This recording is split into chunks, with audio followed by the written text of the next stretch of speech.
How do you make money for nothing? The answer could be hiding in the 20 million tonnes of household waste we throw out every year. Sorry, Spotty, before you throw that away, is there any chance I can have a quick chat to you about it? Sure. That's why entrepreneur Sarah Moore wants to get her hands on things before they hit the skip. I am a passionate buyer, maker and user of old stuff, and I've turned that passion into a money-making business. I turn old stuff into new stuff and sell it for a profit. Sarah's ready to sift through as many boots and bin bags as she needs to. Look at that absolute box of joy. These are just fantastic. In her search for tip treasure. We've got to be able to make something out of that, haven't we? And with some of the country's elite designers and makers, I've got a little something for you. Yeah, I thought you might. Oh, this is a hard one. she can transform her finds into desirable, My word. beautiful, valuable, Cha-ching. and hopefully saleable items. Well, I love this, so I would really like to have it. If Sarah is successful, then she can hand the profits back to the very people who had no idea there was cash to be made from their trash. That is incredible, isn't it?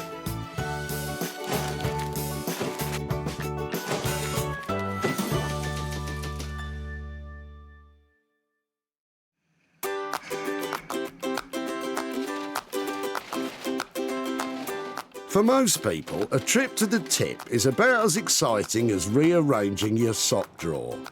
But most people aren't Sarah Moore.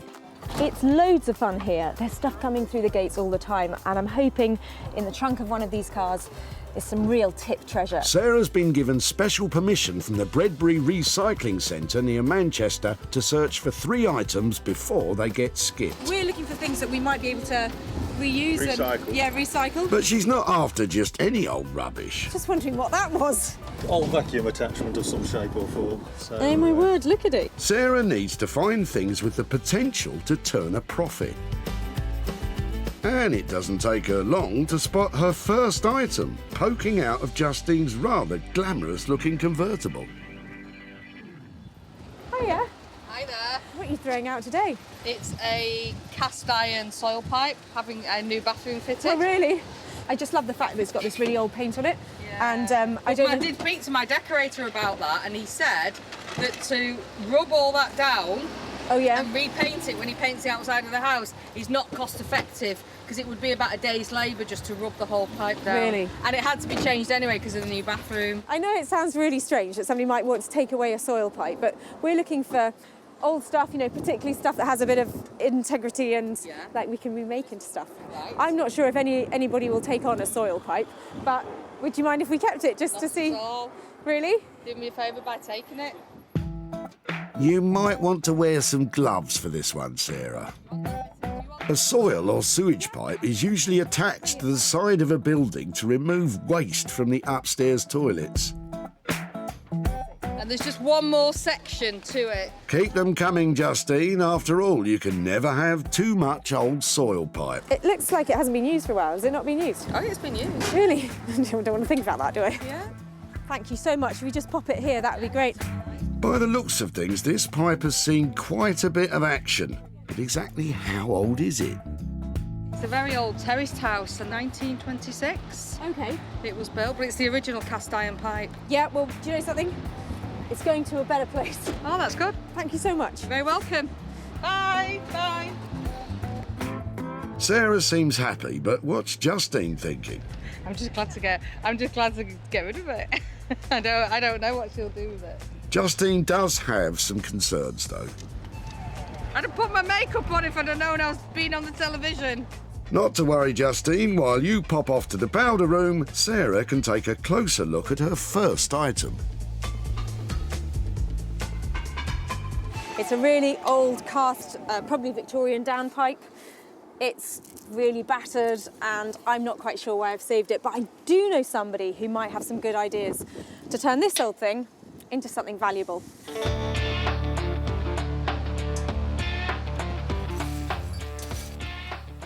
Beck Simon is a renowned artist blacksmith. that can bang, grind, weld and smelt metal into bespoke beauties. Bex is normally commissioned for unique pieces of artwork and has no idea what's coming her way. Working with found objects is quite different from what we normally do, because we work with our clients and we produce designs and we work with them. So this is kind of like really freeing up the mind and seeing, you know, what object we've got and how we can make it work into something really cool, modern and yeah, desirable. So it's going to be fun. Let's just hope Bex is still smiling when she sees Sarah's pipe dream, and that it doesn't just all end up causing a stink. One item down, 2 more to go, and as Sarah's search continues, the dump is definitely getting busier.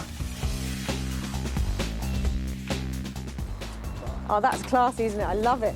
That is a special little pony, isn't it? I don't think so, Sarah. There's only one ride left for that old nag.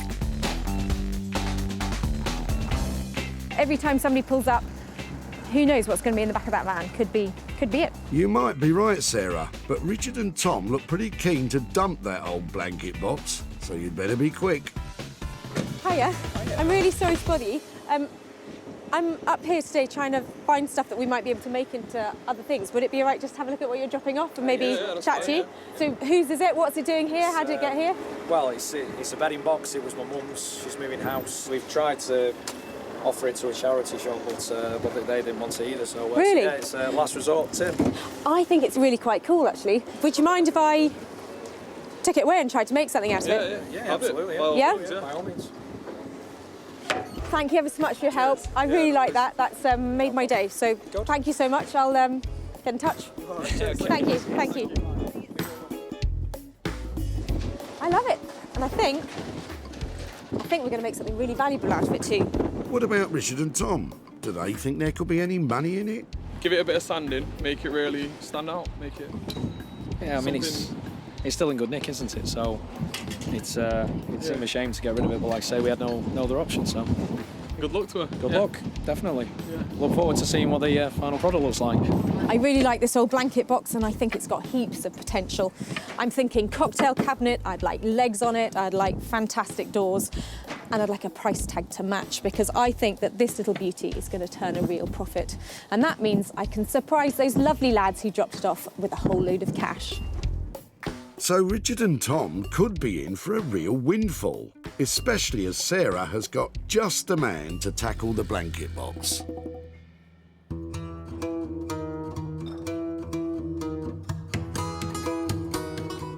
Rupert Blanchard is one of the country's leading bespoke furniture makers.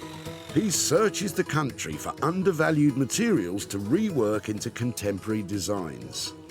Basically, other people's waste, I find some kind of beauty in it and spend a lot of time and give rubbish a lot of attention to try and bring it back into use. Rupert's been working with reclaimed materials for almost a decade and sells his high-end designs all over the world. I like giving things a second, a third, a fourth chance. Bringing something back into use is incredibly satisfying. Well, let's hope Rupert's satisfied when he sees the salvaged blanket box.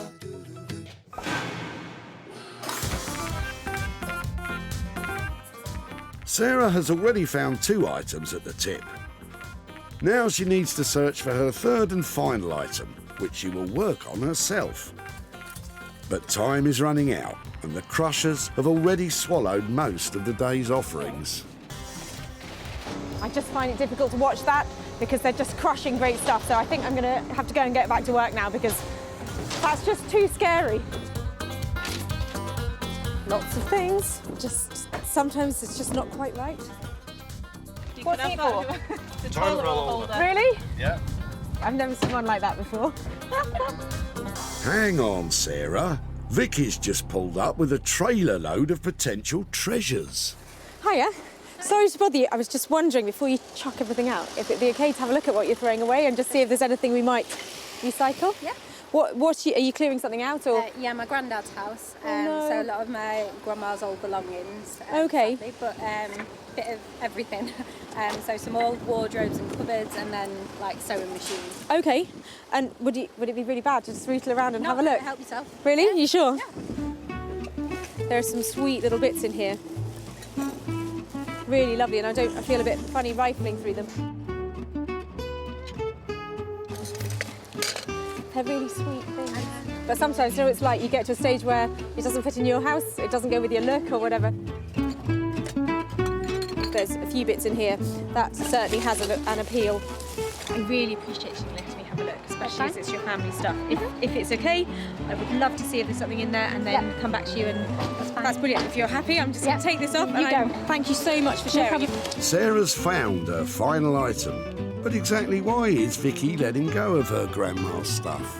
Helping my granddad clear out my grandma's old room. He's finally ready to let go of a few things of my grandma's because he's getting on a bit. We needed to clean out the room so he's got more space to move around. It'd be nice if it could be reused for someone else who'd get pleasure out of it, because I know my grandma certainly did with a lot of these things, so it would be nice if it could go elsewhere rather than in the bin. So this is a really eclectic little collection of stuff. Part of the stuff she dropped off were these plates, this china. Now I haven't had a proper chance to look at them yet, and I'm not sure if there's going to be any value in this box, but I couldn't let her throw it away without having a proper look. So you never know, there might be some value in here yet. Well, let's hope you're right, Sarah, because it's now time to try and turn your refuge picks into pounds. Working on the soil pipe will be artist blacksmith Bex, while Rupert will be unleashing his creative carpentry on the blanket box. And Sarah's hoping to find some hidden treasures in Vicky's grandma's box of china. We have had a fantastic day here. I've got some amazing pieces and just the right people lined up to make them into something fantastic and to make some money along the way.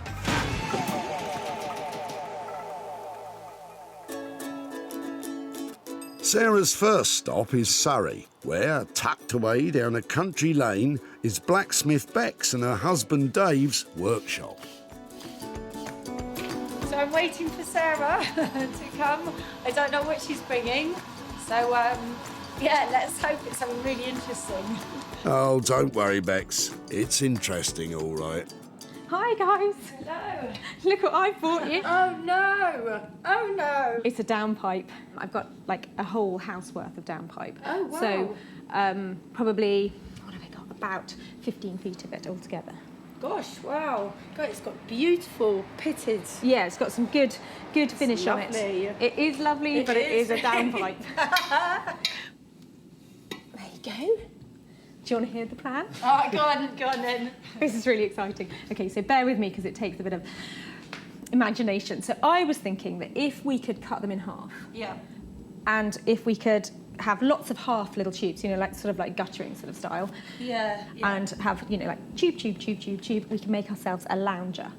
Oh, right. And I can get some little velvet cushions made to make it up into a round again. Oh, wow. And then have it like, you know, like a luxury, amazing chair that you have in the corner of the sitting room. Oh, my gosh, that sounds really nice. Really nice. With Bex up for the challenge, it's time to hit the drawing board. What you want to see is you want to see the half, don't you, like this? Yeah, exactly. And then you've got the cushion going on the top, like that's what you want to see. And it could be sort of like that with an extra one on the headrest and more here. Oh, right, I get you. So if we're talking about, you know, a frame, getting all of these pieces into position and the legs, how long, you know, what kind of money are we talking about for that?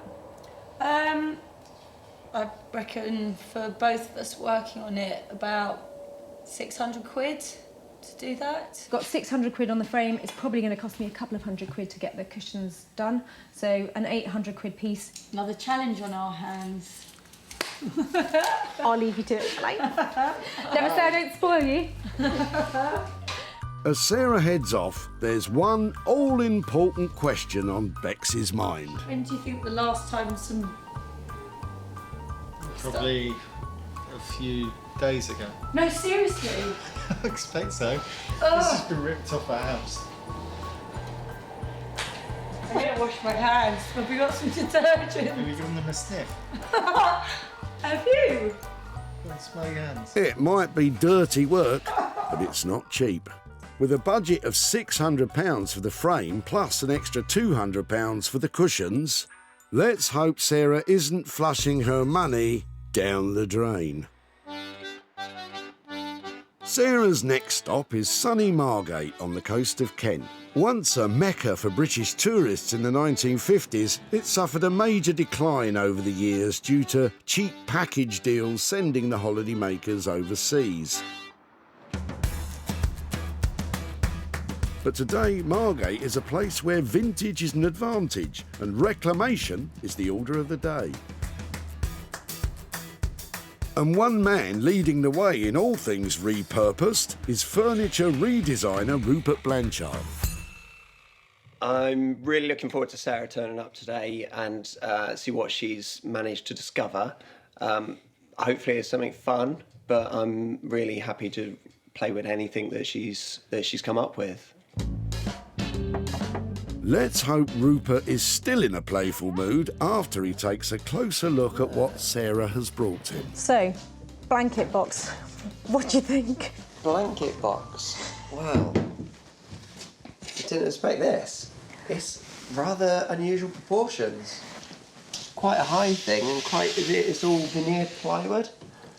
Yeah, I don't think it has a huge amount of integrity to it. It's not really solid, and it was probably something that was quite cheap when it was made. And it's light, isn't it? You can tell. Yeah, but that's good. Big but light.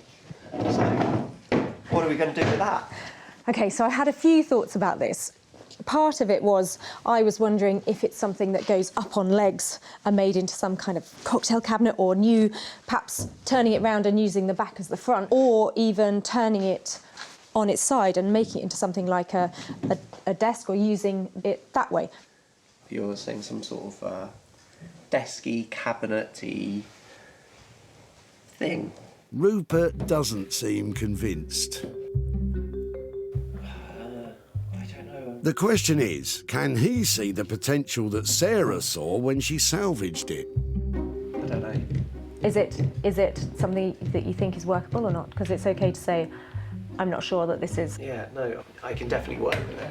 Great. Work with it. Just coming up with the thing that's right for it. Is this something then maybe that I leave with you for a few days, maybe give you a call and we can catch up and see if you had some thoughts about it, or if I think so.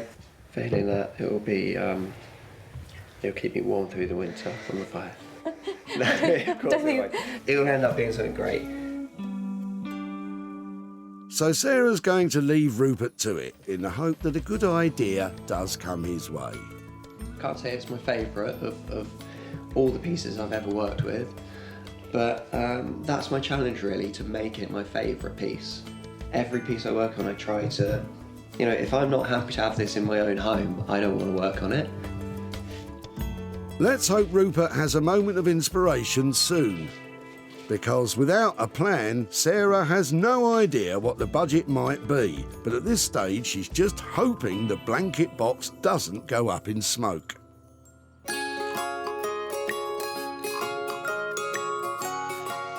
While Sarah waits to hear back from Rupert, she's headed to her farm to see if there are any hidden gems in Vicky's grandma's box of china.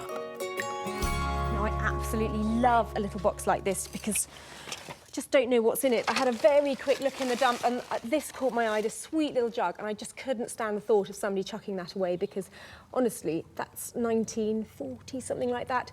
It's just too sweet to get chopped and broken. So I don't know what else is in here. I'm looking at the plates and things and thinking there's probably not a lot of value, but I just thought it's worth checking just in case. At least it's vintage. Giftware, Stoke-on-Trent. I think there's sentimental value rather than actual cash value. Sweet little cottage garden, maybe in a vintage shop, you might get a couple of pounds for a plate like that. But condition's not brilliant. Foreign wear, made in Japan. Oh dear, saucer that went with that.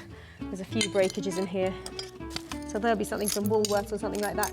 So no value there, I don't think. Great, oh well, we know how much that was. Look, a little nest of bowls for dipping or something. 99p from Super Deal. Probably not worth 99p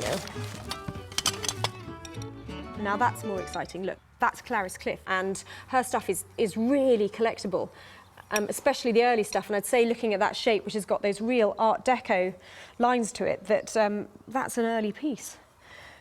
You might be right, Sarah, which means this bowl could be from the 1920s, when Clarice Cliff first became a famous ceramics artist. It's got a couple of nibbles around the rim, but I still think the shape of that's got real appeal. That's a find. As far as I'm concerned, in that box, this is a find, and really worth saving from going in the tip. Right, what else? That's its ladle.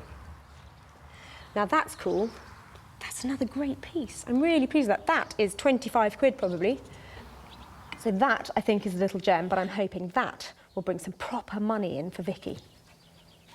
That's it, Sarah. Nothing like a bit of elbow grease to ease the wheels of commerce. Because Clarice Cliff is so collectible and valuable, you do get people trying to make forgeries and fakes. But you can see just by this wear here, this is a genuine piece. It's been around for ages and it's well used, so this is definitely the real deal. Of course, it's not all about brawn. Research is just as important. You can see, you know, this book's got all sorts of things in it, but there are loads of pages just for the Clarice Cliff stuff because it's so collectible and people absolutely love it, which is really good. Makes that really quite exciting. Okay, so that is a Bobbins pattern Stanford bowl. So that is the same shape as this one. Having discovered exactly what it is, Sarah now wants to place the bowl and ladle in an online auction. Serious Clarice Cliff collectors love her bizarre wear designs and bold colours, so Sarah's taking great care to capture plenty of good photos for the auction. Let's just hope her attention to detail lures in some big bidders. Meanwhile, at their West Surrey workshop, Bex and Dave are trying to psych themselves up to start work. So we are working with the pipe, making it into a chaise longue. Yeah. It's pretty disgusting, really, isn't it? You're touching it. Well, yeah, well, someone's going to have to touch it. And hence when this... Yeah. Well, they're just downpipes from someone's house, so they're basically poo pipes from someone's toilet, really. Definitely not eating my sandwiches after working on this. While Bex gets on with the design of the frame, Dave has drawn the short straw. He's working on the pipe. How are you feeling about that, Dave? Yeah, try not to crack them and just cut them as neatly as we can, as quickly as we can. That's it, Dave. Stay focused on the task and try not to think about what might be inside. First, he needs to mark, then cut the pieces of pipe in two. He'll then send the dimensions of the new half pipes to Sarah so she can make the cushions. Meanwhile, Bex meticulously bends the sections of the frame into shape. True to his word, Dave is making short work of cutting the pipe. And Bex's frame is coming along too. Now she just needs to test the final shape. So professional.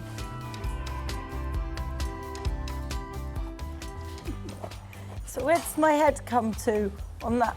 Oh. There. Am I in? Right. Well, yeah, you're at the top. And this, do we need to cut that down? No. Is that a good... Yeah? Yeah, it's Okay. fine as it is. It's not very comfortable. This is no laughing matter, and neither is the state of the insides of the pipes. Ugh. Luckily, Dave's on hand again to clean them up once and for all. Now, as soon as the pipes are dry, they can be sealed with varnish and attached to Bex's frame.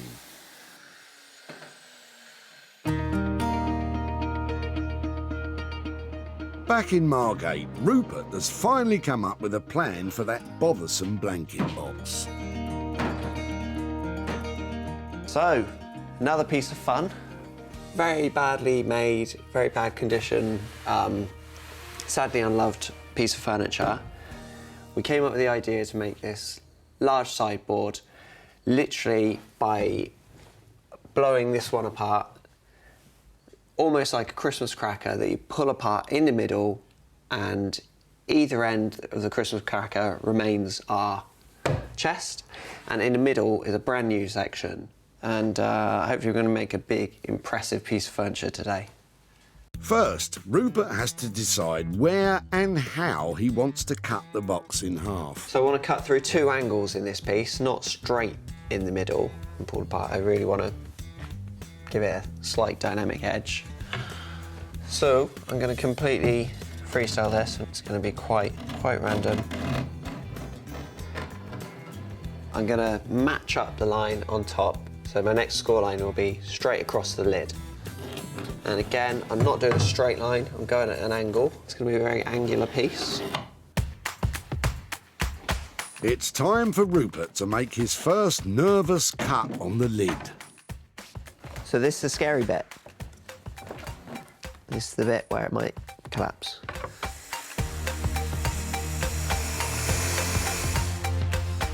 With the lid safely cut, it's time to tackle the rest of the box.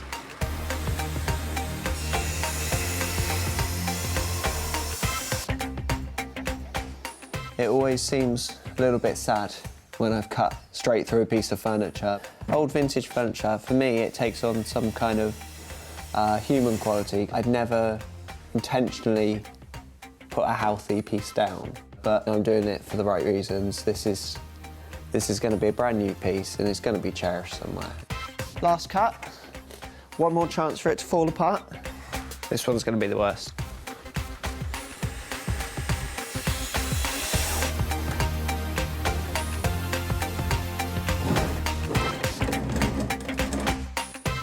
There you go.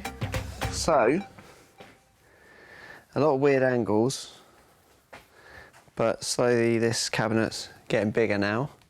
With the old piece successfully cut in half, Rupert can now build the new middle section. He's making a simple shelving unit, and in keeping with his ethical ethos, Rupert is using recycled wood.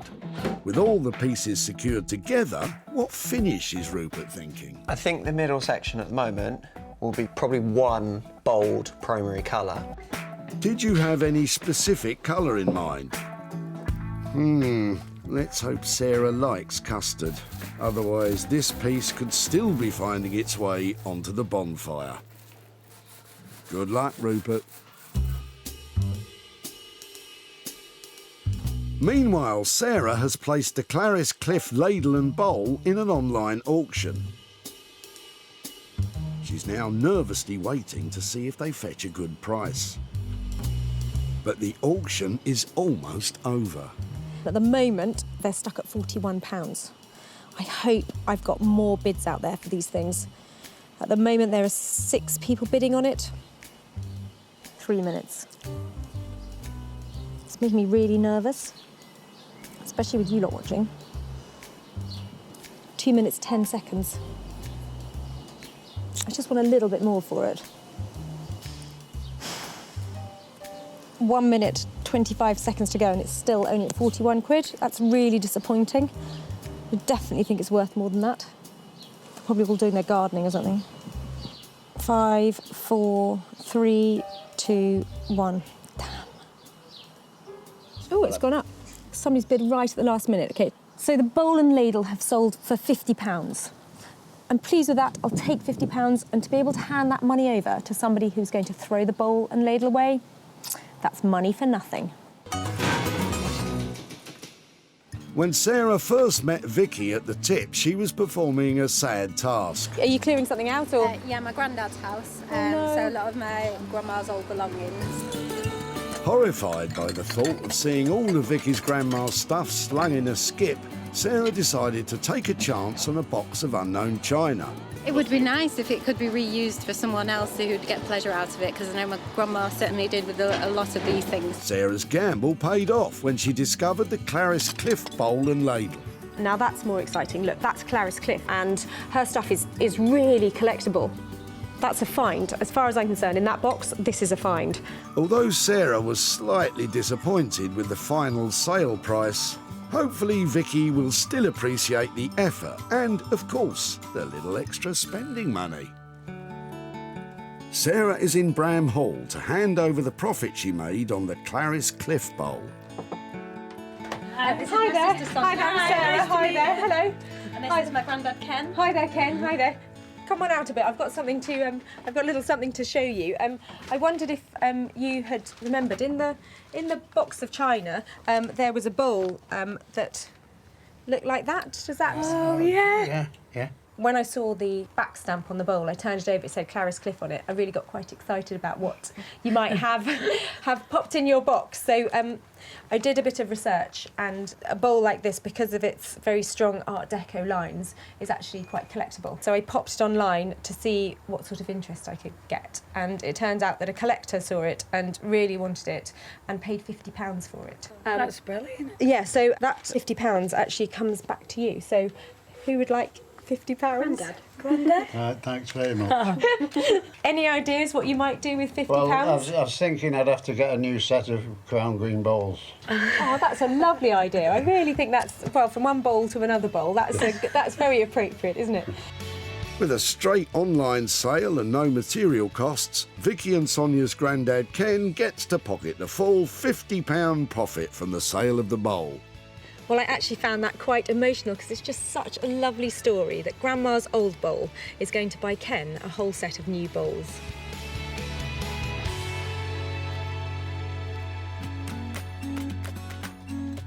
In Surrey, the final rivet is going into the frame of the new lounge chair. Now, Bex and Dave can do their finishing touches.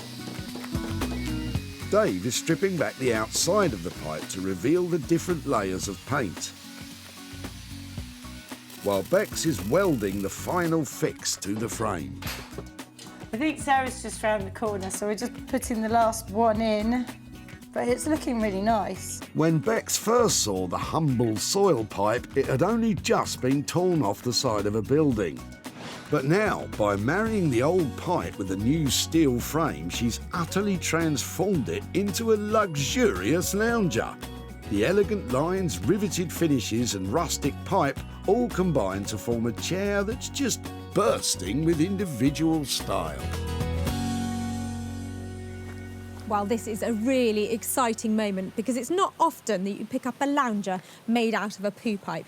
I can't wait to see what Bex and Dave have managed to do with those old pipes, and I'm also a little bit nervous because I've got to show them the cushions I've made for it. Hello. That is amazing. Its shape is lovely. I really like that organic. It looks like sort of a track off a caterpillar machine or something, doesn't it? It's just got that beautiful sweep to it. Yeah. And is it sanitised? Is it clean? Yeah, it's all clean, washed and lacquered and everything. Doesn't smell. It doesn't smell at all. That's lovely, isn't it? All the different paint, layers of paint. That is amazing. The contrast between this metal and then your new metal is really beautiful, isn't it? Because each one is really bouncing off the other. And this is great detail, really clever. So nice to give it that luxury look. Yeah. It's really beautiful.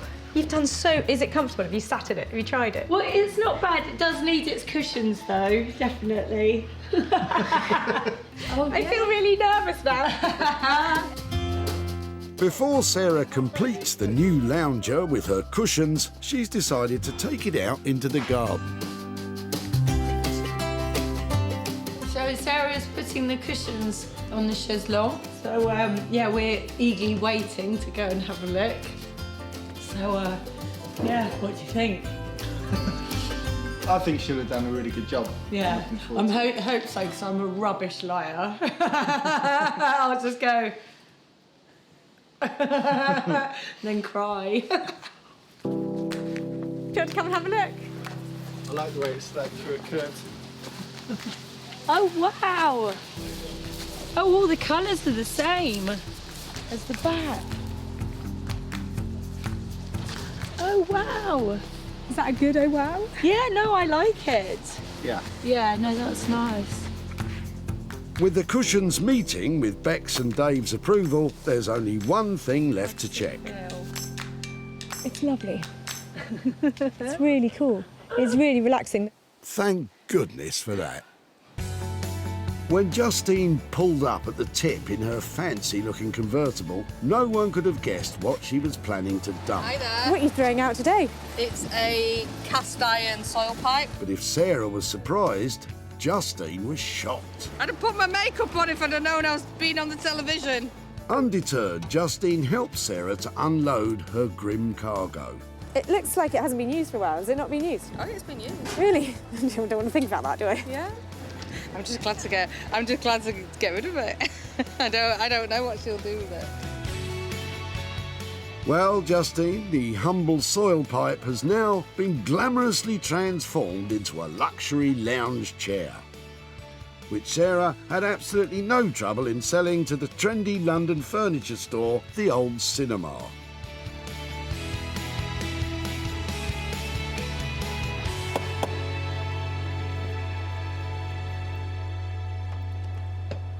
Hi, Sarah. Hi, Justine. Lovely to see you again. And you? Much nicer surroundings than last time. Yeah, the tip.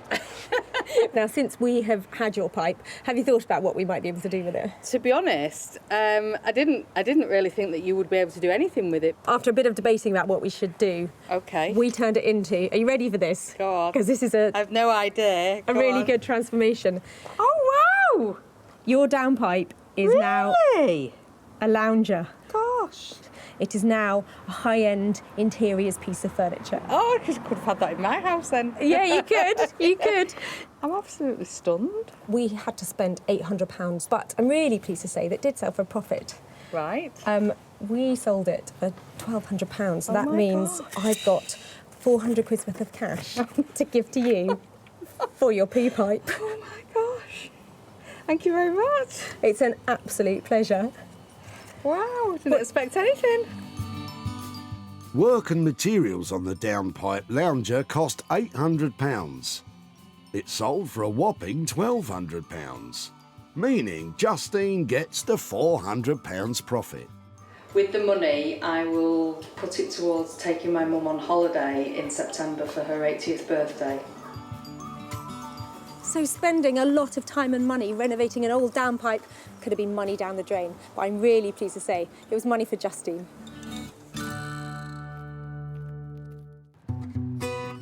So, with 2 items successfully sold, can Sarah make it 3 out of 3? It's time for her to see the final item in Margate.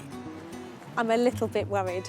I left Rupert with a really old-fashioned looking blanket box and a quite tall order to turn it into something amazing.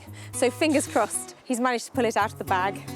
When Sarah last saw it, the blanket box was old and flimsy and just moments away from being turned into firewood.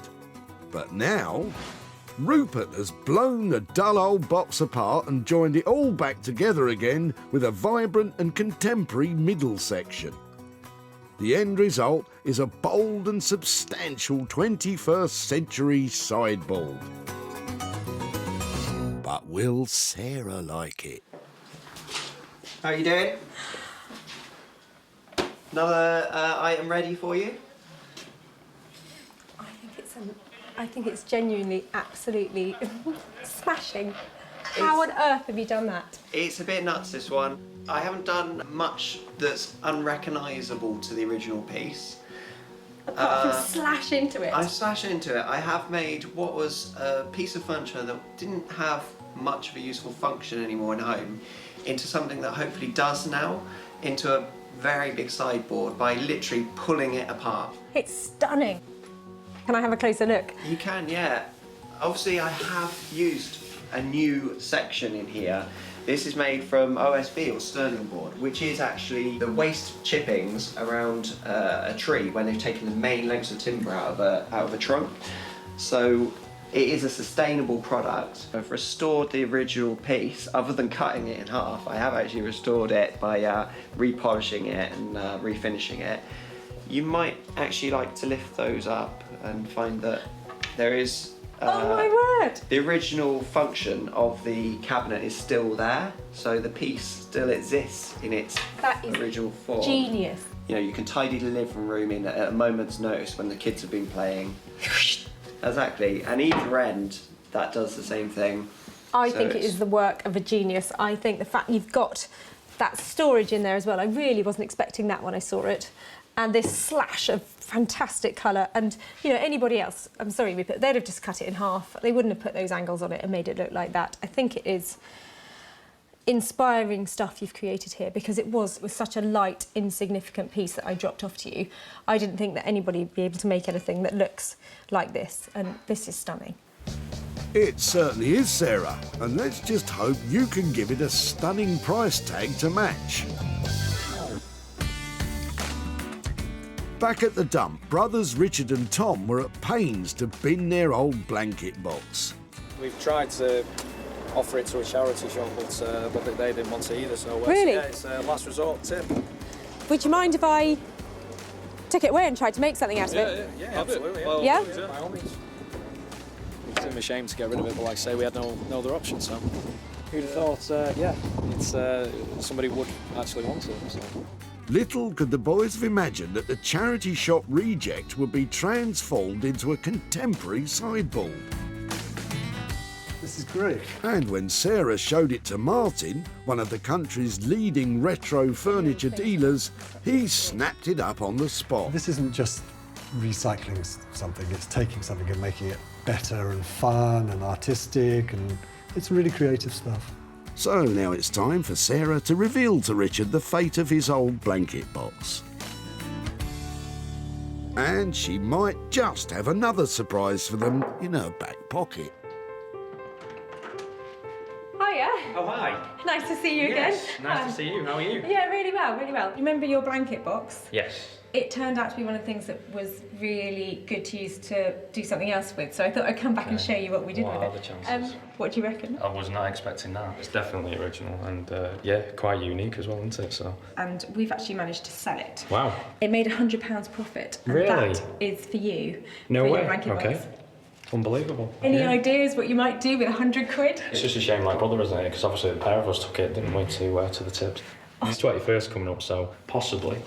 Yeah, fantastic. treat him, you know, on his birthday maybe. I think that would be a great use of the money for him. It's nice to receive something for nothing, really. So it's yeah, it's lovely. I hope you get to benefit from it as well. Yeah, I'm sure I will. Okay, take care. Really nice All to see you again. And you, okay, and you. bye-bye. Thank you. Transforming the blanket box into a stylish sideboard cost £400. It sold for £500, meaning the £100 profit is Richard's to be as generous to his brother as he likes. Today, all three saved items have made a profit, from the Clarice Cliff Bowl being snapped up by a keen collector, to the old soil pipe repurposed to a lounger with poise, all the way to a blanket box transformed into a terrific sideboard. That's brilliant. That's 3 things saved from being lost forever, and 3 people walking away with money for nothing.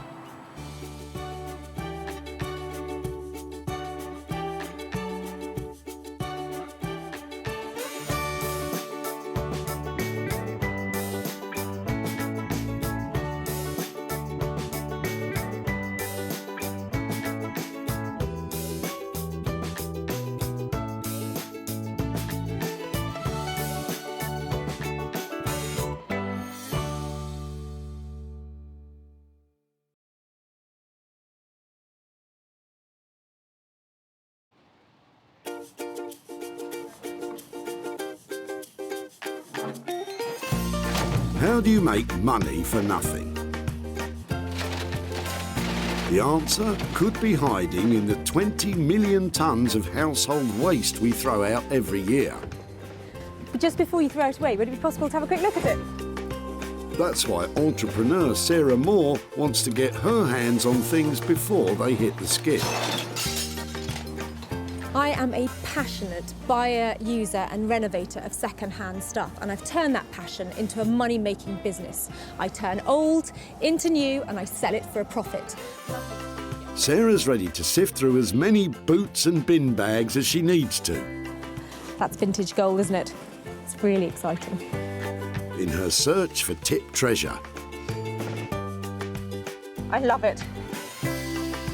And with some of the country's elite designers and makers, What are we going to do with that? Oh no! she can transform her finds into desirable, Amazing. beautiful, valuable, Cha-ching. and hopefully saleable items. That's £80 profit. If Sarah is successful, then she can hand the profits back to the very people who had no idea there was cash to be made from their trash. Oh, that's fantastic. That's unbelievable.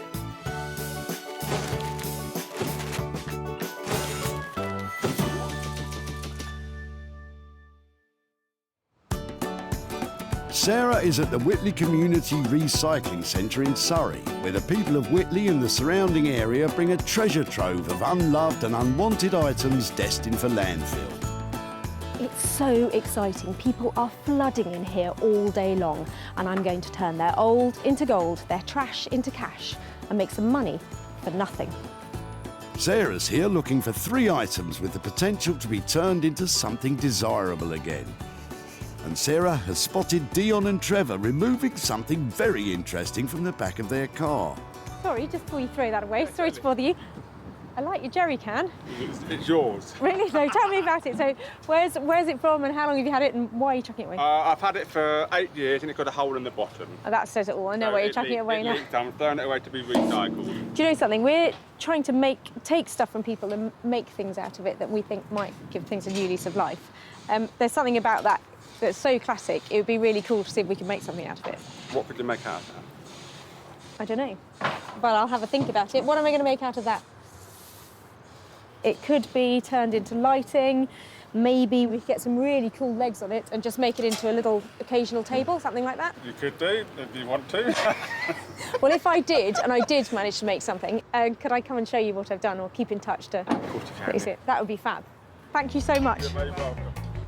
Occasional table, lighting. I'm sure Trevor and Dion can't wait to see how this one turns out. I don't hold my breath, if I'm really honest, but who knows?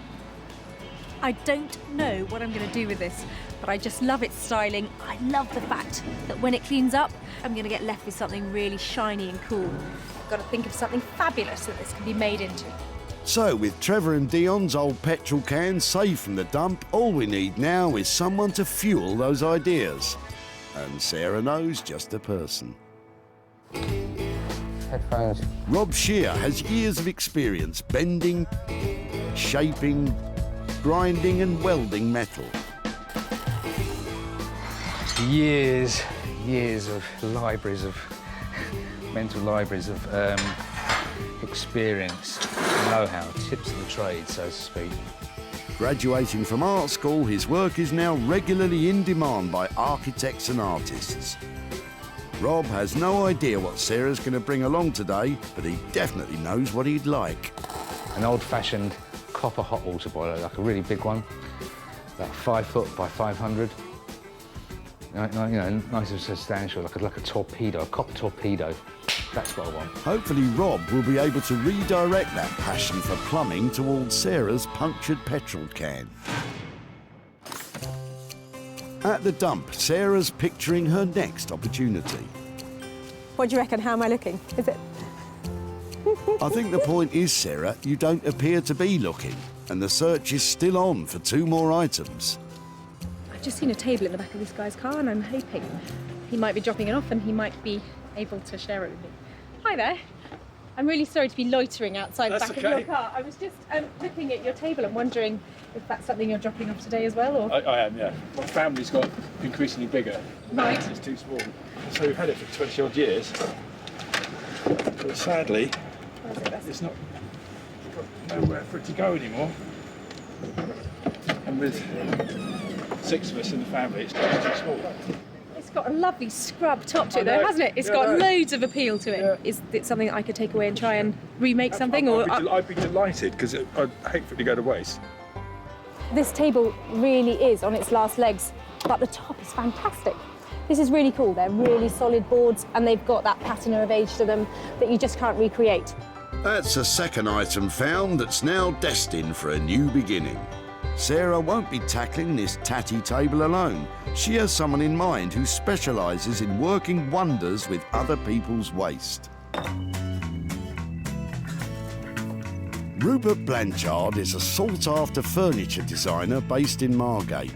I love making things that appear really clean and simple, but the cleaner and simpler they get, the more complicated they are to make. Basically, other people's waste, I find some kind of beauty in it and spend a lot of time and give rubbish a lot of attention to try and bring it back into use. Anything that you might find in a skip, basically, I'm happy to work with it. He may well love working with rubbish, but Rupert's yet to clap eyes on Sarah's latest find.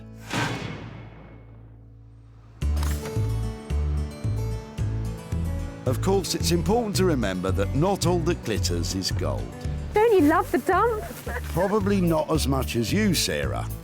With one item left to find, Sarah spotted Janet and her sister Julie, who are helping their mother move by clearing out items which won't make it to her new home. Hi there. Hello.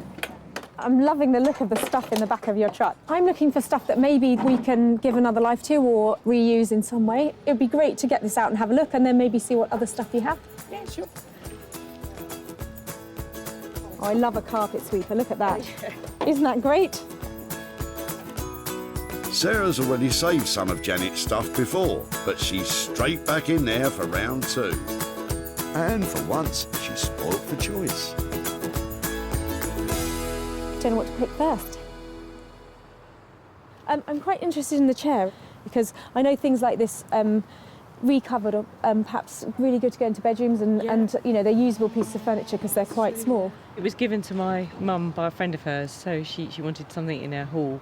And the cat, as you can see, sat on it most of the time. I'd love to have a go at giving this a new lease of life. That would be fab. It'd be nice to see it revamped. It's not in great shape at the moment. It's covered in cat hair. It's got lovely brown velour on it. So at the moment, it's not looking lovely, but it's a really easy makeover, this. It's got a wooden frame. It means you can staple stuff to it and cover it, and it will look fantastic. The chair's going to look lovely, actually. I think if that's covered in a nice tapestry sort of material, vintage material, that would look really lovely. But, you know, wait and see what she does. It'd be interesting. So, Rob's taking care of the petrol can with a hole in it, Rupert's dealing with the old table, and Sarah's fixing up an old velour chair which the cat is missing already. I love the things that I've found, but I hope I haven't bitten off more than I can chew and I can actually make some money out of them.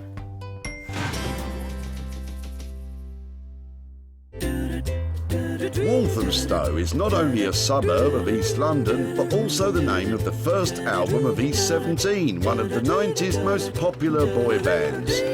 It's also where Sarah has brought her old petrol can, looking for a spark of inspiration to ignite the imagination of Rob Sher, who I'm pretty sure has never been in a boy band. I think Sarah's coming along today. I hear she's got a few bits and bobs for me. Got no idea what they're going to be. A real mixed bag of stuff she brings, a real surprise. Sometimes good, sometimes absolute trash. And I've really got to try and make a pearl out of her swine's ear, as they say. I think it's a silk purse, actually, Rob, and you'd be very lucky to make one of those out of that old petrol can. I've got a little something for you. Yeah, I thought you might. What have you got for me today? Well, do you know, I saw this and I thought of you, and then I thought, I'm not quite sure what I can do with it. So, first of all, I thought maybe it's a table, you know, like a sofa table or something like that. And the only other thing I thought about was it's kind of the right size for carry-on luggage, like a wheelie bag. Wheelie bag, petrol can on an aeroplane. Good idea, Sarah. It's not going to happen, is it? No, it's not going to happen, no. Go on then. What would you do with it? What we could do, maybe I could cut this out, give maybe a little bit of a graphic feel, a little graphic flame looking all the way through, seal it off, and then maybe put some kind of light feature inside. So not candle, but plug-in light. A plug-in light, yeah. That's really cool. So something, what, for somebody's, like a man office or the garage, you know, like... Man office. Do you know what I mean? Like I know, a dome. yeah. I think that's really good, and lighting is a great option. It's going to appeal to the boy in the man. Man in the boy, boy in the man. Clearly designed to appeal to a cross-section of the male population, this old rusty punctured petrol can is about to become a unique designer lamp, perfect for gracing any man office. So what are we talking about money-wise to get that done like that? Well, I've got to take the surface off, I've got to cut it open, I've got to make the tube which goes inside, finish it, rivet it on. I mean, it's about 250 to 300. So we're looking at quite a high-end item here in the end, aren't we? This has got to sell for a load of money. It doesn't look great now, but I have every confidence that the next time I see it, it's going to look really fantastic. So I give you the challenge. Always a challenge from you, Sarah. Don't worry, it's going to look lovely by the time we come back. Rob is a genius. That light is going to look amazing. I can see it going into all sorts of different places, so I couldn't be more pleased. Brilliant. Sarah's going to have to spend up to £300 for Rob's expertise. But with premium price tags for lighting, Sarah is still hoping to make a profit from the old petrol can. Margate is a traditional British seaside town which has recently been rejuvenated by a cultural renaissance, a part of which has been the burgeoning revival of all things retro. It's where Rupert Blanchard has his workshop. Today I'm hoping that Sarah's going to turn up with something really rotten, really far gone, something that most people would only assign to landfill, and hopefully I can pull something out of it. Sarah knows that if anyone can save Andrew's table, it's Rupert. There's a really sweet story behind this table. The guy was dropping it off, he's got 4 kids, and you can see where there glitters all over it and everything, and they've just grown out of it. So they've got a new, bigger table, and this one, surplus requirements. But I was wondering if there's anything we can do to make it into something like smaller or cubey, or just not a table. Oh, this is a hard one because it's such a nice table, but it's obviously outgrown its use and it is actually rickety. If we're working with the material as it is, yeah, it is a lovely worn kitchen table, so why not have it as a worn kitchen table? Maybe just becoming a bigger table. You're talking about putting slabs of new product in here to make it into something really substantial. You can have a split, perhaps it does pull apart, if another element comes in, something that just really brings it up to date and celebrates what it is. It looks like Rupert is convincing Sarah to see the inner table in this dinner table. I love that idea, and I love the fact that it was redundant because it was too small, and now we're making it into something really impressive and bringing everybody together around the table again. That will be brilliant. However big the table becomes, Sarah will be hoping the cost stays small. So if we're looking at some kind of insert in stone or something like that, are we looking at 400 to 500 quid, depending on the material a little bit more? It's about 2-3 days work, depending on what we're casting or, as I say, the material. So, yeah, I think you're about right. Brilliant. OK, that's a great place to leave this and then go forward. Hopefully come back and find something much more substantial. I love the fact that Rupert has recognised that that table has been at the centre of so many good times. And I know with his radical redesign, it's going to be surrounded by a lot more fun in the future. With this transformation costing as much as £400, Sarah's going to have to sell the table at a premium before she sees any profit.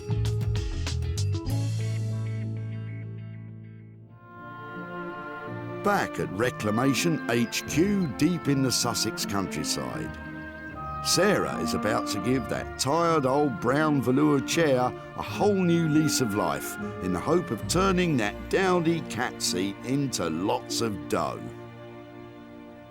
To keep costs low and profits high, Sarah has an idea which will turn her collection of old free rags into riches.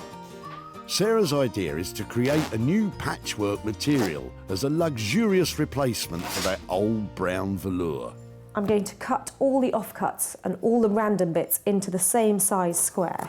I'm going to sew them in strips first and then sew the strips together to make a whole panel of fabric. So I'm going to put the fabrics with their good sides facing each other and then sew along.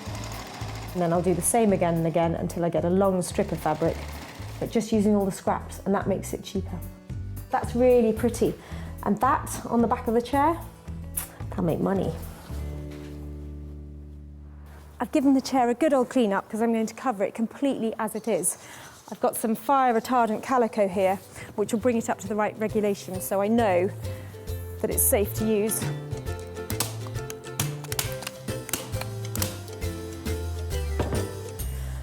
I've just given the chair one quick layer in this fabric, and I think it looks much better already. Now I'm going to lay on our new panels of patchwork fabric. I want this to go all over the seat and the back. And then here, right around on this side, I'm probably going to use a piece of plain fabric. I think that's loads. The tip of the trade is to begin at the front edge of the chair with the fabric turned back on itself. That way you can achieve a nice neat finish with the staples hidden below the fabric. Right, so that's a really good neat start there. Quite lucky there, I've got a line going all the way along the back. That makes it look like I almost planned it. Very well, it's fine. With the new patchwork cover securely stapled, that old brown velour chair is already totally unrecognisable. Looks better already, doesn't it? In Margate, Sarah's tatty old table find is revealing to Rupert the reason why it ended up in the tip.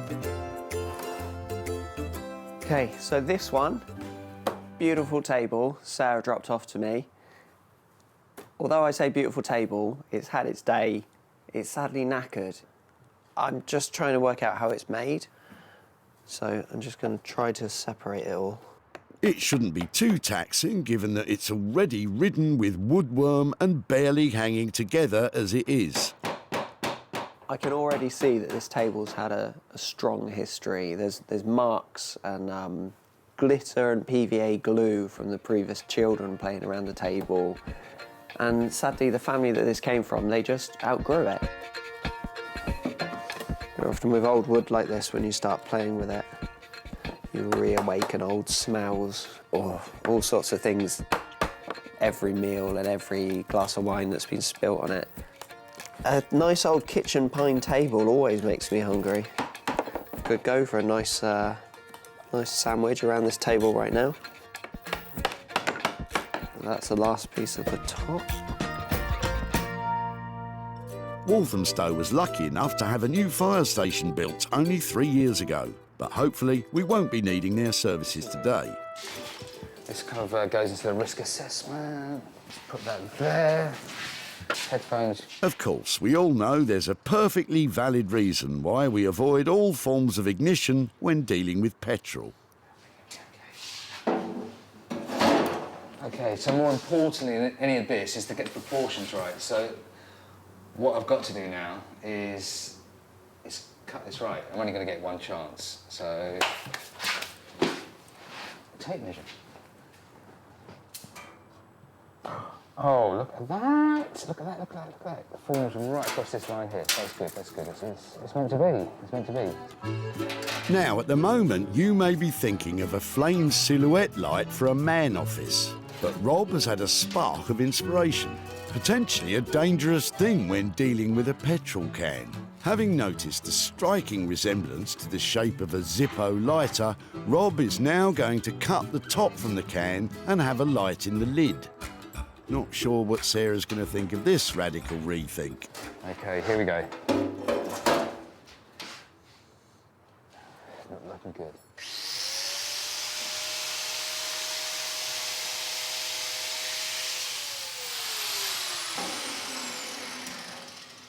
You know what?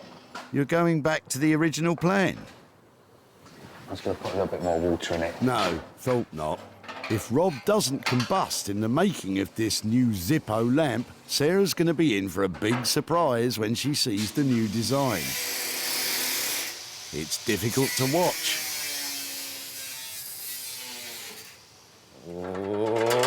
look at the designs coming out of me. I mean, maybe we could actually... Whoa! I'm sensing another change of plan. I don't dare say this because it... But maybe. OK, so we've got this. Instead of putting the light there, if we could get the light there, maybe a nice light there, like almost like kind of a nice flat LED type light, yeah? And then we have a little wooden bar there, so we have like a little, almost like a hip flask and maybe 2 glasses set in wood. Oh! Gotta think, Rob, gotta think, OK. Back in West Sussex, oblivious to all Rob's design detours, Sarah's pressing ahead with the transformation of Janet's old brown chair. It's not perfect, and not all the lines are completely even, but that's the beauty of patchwork. It won't be for everybody's taste, because some people like things really neat, but for me, I think that's pretty, and once I get the back panel on, I think we're nearly there. I've got a leftover piece of blanket ticking here. Front's a bit ugly, but I really like the worn bit on the back, so I'm going to use that as the panel to go over the back of the chair.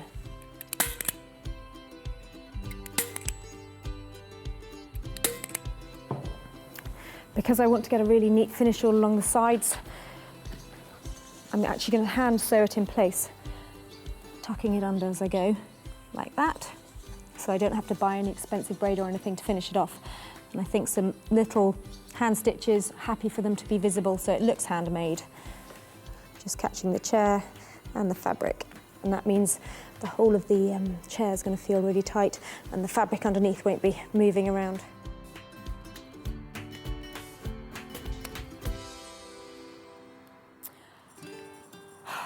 Should have painted the legs first, but at least now I can see what colour's going to look best. That's a relief. We thought you'd just forgotten. I think I will have to paint them. From a chair to a table, in Margate, Rupert is thinking on his feet as his design develops. I talked to Sarah about just cutting the table in half, pulling it apart and inserting a new material. I'd rather do it more randomly, almost as if the table had been blown up and glued back together, introducing some new materials, but they're reclaimed materials. Every time I walk past a building site or a skip on the street, I always have a look at what they've got. These came off of around the hoarding, around a development site, and I think this sort of colour might be perfect for the table. So I'm going to just take a few of these and start playing with it. I've kind of worked out what I'm going to do with this project, and it's just a case of doing it now. Assembling the many pieces of this jigsaw back together. I've got to work for quite a while to get it all nice and level, all sanded, all lovely. But I might put a thick sealant on it, maybe several coats of varnish, to get it to a really clean, glossy surface. Tried to give it a little bit of an edge. Something a little bit different table. With Carlos the cat overseeing things, this table has grown from a table too small for a growing family to a tabletop large enough to seat a party. By adding extra materials sourced without costs, which add a splash of colour, Rupert is definitely thinking big. So, that's pretty tight there. So actually this is, having done all this, I think I'm gonna have to take this bit out, yeah?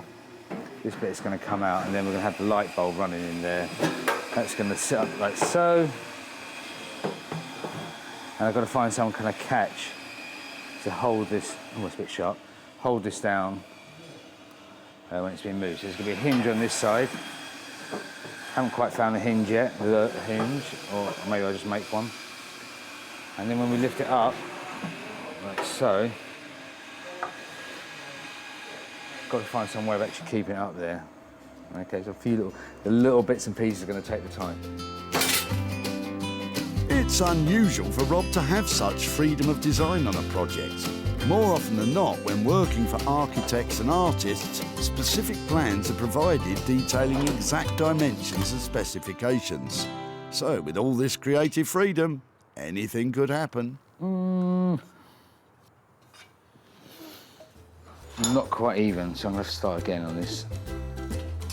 As part of the ever-evolving plan for the old petrol can, Rob has placed an order for a hip flask, which will sit in a copper-lined recess, sunk into the wooden insert at the bottom half of the can. At the same time, in the lid, Rob has installed a light bulb of epic proportions. What I'll do is quickly fix this in so that's fixed in. Like I say, I want to replace it with some... I might even just use roofing nails, like zinc roofing nails, which might look okay as well. I just want that kind of whack. And now it's kind of like changed a little bit. Did you mention change? If this continues, there won't be much change from that old petrol can. With an ever-evolving design and limited resources in the shape of the original old petrol can, it's important for Rob to keep in mind that whatever we end up with still has to have a potential for profit. Back at home in the barn, Sarah is nearing the completion of the revamp of the brown velour chair. So the only thing I'm thinking about now is these legs are looking really odd because they're still brown. I do have a few pots of paint that maybe I could try out to see what looks best. I think the blue is too harsh, and the green is a bit dull, so that one I think. I hate painting. I'm going to give it a quick and dirty coat for the first one and then a nice neat one afterwards. Of course, if you'd remembered to paint the legs before covering the cushions, it wouldn't be a dirty job at all. It wouldn't have been worth a £5 before. I'm going to ask over 100 quid for it now. Over £100 for what was a tired old velour chair. But now, after plenty of patchwork, patience and painting, it's transformed into a modern piece of furniture that's sure to turn a profit. With Sarah spending just £15 on a fireproof calico material and sample pots of paint, this patchwork seat has the potential to provide plenty of profit. Back at the dump, Sarah picked up from Janet her old brown velour chair, which had definitely seen better days. I'm quite interested in the chair. It was given to my mum by a friend of hers, and the cat, as you can see, sat on it most of the time. Sarah took the chair home and provided it with patchwork and paint. I'm going to give it a quick and dirty coat for the first one and then a nice neat one afterwards. With the transformation complete, the old brown velour cat seat had become a stylish piece of modern furniture. The revamped patchwork chair was perfect to be offered for sale in Sarah's very own barn sale of recycled items. With a suggested price of £125, bids were invited, written on folded pieces of paper, with the chair being sold to the highest bidder. Fingers crossed they might buy it. Sarah is back in Whitley to show Janet how her old brown velour chair has been transformed into patchwork profit, and to hand over the cash. Somebody friendly there. Hi there, hello again. Hello. How are you? Very well, thank you. I've got a couple of pictures to show you because after we took away your brown velour chair, Yes. you're laughing. We did some work on it, so I thought I'd show you what we did to it. Yeah. We made it wow. vintage style. Oh, isn't that nice? Well, I'm glad you like it. Yeah, it's really lovely. So I made a patchwork fabric using lots of offcuts and things that I'd had from other projects. Yeah. And that sort of thing. So Oh, it looks really pretty, doesn't it? Isn't yeah, that nice? I think it was a good makeover. Do you think your mum would approve of it? Yeah, I think she will. Actually, she likes flowery things, so I think she would see that as a big improvement. Excellent. So in the end, somebody actually paid £100 for it. Good grief! So that means I've got £85 to give to you. Fantastic. Thank you very much. Oh, my It's pleasure. unbelievable. Wow. Good grief, who'd have thought? So, Sarah spent just £15 on this transformation and was able to achieve a sale price of £100, which leaves £85 profit to hand over to Janet. So, what does she have in mind for the money? Behind Cork Castle, there's a cattery, and she always used to love to go there. And so what I was thinking is we could take the money there and we can give it to the cattery. And so, you know, I can say you know, that's what we've done with the chair. Is that going to be a problem? Does she know you've got rid of the chair? Yeah, no. Really? Oh no. It might get me off the hook a bit. So. She's going to know now. I tell you, you're going to be in lots of trouble. Well, maybe, yes, maybe buy her an ice cream to sweeten her up first. Use the £5 for the ice cream and give the £80 of cats. It was really lovely to see you again. Too. Thank you very much. My absolute pleasure. Yeah. Bye-bye. Thank you. Bye-bye. See that cat over there? That's the cat that sat on the chair. All that cat hair? Is that one over there? I think if we give the money to the cat's home, buy Mum a cream tea, that means that everybody's happy. Then the cats are happy, Mum's happy. So yeah, a good result. With the patchwork chair producing a profit, Sarah now has high hopes for the punctured petrol can belonging to Trevor and Dion. She's back in Walthamstow, where Rob has finished fiddling with the old fuel can, which, after a number of different design directions, has come full circle and is back to being a table lamp for a man cave. The original idea was to cut a hole all the way through it and put a light in it. After she'd gone, I had a little bit more to think about it. I quite like the shape of it, a Zippo lighter. So that's when I decided to split it. And I was originally going to have a hinge on it and have the clip. And I just preferred the idea of having a much more stationary kind of fitting, a much more stationary fixing. More of a table lamp you'd have on like a little low table. Well, I'm not quite sure what I'm here to pick up from Rob. I know that it's changed a little bit from our high-end lighting, and it's got something to do with a hip flask, which sounds very interesting. You might want to take a big gulp from that, Sarah. I don't know what she's going to say, actually. I hope she likes it. I really hope she likes it. When Sarah saved this old petrol can from the dump, it was on its final journey. But now it's been refitted and repurposed with the intention of reselling for a profit.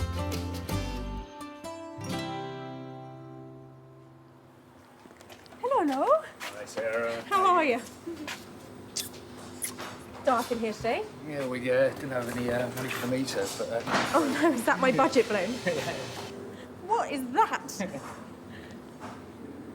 That's really cool. Oh my word. What have you, so talk me through, what have you done to it? Let's have a look. Ah! Is that where you wanted the... And so turn the lights on. Let me have a proper look at the finish, if that's all right. Yeah, of course. It's really cool, isn't it? So was it a tricky process? It looks like it might have been through a few stages of development. It went through a constant stage of development. It was, it was designed on the fly, really. So. Rob was left with a budget of up to £300, but including the price of the hip flask, the final cost has risen to £330. I have just some reservations about the finish for that kind of money, just to tidy it up. I mean, if I know that I think there's a few little things you could do. One of them was actually putting a car trim. You know, like the trims you get on on a windscreen. Yeah. I quite like that with a reference to the car.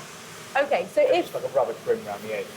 I think that we'll definitely just have to make sure that that is tidied up, if that's all right. I think that...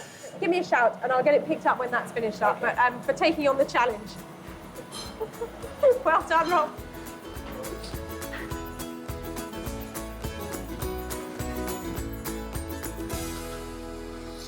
I love Rob's imagination.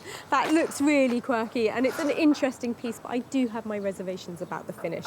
And I hope he doesn't mind me asking him just to push it a little further, because with something like that, the devil's in the detail. I think Sarah liked it. I think she was pleasantly pleased. Pleasantly surprised. Pleasantly pleased. Pleasantly surprised. Rob finished his petrol can creation for £330, so all that remains now is for Rob to smooth out those rough edges and for Sarah to find it a new home.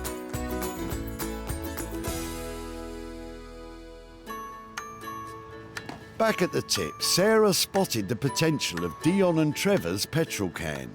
I like your jerry can.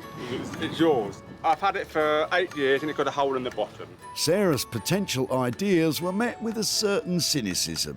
I don't hold my breath, if I'm really honest. With the help of Rob, that old punctured petrol can has now, after a few changes of plan, become a Zippo-style table lamp. Sarah's returned to Whitley to show Dion and Trevor what has become of their old petrol can.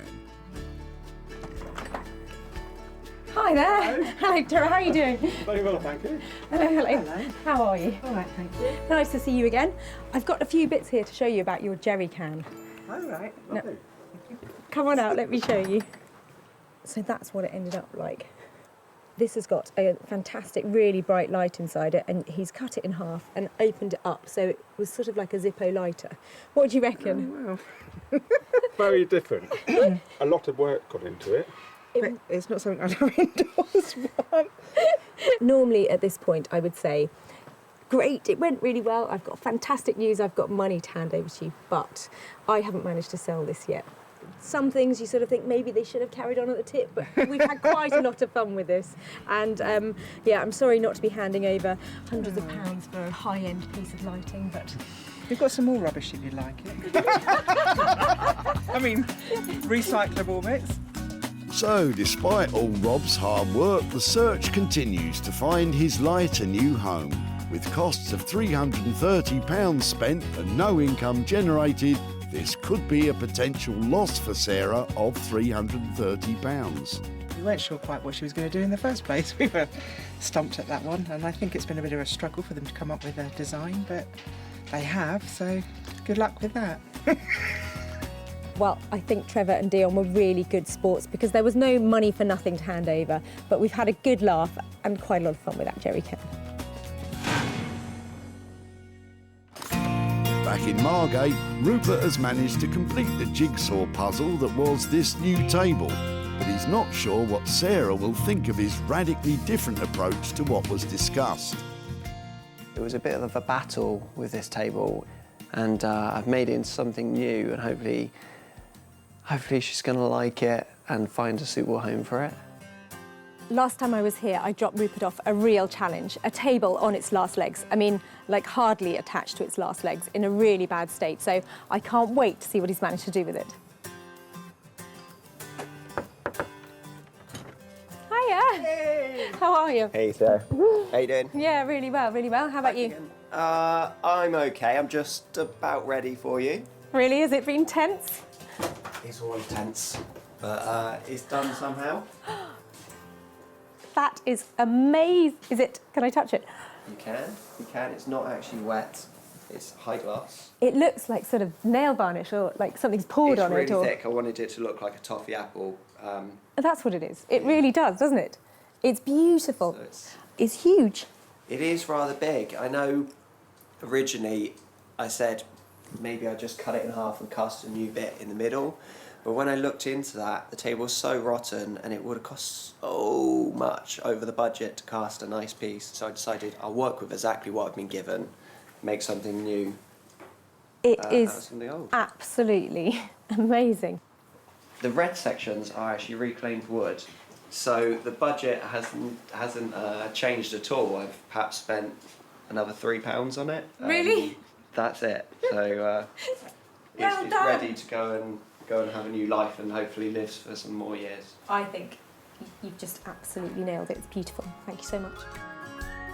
It looks fantastic, glossy, beautiful, and I'm going to go all out to try and get that back into the heart of somebody's home. I'm really pleased that she liked it. I just hope she can find a suitable new home for it now. The final cost of Rupert's work on the table has come to £400. Sarah's going to need to convince any potential buyer that this is the perfect family table if she's to make any profit at all. When Sarah first met Andrew, he was throwing out a rickety kitchen table his family had outgrown. So we've had it for 20 odd years, but sadly, we've got nowhere for it to go anymore. He was pleased when Sarah took an interest.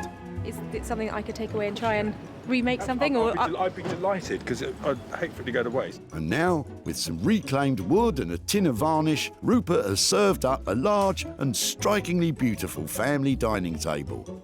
Sarah invited Martin, one of the country's leading retro furniture dealers, to take a look at Rupert's transformation. Whoever's done this is a very creative guy, and it's good. And he loved it so much, he snapped it up for his shop, the Old Cinema.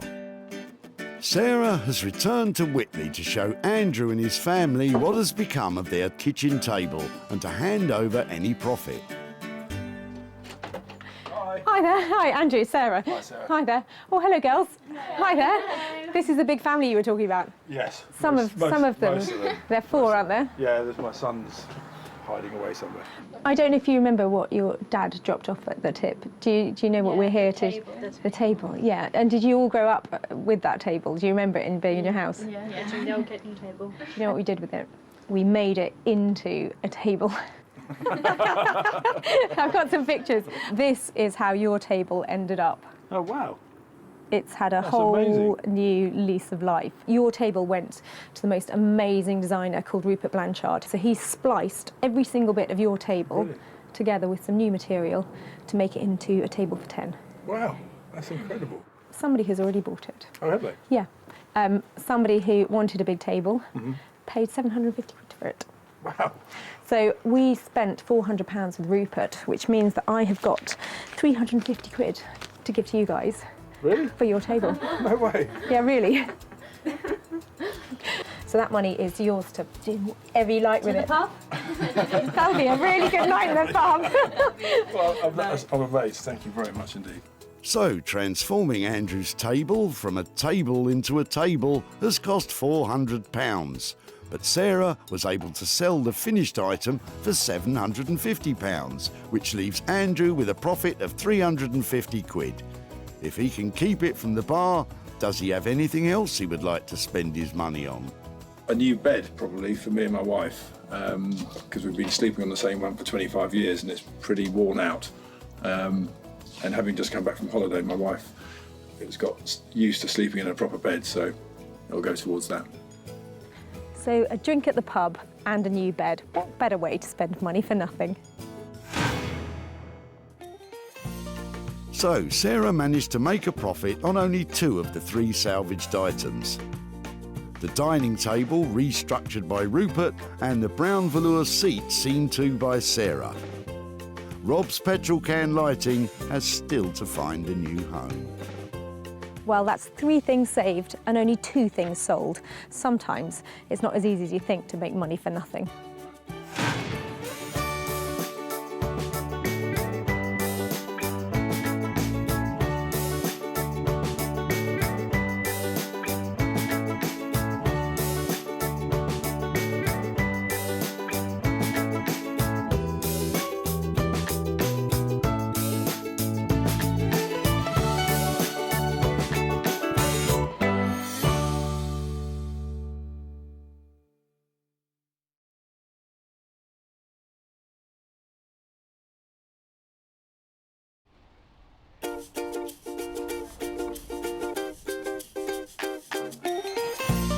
How do you make money for nothing?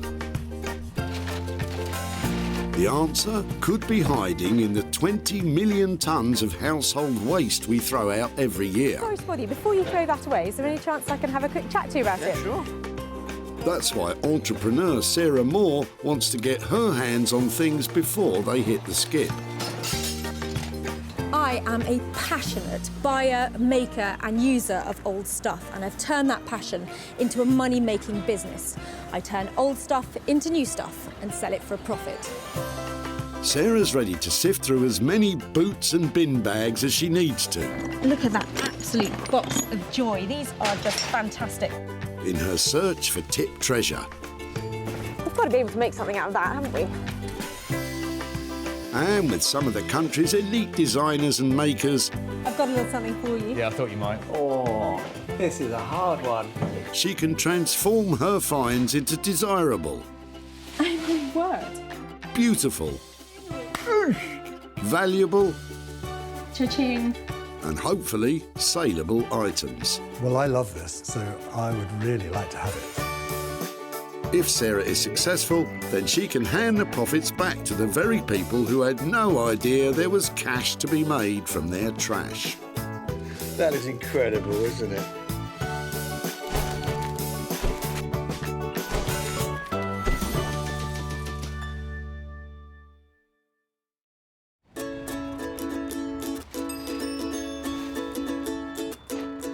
Today we're at the Whitley Recycling Centre near Guildford, where 800 tonnes of waste is dumped by Surrey locals every month. I have no idea what I'm going to find here today. It might be a chair in despair or a toy with no joy, but whatever it is, I'm hoping to find something amazing and make some money for nothing.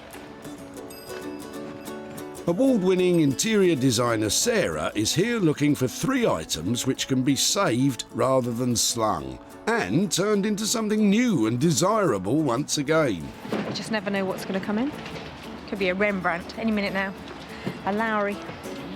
It's more likely to be a Renault or a Land Rover, I think, Sarah. Still, all we need are items which, with a little TLC lavished upon them, could reflect a profit for their owners. And Sarah spotted something interesting weighing down the back of Shane's car. Hi, I'm really sorry to bother you. Hello. I'm just looking at people's rubbish today and what they're throwing away and just having a chat about it. Okay. Manhole. We've had a new patio laid, and the builders left some of the old patio covers. Wow. So it's left to me to throw them away.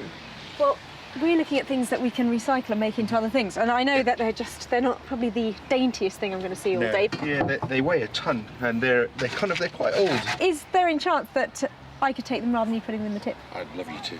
How many have you got? Have you got 2? Got 3. 3? I'm going to get somebody to help me. The provenance of these old manhole covers is important. Having come from Shane's patio, Sarah is planning to turn them into, well, something. You'd never think it, would you? But looking at them, the moment you see them in that lovely crisscross pattern, geometric stuff's really in at the moment, that's going to make a fantastic garden table or something. There's some scrap weight there, isn't there? Whatever she does make, it'll last a long time. There's a lot of steel there. They weigh a ton, so I look forward to seeing it. If Sarah hadn't seen the potential in these manhole covers, it could have been money down the drain. There's money to be made out of these drain covers, and I'm going to go for it in a big way. I didn't think Sarah would be quite so into heavy metal, but fortunately, she knows a man who is. Headphones. Rob Scher has years of experience bending, shaping, grinding, and welding metal. Years of experience, know-how, tips of the trade, so to speak. Graduating from art school, his work is now regularly in demand by architects and artists. And Rob has turned his hand to making everything from church bells to climbing frames. He has no idea what Sarah's going to bring in today, but he definitely knows what he'd like. An old-fashioned copper hot water boiler, like a really big one, about 5 foot by 500. You know, nice and substantial, like a torpedo, a copper torpedo. That's what I want. Hopefully Rob will be able to redirect that passion for plumbing towards Sarah's dingy drainage.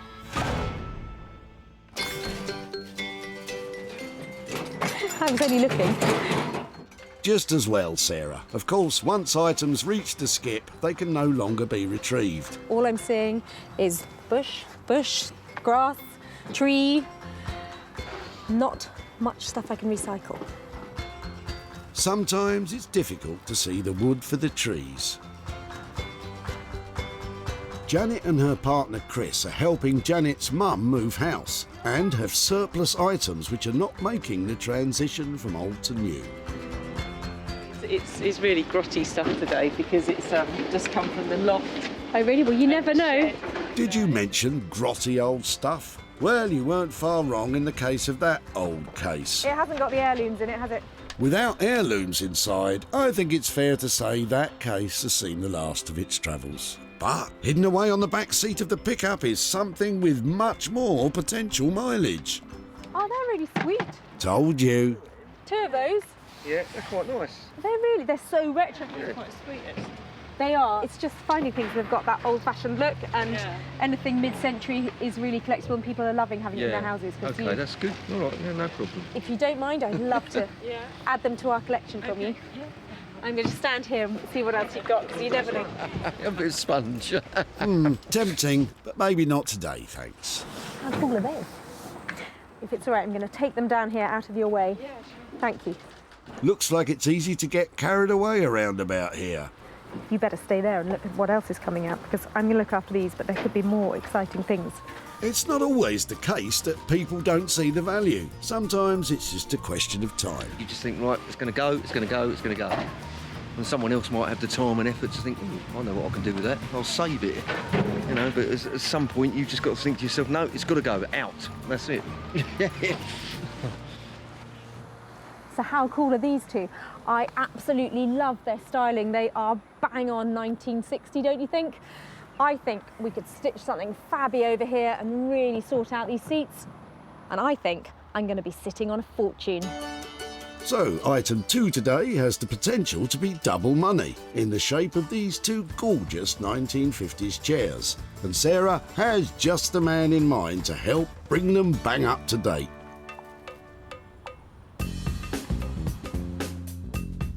Jay Blades is a builder turned philosophy graduate turned furniture restorer.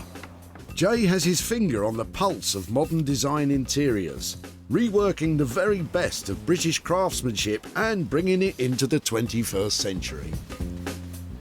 I've always had a passion for the kind of heritage that the British designers have produced over the years. Traditionalists would love to keep it as it is, but to be reintroduced into the market, I like to just add a bit of colour and add something a bit quirky. I really enjoy adding my bit and not necessarily worried about other people's reactions. It's more about, do I like it? If I like it, then it's good. Never knowing what Sarah will turn up with, Jay often flies by the seat of his pants when dealing with her dump finds. The good news is, today he has 2 to choose from. Seats, that is.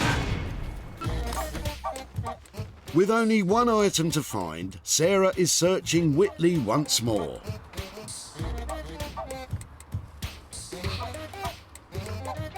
Rubbish it may be, but luckily Sarah has spotted Chris with something much more suitable. I got to stop you. So whose is that and why are you throwing it away? And I don't know, I think it's just been in the house for a long time. No reason really why it's been there. And you're just not using it, so it's no, gotta just go. not using it, yeah. And I think it's for some, I think it's like to put your suit on or something. Yeah, and then it's really cool. maybe have your cufflinks here or something. I love it don't because nobody has pieces of furniture that just do one thing anymore, do they? No, definitely not. I really like the styling on it. It's really cool. Yeah. We're looking for things that we might be able to sell to people or repurpose or Definitely, redo. Is that something you might be able to share with us? Well, you can have it if Yeah. that's what you want. Yeah, I think just, sort of I'm not keep sure if I'll be able it to use it, but just to have the option to do it. Do you know what it is? It's the bits on the bottom, the fact that it's got such lovely little casters and stuff. Yeah. I just think maybe it's, maybe there's hope for it yet. Maybe, yeah. It could Lovely. be revived. Yeah. Something, yeah. Well, that's fab. Thank you ever so much for sharing it. You're very welcome. I don't know, I've got to find something to do with it now. Look at that. That's brilliant. Good luck. Thank you ever so much. I'm sure you've got something up your sleeve, Sarah. Just been sitting in my house, not doing anything. And I thought, you know, might give it to someone else or put it to recycling where it could actually be used for something decent, you know. How cool is that? Nobody has a bespoke piece of furniture just for holding their suit these days, do they? And I can't really see what else I'd be able to do with it, but I just don't think it needs to go in the tip at the moment. Don't worry, Sarah. If you hang around long enough, I'm sure something suitable will spring to mind. So, 3 items found. Rob will be fortunate enough to tackle the manhole covers, Jay, the 2 1950s flavoured chairs, and Sarah will take care of the suit stand. It's been a fantastic day here today and I've met great people, but I've been making all sorts of promises about what I'm going to do with their rubbish. I've got my work cut out, but I can't wait to get started to turn their trash into cash.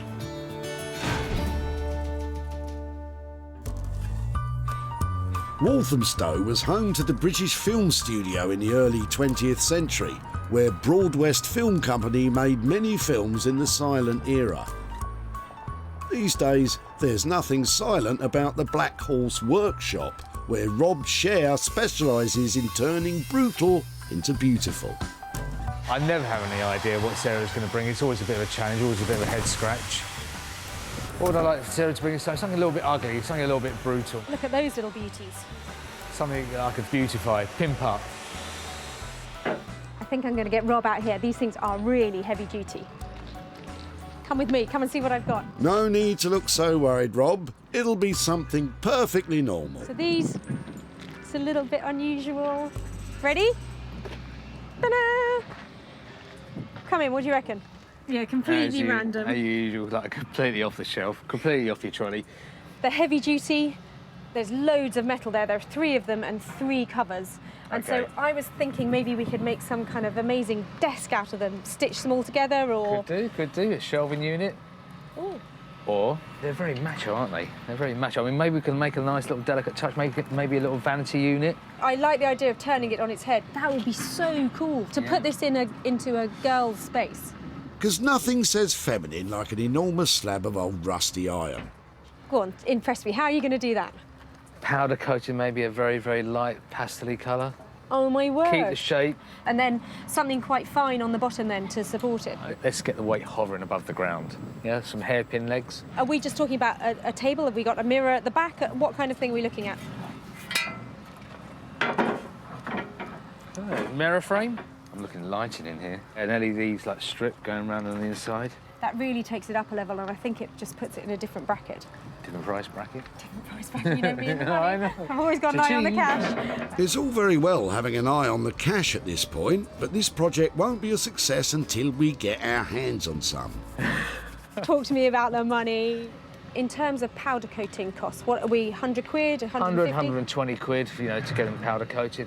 OK, and what about legs? Roughly about 50 quid. And then the mirror? 50, 75 for 3 mirrors, yeah. Roughly, materials-wise, we're in the kind of 400 quid ballpark then. I would say about that, yeah. On top of that £400 for materials, Rob's expertise and time will cost a further £600, transforming these 3 manky manhole covers into 3 makeover vanity tables. Well, the van is a lot lighter, but I've just committed to spending £1,000 on 3 very old manhole covers. I don't know if I'll make any money on this one, but it's going to be interesting. So really what I want to do is, you know, transfer a very masculine piece of material, a very masculine object, you know, a heavy bit of steel, cast. I want to try and make it kind of light and feminine. That's the challenge, really. So, Sarah's committed to £1,000 of costs to transform 3 masculine manhole covers into 3 feminine freestanding vanity units. What could possibly go wrong? Wolverhampton is a city in the heart of the Black Country, whose city motto, "Out of darkness cometh light," seems appropriate for Sarah's quest to make money from others' cast-offs. She's here today to seek the help of furniture rejuvenator Jay Blades. I tend to like to work with stuff that is real wood. Pre-1970s is my kind of flavour. It's going to be rather interesting because I don't know what Sarah's actually going to give me. Normally when she brings stuff down, it's weird and it's wonderful. Jay is a retro modern craftsman who specialises in reviving ageing furniture. Hello, hello. Hello, how are we doing? Yeah, really well. What have you got today? I think I bought you a couple of crackers here, but I'm not quite sure. OK. They look interesting. They do look really, really interesting. Are they, I didn't know if they were sort of too new, too utility to be collectible or interesting, because I haven't found out anything about them. The utility, yes, and not too new. These are beautiful. In my eyes, these are modern day antiques. So these are things that you should not do too much to. You shouldn't like plaster it with gloss, or you shouldn't rub it down so you get rid of the wood. Personally, I think you should just lift it a little bit more than what it is now. Do you have any ideas of what sort of fabric we might be able to put onto the seat covers? The fabric that I think going into someone's house, I believe it has to be a velvet. Luckily, I've got something here. Perfect. Wow, I would never have picked colour like that. So I would probably leave the top, clean that up so it brings it back to life, but add a really luxurious velvet that once you sit on there, it just feels to die for. The other thing I would add, just a little bit of a twist, would be to put wallpaper underneath the seat. That's quirky to have something like that underneath where, you know, not many people see it. It's a little surprise, isn't it? Yeah, definitely a little surprise. And it's a little talking point as well. I think they're going to look fabulous, but you've got to tell me, what about the money? I knew that was going to come. Well, basically, the money, I could do the cleaning and the wallpaper and also putting the fabric on top for £50 for the turban. How does that sound to you? That sounds like a good deal. Hopefully, not too much work for you, and think we could make some profit on that. So that, Yeah. I think that's just where I want to be. That's excellent, thank you. So that's a deal. That's a deal. All right, I best get to work then. Brilliant. Okay. I'm really pleased with how that went. Those chairs are going to get the update they deserve, and I might make a little bit of money out of it. This is going to look so good that I would even have these in my house. Anything I tend to work on, I love so much that I would have it myself, but these should sell as well, with what I'm about to do to them as well. Jay's plan to simply update rather than renovate could provide Sarah with a bumper profit. So, £50 in total for the transformation of these 2 glamour chairs. Seems like a proper bargain to me.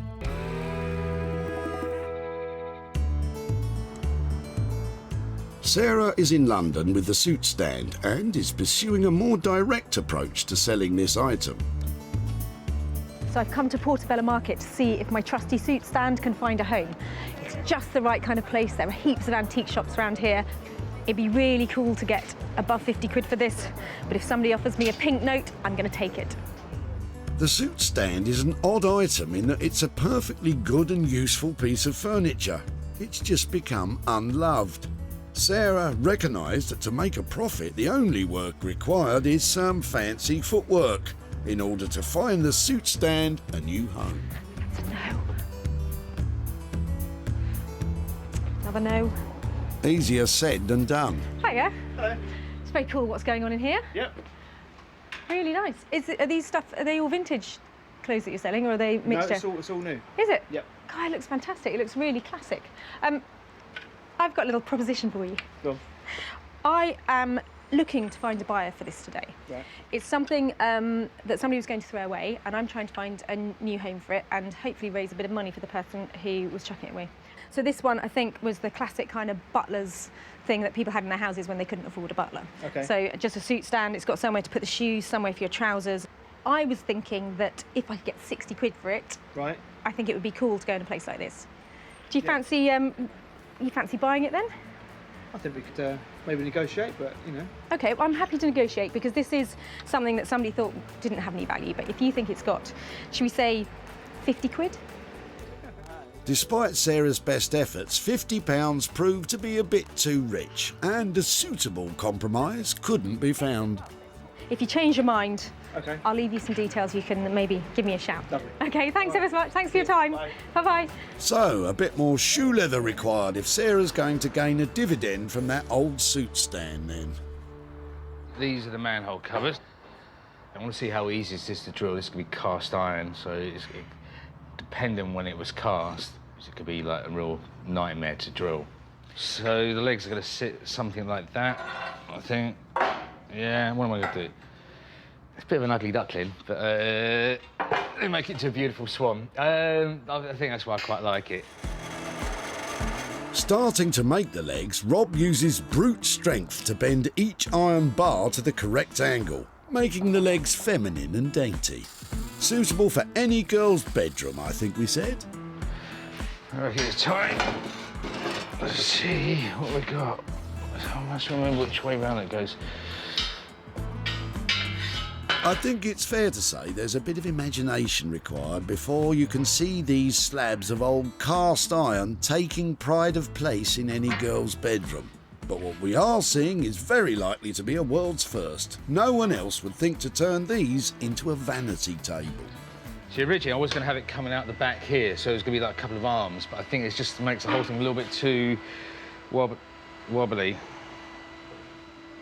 As it is, it's wobbly anyway, so we're going to have to sort that out. See, that's quite nice. That's, you know, just like if I can weld it on there, that'd be brilliant. It's not certain at this point that the mirror frame can be welded to the base due to the nature of the cast iron. The only way to find out is to do a test weld. If this cracks now, then I'll know that I can't actually do any welding this, and I'll have to, like, make... OK, so, I mean... I think what Rob's trying to say is that if the welding is unsuccessful, that means an alternative way of fastening together the tables would be required, and that has time and budget implications. Like, I'm just going to go for it, and then... breaks, it breaks. I think not the best strategy, but kind of against the clock a little bit here. So, oh, horrible. The worst case scenario would be that the extreme heat from the arc welder that Rob's using will cause the frame to crack. Doesn't like welding. Normally, if you'd welded this to itself, you know, or a similar type of metal, it's just snapped along the line it was welded. That's not such good news. Looks like a plan B is required. Just let it cool down, and then I'll think about what I'm going to do. Since Sarah's dropped these off, the thoughts that I had was to probably just keep it nice and simple and just put a velvet, a lovely deep purple velvet on the seat. But sleeping on it, I want to introduce some colour. This is the frame I would love to paint. I would love to give that a nice green against the purple. So if I can get that there, because that works well with that, I have to add that just a little bit of ooh to it. Ooh, that'll be a technical term then. I would say for me, this is not a big task, but normally when you think it's not a big task, then it shows itself to be a big task. So personally speaking, this is a job I'm just going to get stuck into. And if there's problems, then I'll overcome those problems in due time. You never know with old furniture. I don't know where it's been, what kind of life it's had, what someone's done to it. They might have had an easy life. Imagine that, one previous owner. That would be cool. If you don't have a jar to put all the screws and bits and bobs in there, the best bet is to get masking tape, stick them all down, right on a piece of tape. That's supposed to be a 1. And then on the bottom of the chair, you put a 1 as well, so you know which one, especially if you're working with 2 chairs that are identical. Matching the old fixings back to the chairs from which they came makes putting them back together again so much easier. I want this to go a kind of minty green, but I've got a darker green primer, and then get ready to rock and roll.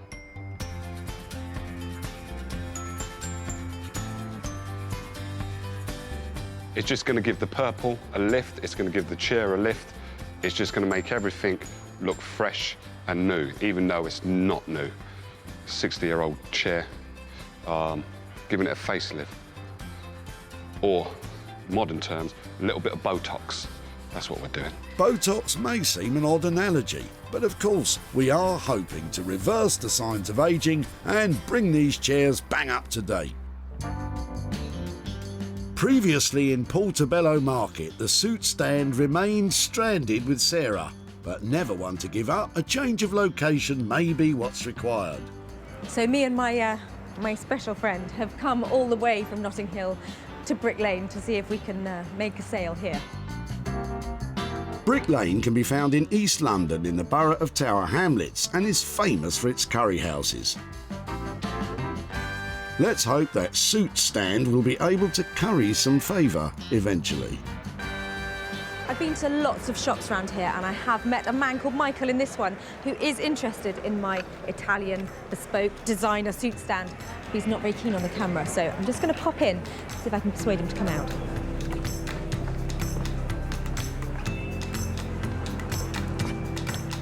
Guess what, Michael? It's your lucky day. We're back. Sarah's success is measured in sales, and she always seeks out the best opportunities to maximise profits. Hosting regularly her own furniture and clothing sales from home, Just sold the sofa. advertising and selling online, Get that online. or meeting commercial buyers in person to sell direct. Seeing this is really refreshing, and it's good, and people are going to want more of it. It's going to grow, this thing, I think, that you're doing. With opportunities galore in the things we throw out, Sarah's always looking to make money for nothing. The suit stand, salvaged from Chris, You're just not using it, so it's No, not just going. not using it, yeah. And I think it's for some, I think it's like to put your suit on or something. Yeah, and then... yeah, it's really cool. has covered some miles searching for an elusive new home. It'd be really cool to get above 50 quid for this, but if somebody offers me a pink note, I'm going to take it. Sarah made a sale, and the only question remaining is, did she get a pink note? Sarah is back in Whitley to tell Chris what became of his suit stand. Hi Chris, Hello nice there. to see you again. Nice to Hiya. see you again. Thank you. I've got a few things to show you about your suit stand if you'd Oh, like yes. to come and catch up. Oh yeah, sounds good. Come in. Lovely, please. thank you. So we decided that it was probably the kind of thing that would fit well into a shop as a shop display piece. Oh really? Yeah. A really nice guy in a vintage shop, and he has all sorts of things in his shop. So he specialises in vintage clothing and accessories and that kind of stuff. He immediately said, "Oh, I really like that." So I did a bit of bartering, and I tried really hard to get, you know, like some real sales stuff behind it. But actually, in the end, I got £25 for it. Oh right, that's better than nothing. It is, and that £25 I've got here, and that's for you. So wow. It was really good fun. Well, thank you very much. My pleasure. It's not $1 million, but I don't know what you'd do with 25 quid. I'll put it into the daily shop or something like that. Find somewhere for it. But anyway, it was lovely to have met you again. And you too, thank you very much. I'll be at the tip, no doubt, sometime soon. See you again. See you again, yeah. Thanks ever so much. Okay, bye, Chris. See you, bye. Sarah sold the suit stand for 25 quid, which is all profit. I didn't think that the coat hanger would have any sort of value to it, you know, it looked old and abused, so, so I'm shocked there was any money made out of it, to be honest. Rob has managed to manhandle the manhole covers into what can at best be called butch beautiful vanity tables. But it's not been a project without problems. Everything that's been put together, apart from the actual frame, has been bolted or just placed. So we've drilled the backing for the mirror. The support here has been bolted on. Nothing has been welded except for the base. The inability of the cast iron to take a weld has caused no end of problems. This has meant that the project has taken much longer than anticipated. But we were going to utilise the recess here on the drain cover for lighting. Now, I had to work within the budget, and to be honest, we went way over budget with the lighting. So the next stage, if there is any next stage, is to talk to Sarah and see what she thinks about it. This restriction on both time and costs has also meant that some of the final finish is a little more temporary than Rob would like. It's the manhole makeover moment, and I'm here to see if Rob has managed to turn those 3 dirty bits of drainage into 3 fabulous vanity units. When Sarah managed to save these manhole covers, they were destined to become molten metal.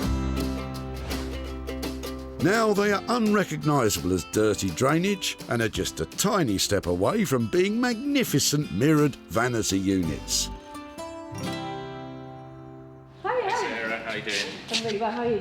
Not too bad. Come in. Quiet here, it's never quiet here.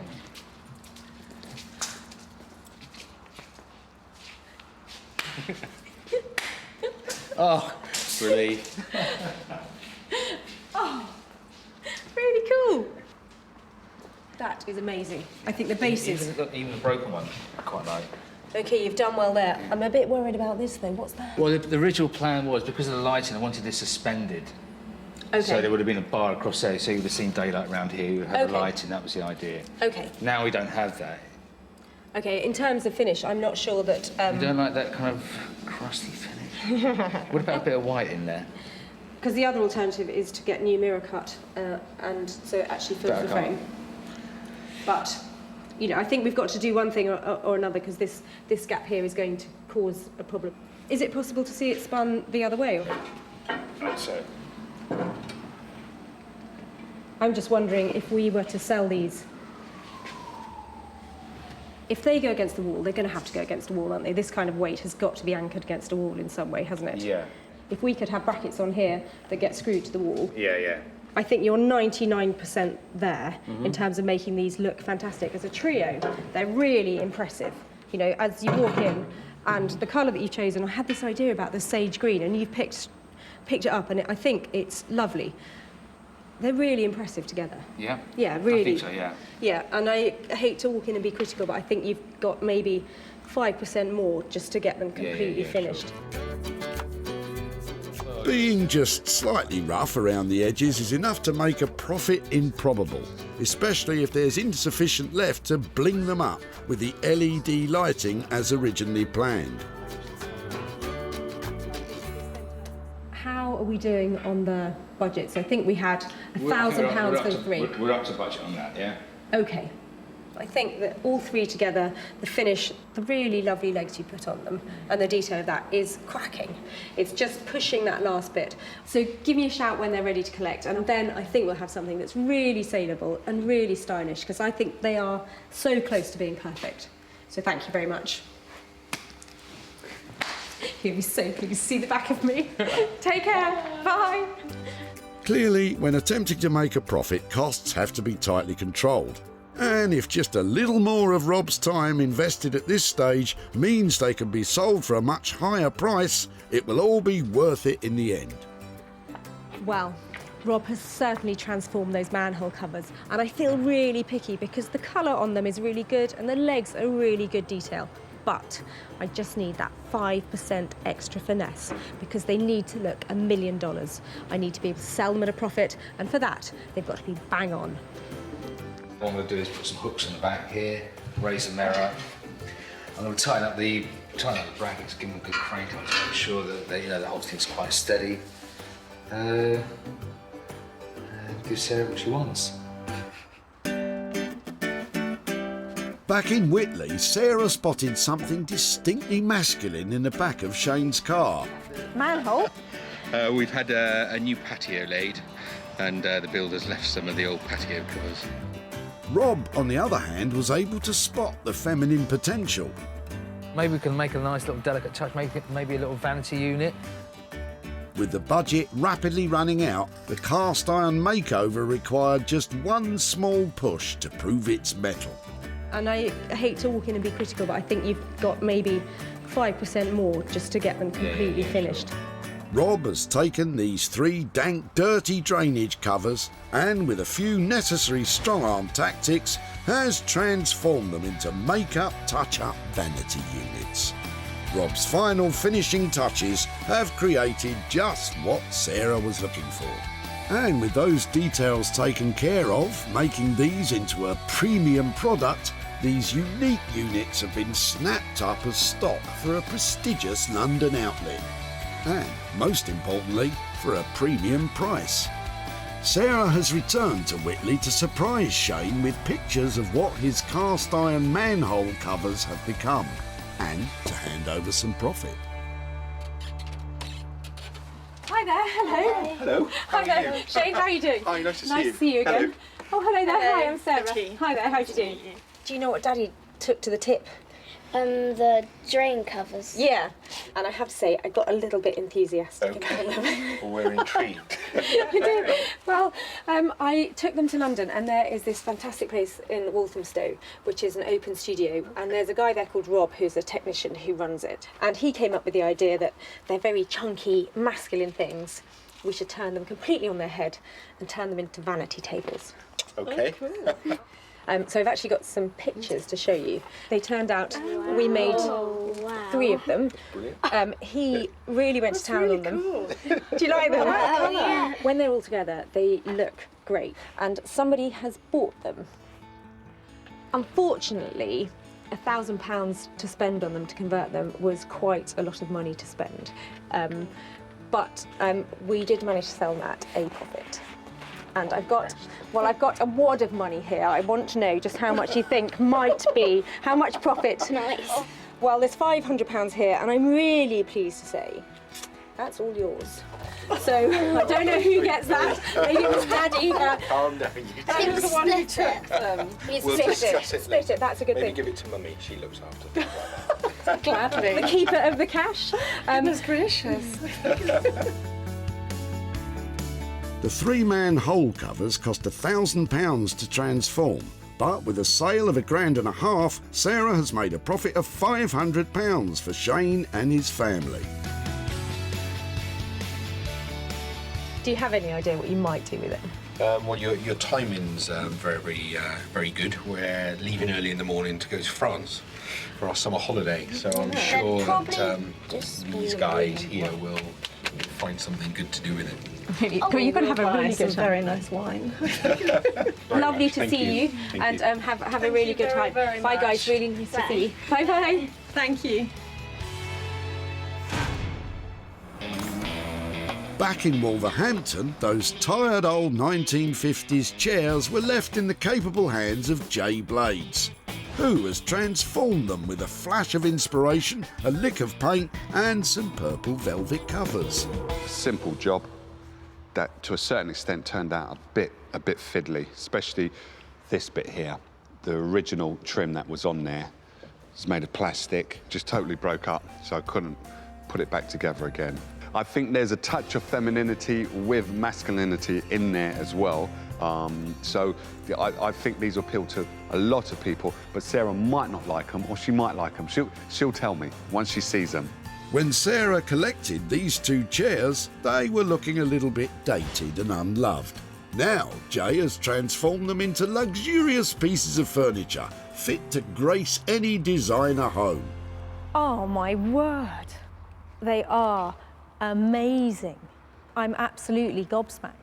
I think now they look like they've been brought into the 21st century. Beautiful. What you've done is amazing. Really. Oh, look at that. You are a genius. I'm trying to be. And both of them, rather than having a match up, they're just slightly different. Quirky. I love it. Yeah. Beautiful. The finish and the quality is amazing. You've got 3 different kind of finishes there. You've got the velvet, you've got a matte painted finish, then you've got the gloss here. Normally, those won't go well together, but when you look at that kind of contrast, they just look perfect together. Yeah. I think because you've got dark, light, it's semi-dark, but it's more warmer, this colour. So I think, yeah. Did you manage to do them 50? Or, I mean, we didn't discuss this top bit at all. No, the top bit, I was going to leave it as it was, but when I put the seat on, covered the seat, and then looked at it, and the colours weren't matching up, so it was just inevitable that I had to do the back. I love them. So they came in, originally we stated, was it £50 for the 2? Yeah. Now they're £70 for the 2. I think that you have turned something really ordinary into a statement piece. They are stunning. I'm really pleased. The sales potential of these 2 old chairs is now obvious for all to see, and Sarah's leaving with high hopes of making some cash. These chairs have gone from classic car boot fodder into high-end luxury item, and that's all because of Jay's hard work. He put an extra 20 quid on the bill, but I think that's money well spent. I'm never too sure when I actually show people the furniture for the first time if they actually get it, but Sarah got it, which I'm really, really chuffed with.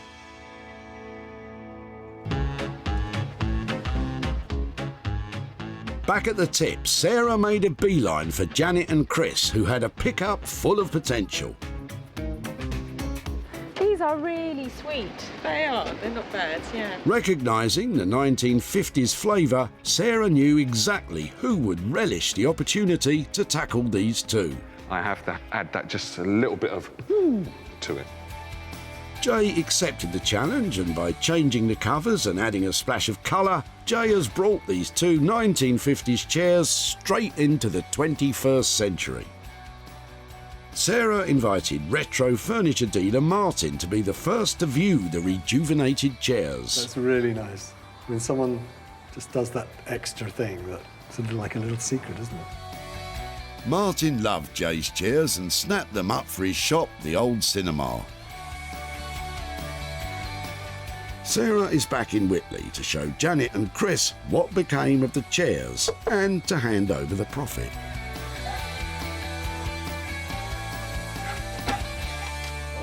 Hi there. Hello. Hi, Chris. How are you doing? Oh, how are you? All right. Yeah, really Good, well, good, really good, well. good, good. Are you coming out too, Janet? Yes, Hi there. hello. All right, Nice to see you again. I've got a few pictures to show you about the chairs. Do you want to come and have a look at them? Yeah, by all means. The chairs that you dropped off, this is how they ended up. Oh, fantastic. Yeah. They look No, brilliant, they don't look brilliant, don't they? They were really Oh, it's comfortable. amazing. They did Yeah. look, and this sort of turquoisey colour was amazing. Very high-end sort of feel to them. Yeah. To be honest, the legs and you know, they just look totally different, but I'm sure they're not. But it's because of the seats and everything, it's just made the legs stand out.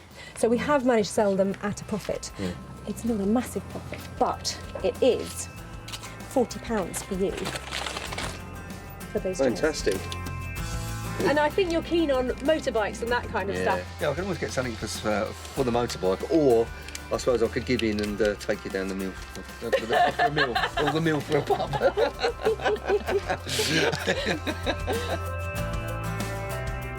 The two chairs were transformed for the grand cost of £70, and Sarah sold them for £110, leaving Janet and Chris with 40 quid to fight over.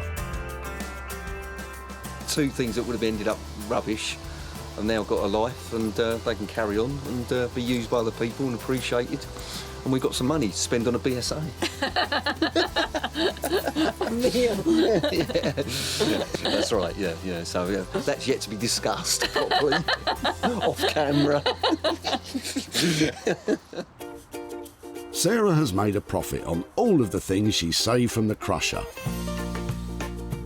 The soup stand has found a new home in a London shop.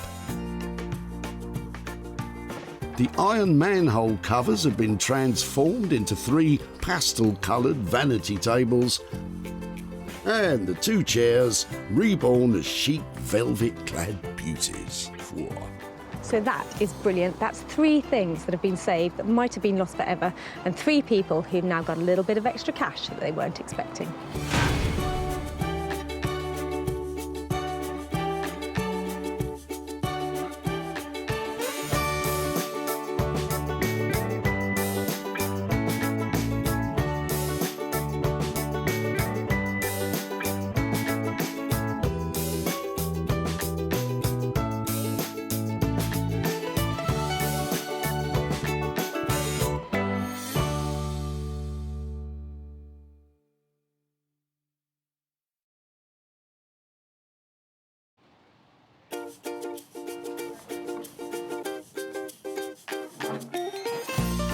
How do you make money for nothing?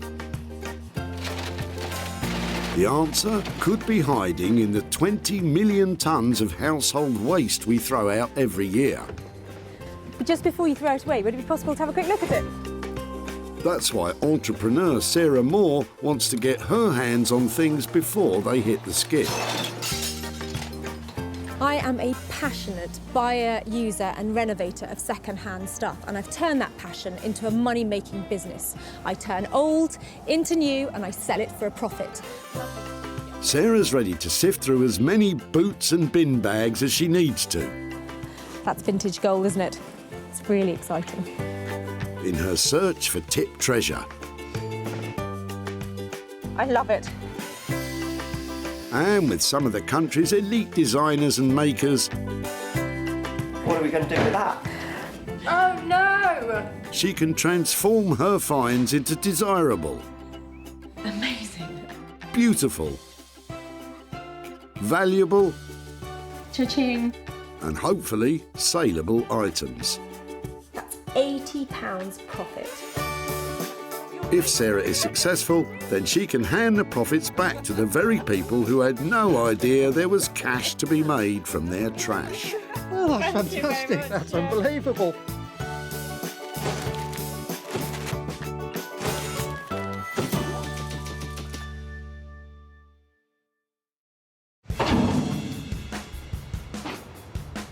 Today, Sarah's at Merchants Way Recycling Centre in Walsall, about 10 miles outside Birmingham, and there's a whole lot of dumping going on. Although much of what we throw away each year could have a newfound purpose. It's so busy here today, and I know that there are fabulous things coming in. All I've got to do is find them before they get dumped. Sarah's search has been given the thumbs up by the local council, so don't think this is an invitation to start raiding skips in your local tip. That's not rubble, what's that? It's an old tripod. Belongs to my dad a very long time ago. It's amazing what you find amongst the rubble. Sarah's not going to quit until she's got her hands on 3 items which, once repurposed, can be sold at a profit, meaning a potential pocket full of cash for their original owner. They're being thrown out. But some people are more happy to see their things gone for good. My other half is on holiday and he doesn't know I'm getting rid of all this. He comes back tomorrow. Luckily, Sarah's found Don, whose other half is more than happy to get rid of their old furniture. Her indoors doesn't want it. Really? It's got threadbare and it's worn, isn't it? And the cat's been at it. It's all been scratched to death. And this is how it is. No one wants old furniture. You just have to chuck it out. Well, I tell you who might want it. Me. Oh, you can have it if you like. Because it's got a certain something about it that is now quite popular with people because of its retro styling, because of those little wooden armrests. You say to that to my wife. Well, it doesn't fit into everybody's home, Yeah. but this is the kind of thing that I'm up here looking for, hoping to give a new lease of life to. Well, there's a great big bucket full of broken glass here when the window broke in the storm the other week. Do you want that as well? She'll be fine with the chair, thanks, Don. Stick your glass in the rubble skip, because glass is made of sand, you know. This looks so brown, it's so old-fashioned now. It's going to look amazing. You hear that, Don? Amazing. You can cover them if you really want to, but people don't tend to do that these days. New stuff is so cheap, relatively. They go and buy, they just go and buy another one. Sarah has her first fabulous find. So what are her plans for this big brown beast? It's brown, it's a bit dirty, and at first glance you probably think that this is in exactly the right place here. But actually, I think this has huge potential. This is teetering on the brink of being a very trendy style, and I think with a new cover, some exciting fabric on it, it's going to look $1 million. And Don's old scratching post is destined for Anthony Devine and his Ministry of Upholstery, no less. Mancunian Anthony is a passionate upholsterer who loves to combine the experimental with traditional techniques. And he supplied furniture for the likes of Harvey Nicks and the QE2, no less. I like to explore other things in what a traditional upholsterer would do, so I would use digital fabrics. I like to mix like kind of screen printing and printing your own fabrics. I like to explore opportunities. Which is good news, because Sarah has your next big opportunity lined up. Your next big brown opportunity.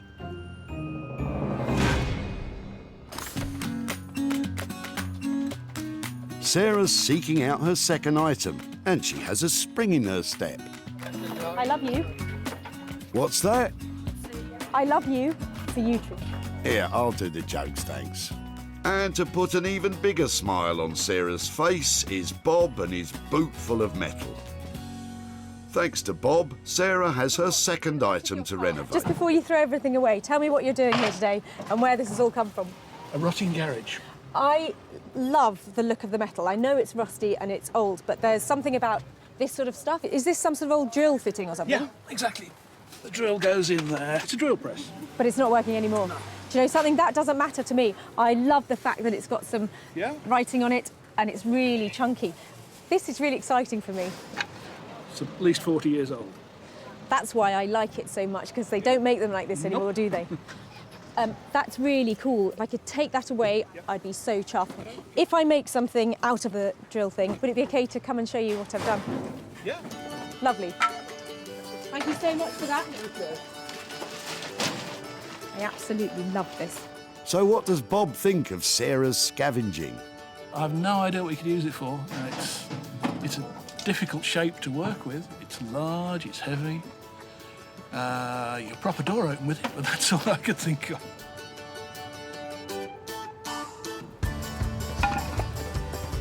I'm so excited to have found this. I absolutely love it. This beautiful retro styling, the lettering, all the colour of the paint that's left on here. It's a really interesting piece and it'll look great as an interior design lighting feature. Bye. Thanks to Bob the Builder, Sarah has her second item to renovate. But she'll need help. Luckily, she has just the right man for the job. Say hello to the Rag and Bone Man, aka Paul Furbank. Launched during the London Design Festival in 2011, the Rag & Bone Man brand is best known for creating high-end interiors from salvaged heavy machinery.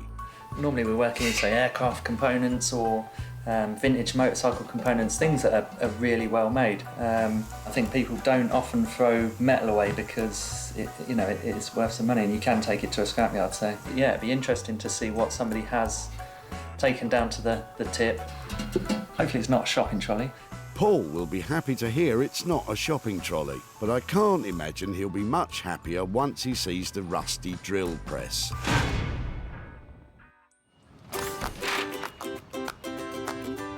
So, with 2 items safely stowed away for Anthony and Paul, Sarah now has to find something she can sink her own teeth into.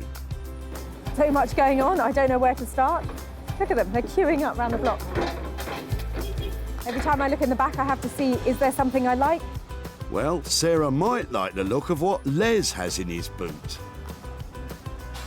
Just being nosy. I'm just wondering if those wood blocks would make chopping boards. What do you think? I think they would. Better watch out for the guard dog, though. Who's your friend? Hello. That's Gracie. What's the wood from? This is wood I use for my wood burner, but I make things out of them, see. Really, what do you make out of them? Well, anything. How many have you got? Come on, let's see. It'll be about 8, I think. Are you sure you've got more? You don't mind sparing them? No, no. I'm such a scavenger. Yeah. Are you a woodworker, or have you got the right tools? I just make little things. What have you made out of them? Well, I make a lot of signs for the caravan club. Okay. I feel really embarrassed taking them, but if I do manage to make something... Look, I wouldn't give you them if I needed them. Well, you're very sweet. I think Gracie approves. Sarah reckons these timber cut-offs could make adorable little chopping boards. Do you think she can do it, Les? I'm the clue. I don't know her skills. Clearly she's got some. She sees something in them to have them off me. It was that, the caravan or the fire. So she creates something, which it is created. Good luck to her. There are 8 or so chunks of these fat little bits of flooring joist, and I think I've got a plan for them. You know when you cut up the lemon that goes in your gin and tonic and it tastes of garlic because you've used the wrong board? Well, these are going to be beautiful, bespoke lemon boards for your drinks cabinet. Sarah's 3-piece treasure hunt is complete. Anthony will dream up something dazzling for Don's armchair. Paul will devise a new use for Bob's drill. And Sarah will be slicing up lemons in no time with Les's blocks. It's been a really good day here today. The people of Walsall have been brilliant, and in between the bin bags and the garden waste, I found 3 really excellent things, and I know I can turn them into hard cash.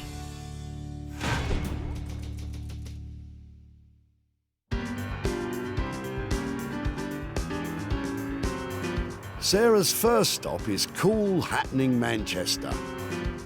It's alive with established and emerging designers and artists. Sarah's taking Don's brown lumpen chair to furniture maker Anthony Devine. Anthony creates bespoke, handmade, upholstered pieces that are a world away from what Sarah's bringing him. Sarah's coming today. It's never just a simple footstool or just a simple dining chair. There's always kind of something big and ambitious. Anthony! Hello! Hiya! Are you well? Do you want a hand? I'd love a hand. Look, how cool's this? Very nice. No, it is. It's actually really nice. Right. Talk me through it then. It's not really being done any favours with the brown Draylon, but I thought it was actually really... Oh, don't break it already. Oh, sorry. Steady on, Anthony. I thought that it could be absolutely bang on trend and looking really cool. Yes. And so I brought it to you. Yes. Well, this is the kind of thing that's kind of fetching big money at the moment. It's nice. I didn't know whether we should cover it in blocks of fabric rather than a patterned fabric, so you could really see the structure of the chair and the way it was designed. But I know you're dealing with this stuff all the time, so I'm all ears to hear what you've got to say. We're using some great fabrics from Guatemala, of all places. Really? All hand woven, and I think it would look amazing on this chair. Hand-woven Guatemalan fabrics? That's exactly what I had in mind. Uncanny. Oh, wow. This is 1 metre by 50, and it takes over a month to produce. Do you know something? That's going to be so out of my budget you wouldn't believe. Well, I was thinking we can put this part here, then these, and then this. Possibly that way or the other way around. This is a bit controversial, Kate. I'm slightly worried that if we put all this on here, and I was hoping to keep the wood exposed, we might end up where we don't actually see the shape of the chair. The patterns certainly are eye-catching, but is there such a thing as too eye-catching? Why don't you move them all about the place, Anthony? Maybe that will change her mind. I think that will work. I'm not sure she's 100% convinced. It's a big money gamble with such pricey fabric. What am I looking at to get this whole thing done, including the fabric? We're going to be around, you know... Spit it out. Dare I say the £800 mark. 800 quid? It's a big commitment for me to spend I know. 800 quid on something I found I at a know. tip, but you've talked me around and I think that we're going to see something just amazing. Are you staying to help me then? Not a chance. Nice to see you. Always a pleasure. Thank you, every time. Don't go slacking. I think we got there in the end, didn't we? I'm hoping that that combination of fabrics and that shape of that chair really come together. But whatever happens, I'm spending £800. It's got to look fantastic, and I hope to make a little bit of profit. I dread the times that she turns up, but she always leaves me with more work. But I like this one. Lots of potential. So, for a whopping £800 to produce, Sarah's going to have to sell it for a small fortune.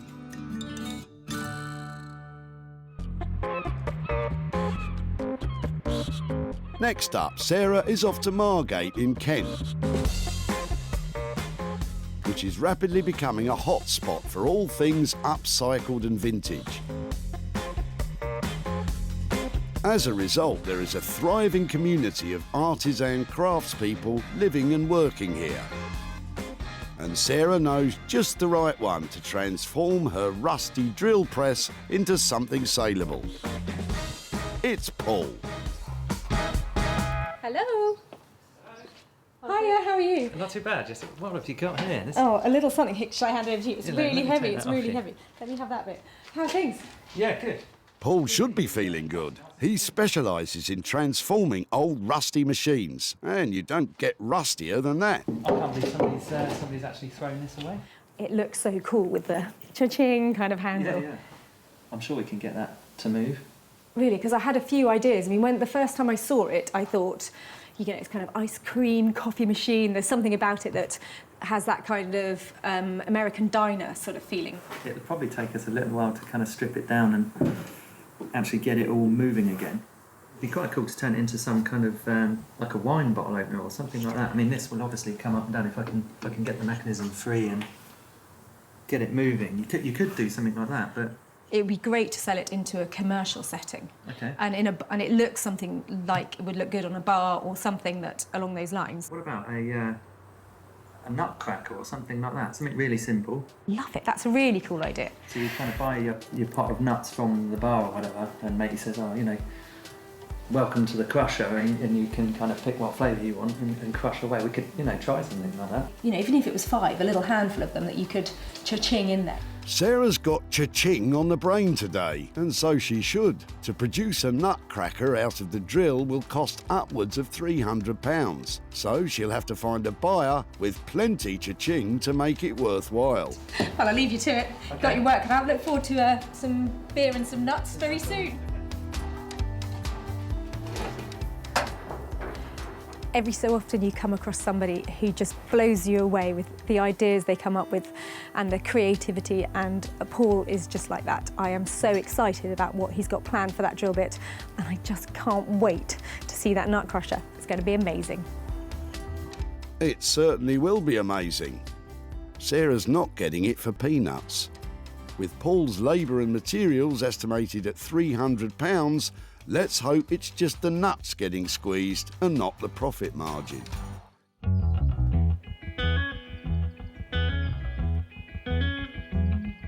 From marvellous Margate to stunning Sussex and the barn where Sarah is about to start her own project.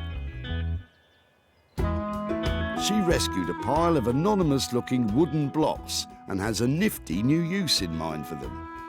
So these I want to make into chubby little lemon-shaped chopping boards.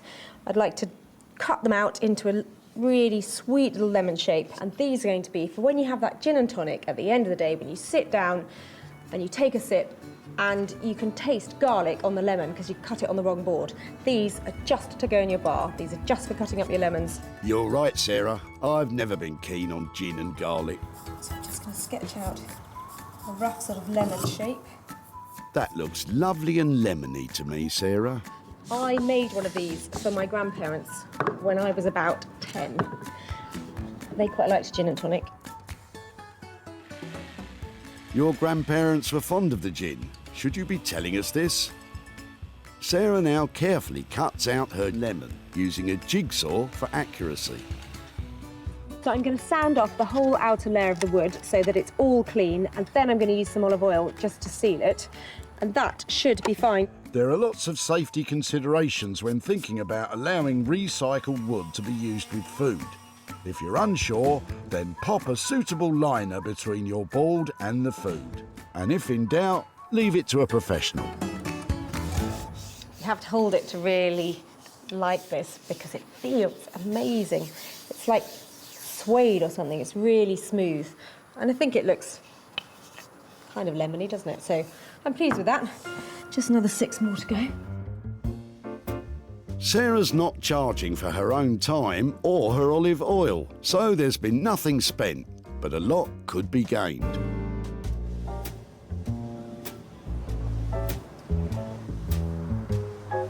Back in Manchester, Anthony's stripping back the retro brown chair and uncovering about 50 years worth of dirt. Ugh. Thank you, Sarah. I hope he washes his hands, because Anthony's handling the very pricey Guatemalan fabric. Many textiles from this region originate from ancient Mayan culture, so it was an obvious choice, eh, Anthony? It would be easily to just be able to put like a kind of a nice wool or a nice felt on there, just kind of really blocky colour. Given this opportunity, we wanted to just have a little play around with something new. Anthony's upholstering one arm of the chair as a guide to work out how to arrange the other fabrics. And if I remember right, Sarah wasn't totally convinced with his plan. There was a lot to discuss on the day when Sarah came round. I know she was quite interested in keeping it quite defined. More defined. That should be easy. If that goes in there, what do we think of these cutters? Like, does it affect your eyes too much? Having this there takes it away from that, I think. Like you were saying, less is more sometimes. Yeah, I think more is more on this one. What I'm thinking now, this is a centre, a thinner stripe of that down there.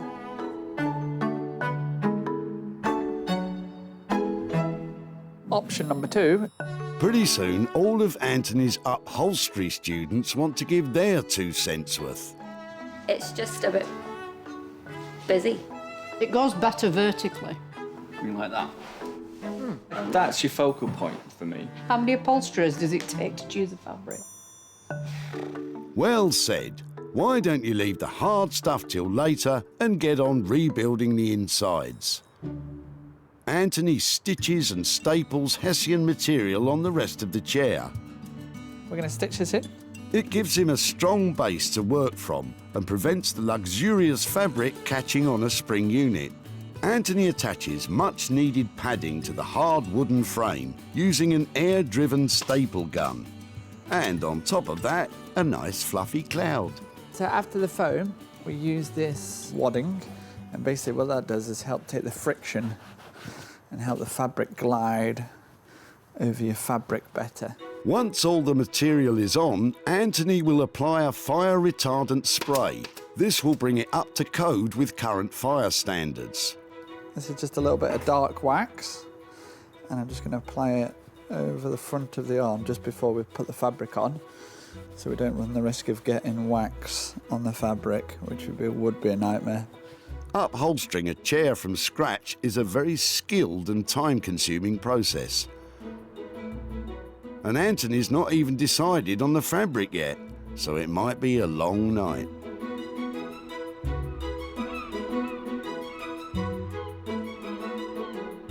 Back in Margate, Paul has been working on the new designer nutcracker.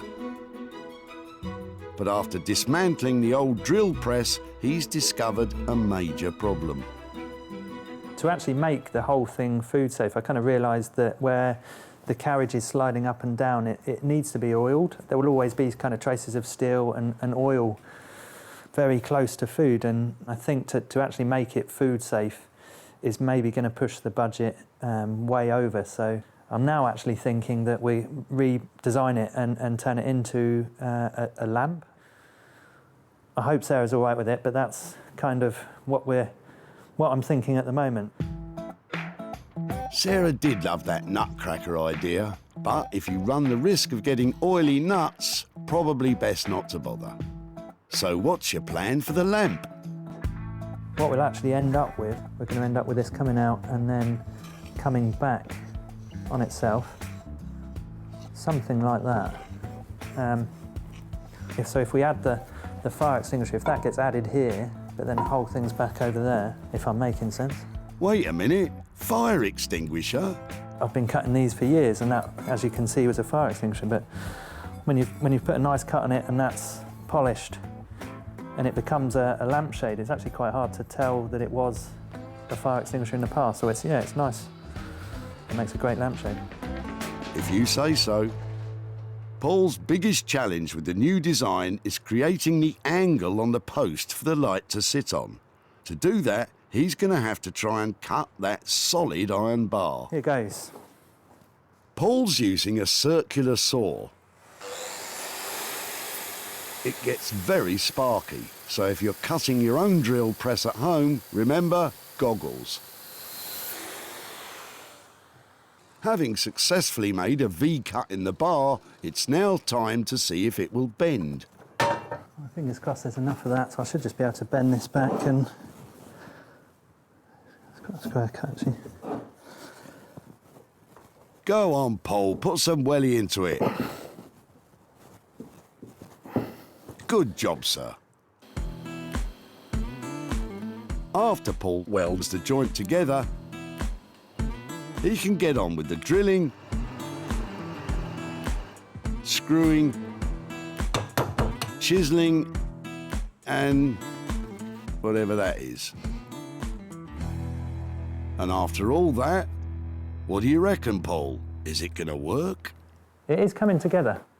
It's all so well made. I mean, as a lamp, you'd pretty much be able to throw that on the floor. It shouldn't break. Compared to modern day lamps, that's quite cool. You'll easily get 100 years out of it, give or take a light bulb or two. With the design set, all Paul needs to do is get the light fitting sorted, polished up, and pray that Sarah didn't have her heart set on that nutcracker.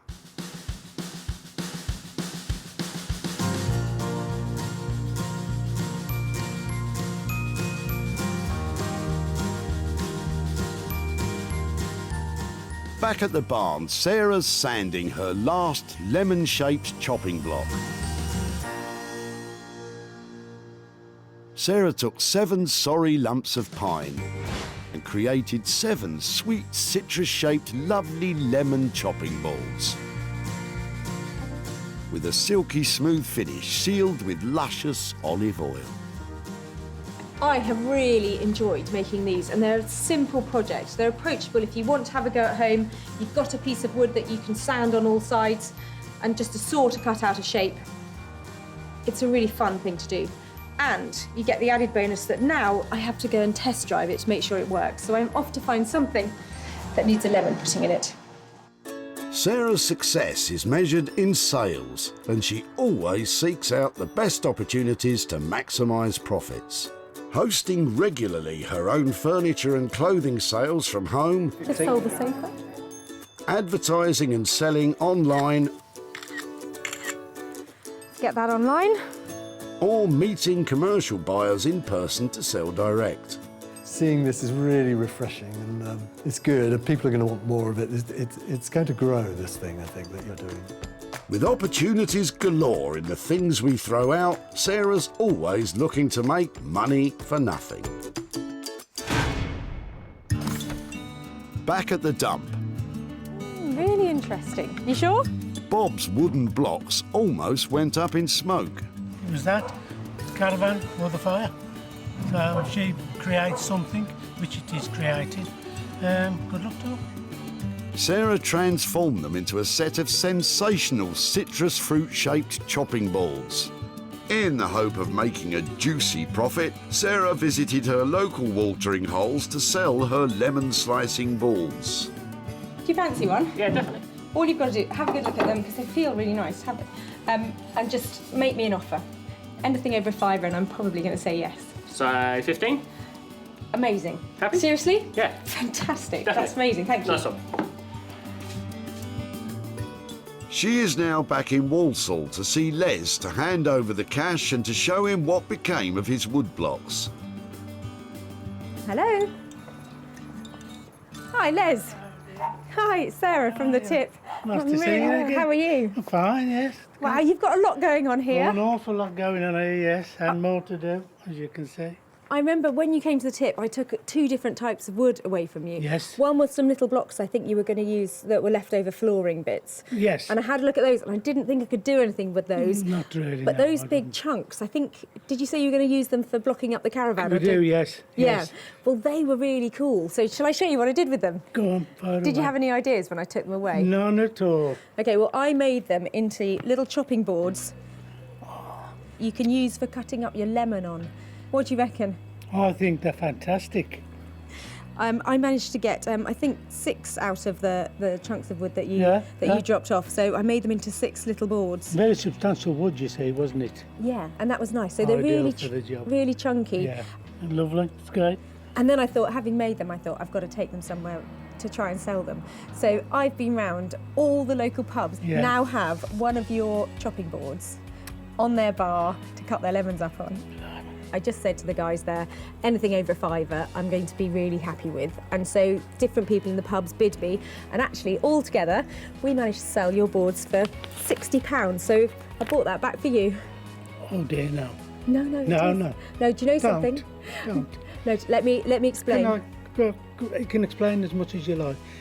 I'm sure you know a charity you could give that to. Well, do you know something? This is money for nothing because it was made out of nothing, and we brought it back for you. We'd love you to take it if you'd like to give it to a charity. That's absolutely I certainly lovely. will But be able to do that, and I will do that. if you'd like to give it to charity, that's great. If Thank you so much. If you'd like to spend it and I'm think about. touched.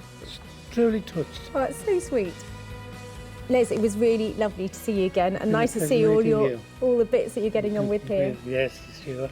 Yes, Take care, and thank I hope so to see you much. in Sussex in a pub very soon. Yes. Bye bye.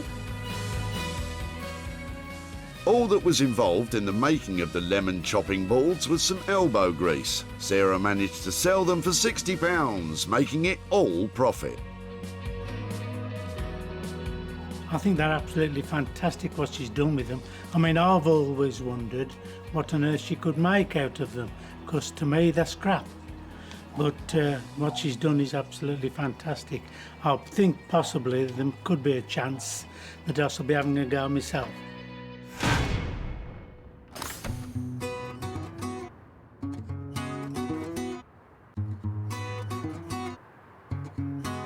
Back in Manchester, Anthony's waiting on Sarah to pick up the renovated brown chair.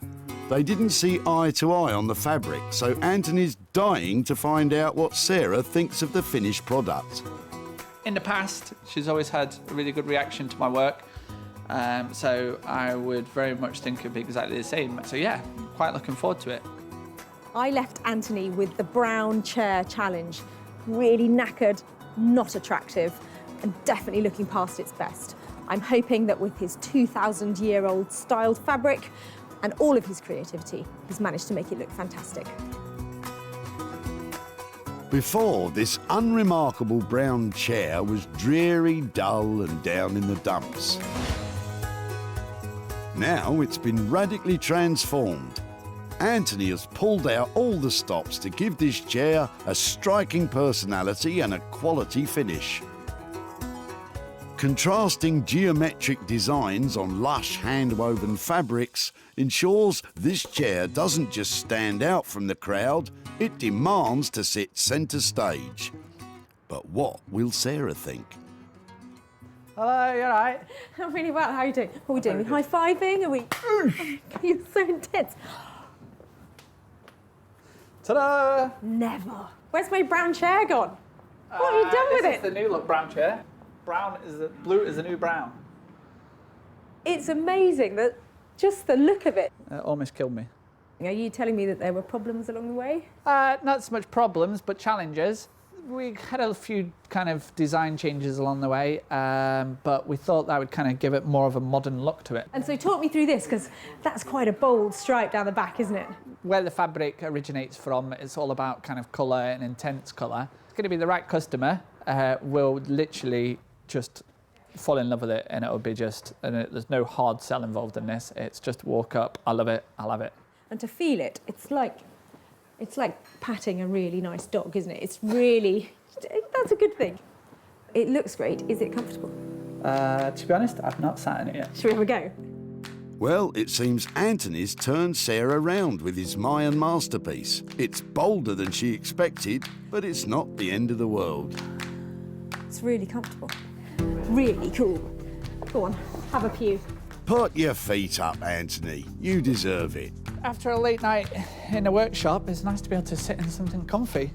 All right, don't get too comfy. Let's get down to business and that £800 budget. It did take a long time, but we're still on budget. Really? Just. I think it looks absolutely lovely. Really cool. For £800, I would hope it looks cool. But Sarah now has to find a buyer who agrees.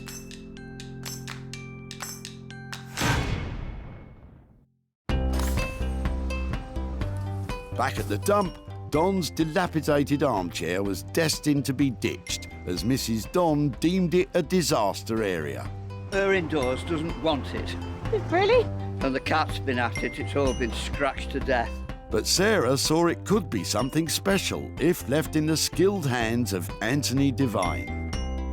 Sarah sold the chair to Smithers of Stamford, who specialise in vintage and retro pieces. It's original, and you can see that it's handmade, can't you? Love all the colours in it, all the different colours. I don't think it'll be on the website for long. No. And she's back in Walsall to show Don what became of his armchair and hopefully hand over some cash. Hello there. Hi, Don, how are you doing? Oh, I'm fine, thanks. How are you? Yeah, really well, really well. I've got a few things to talk about with your old chair. Oh, right. Now, Brilliant. remember, when you were throwing it out, I think you said your wife didn't like it anymore. Is that right? That's about it, yes. I've got some pictures of it, how it ended up, and I just Right. wondered if you think that she'd give it house room the way it ended up here. What do you think? Oh, my goodness me. Right. Does it look like your chair? Yes, I can recognise it, but yes, you've done a brilliant job. If that came back here, you'd want all the room decorating to match it. Yeah, oh, well... Yeah. Oh, wow, look at that. It went off to an amazing upholstery studio yes. in Manchester. Right. And the guy there stripped back every single part of it. It was just a frame, and it was a really lovely wooden frame. And it's got some beautiful hand-woven fabric I was on it. looking at that, yeah. To do something like that is not cheap, so I can understand why people throw things away. It cost £800 Did it really? to restore it to its former glory, or to give it a new lease Is the of bill life. coming here? Not that bill, actually. Oh, no, that's all right then. And yeah, well, actually, it cost £800, but I have managed to sell it. Oh, brilliant. And at a profit.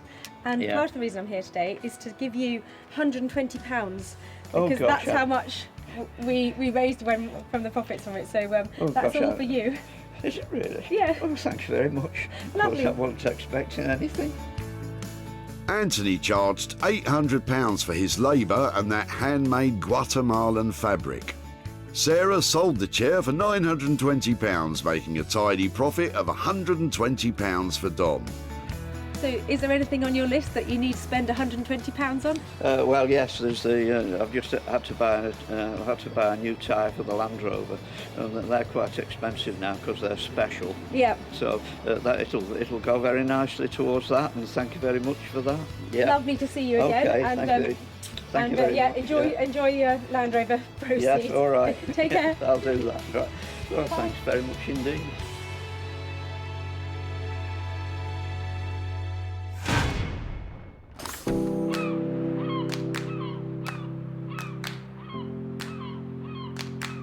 So, while Don counts his cash, Paul is making the finishing touches to the drill press turned lamp. The only thing is, it's nothing like what Sarah asked him to make.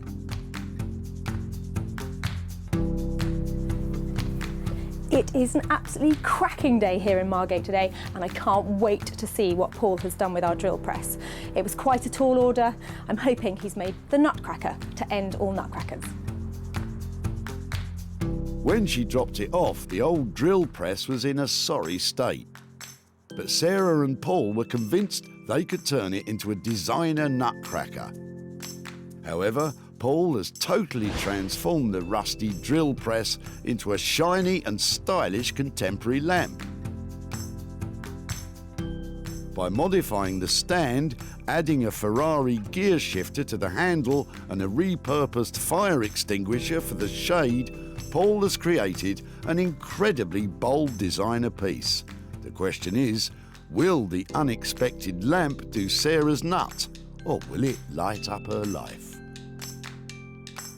Hiya. Hello there. How are you? Is that it? Yeah, it's hidden. How you doing? I'm really well. How are things? Good. How was it?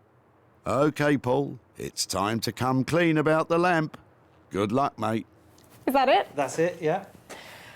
It's not quite what you think it was going to be, but it is what it is. So what happened? Was it difficult to make? What was the? Well, shall I just see? What is it? Let's see. Let's just go for it. Oh my word!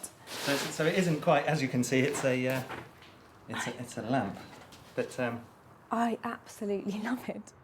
Oh, thank goodness. it wasn't quite what I was thinking. I was quite excited about making a nutcracker because I've never made anything quite like that before. Forget the nutcracker. I mean, Okay. that is sweet. It is amazing. Does it move? It does move. So there's a little lever on the side that kind Yeah. of fixes it in position, and then you've got some height adjustability on that. I think it looks amazing, and I can't wait to see it turned on and stuck on a desk. And can we try it? We can turn it on. Oh, it's a beautiful filament bulb as well, isn't it? I think you have just transformed it.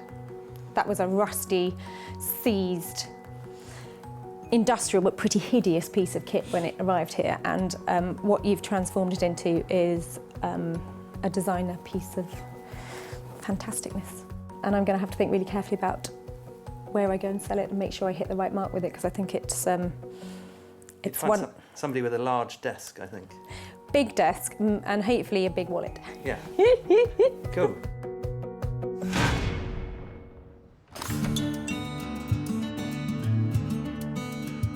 Back at the dump, Bob was hard-pressed to think of a use for his old drill press. I've no idea what you could use it for. It's a difficult shape to work with. You can prop a door open with it, but that's all I could think of. But it lit up the imagination of the Rag and Bone Man, and now its future looks bright. Sarah gave Martin of the old cinema first look at the lamp. He's matched the cord, he's brought out the red, he's got some dull and he's got some shiny, and that's good. It's just a nice mix of textures. I like it. Martin bought it to add to his collection in his London shop. The Rag and Bone Man charged £350 for the table lamp. It was sold for £450, making a profit, obviously, of £100 for Bob. So the good news is I've sold that fantastic light that the Rag and Bone Man made out of that old drill stand, and I've made £100 profit. But Bob doesn't want the money, so I'm going to give it to children in need. Sarah saved 3 items from their demise at the dump. The timber cut-offs are now pride of place in pubs across Sussex. The old brown bedraggled chair is now a stylish and striking armchair. And the rusty drill press has been thrust into the limelight as a top-notch table lamp. So we've given a whole new lease of life to some blocks of wood, a drill stand and an old chair, and turned a profit too. Maybe next time I'll see you at your tip and make some money for you.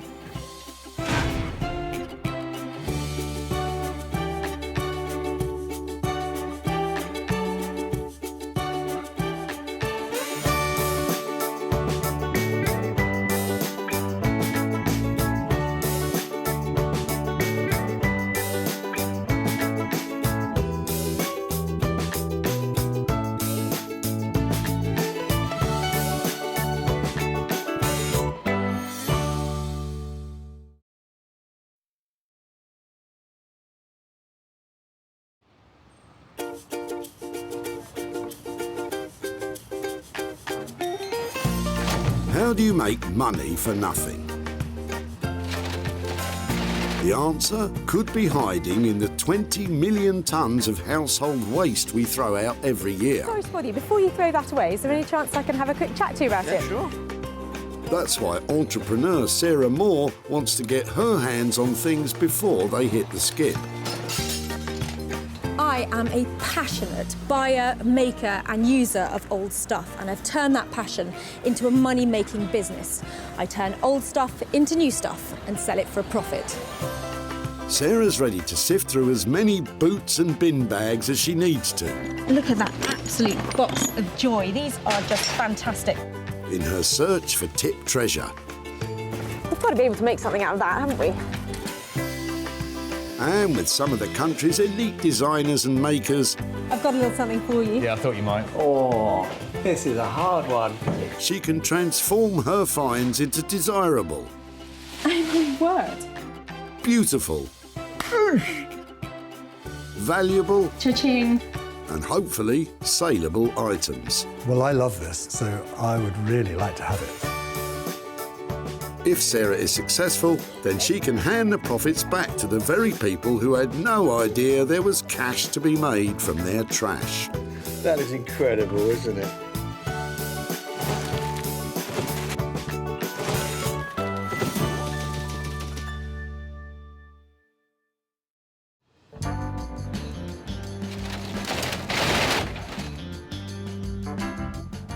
Sarah's at the Bredbury Recycling Centre in Stockport, just outside Manchester, where they can have over 200 cars a day through the gates.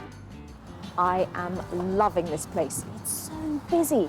There's cars coming in all the time, and in the back of them, I know there is great stuff that I can make into something fabulous.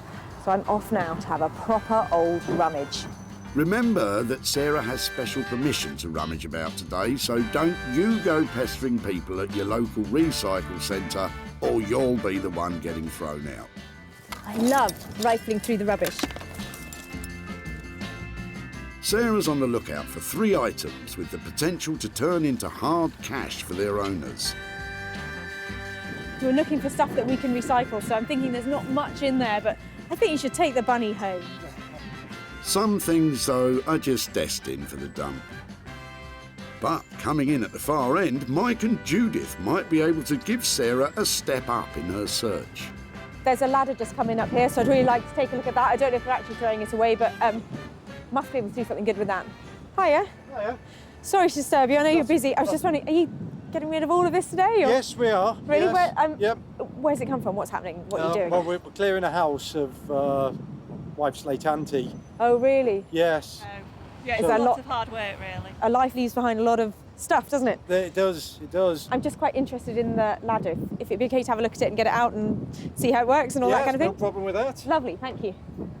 So was this only ever for domestic use? Was it just in the house or was it? I think it was just domestic use, yes. I love the fact that it's got all the markings on it. Yeah. It's so funny, isn't it? Because you wouldn't think the ladder would tell the story, would you? You wouldn't really. I love it.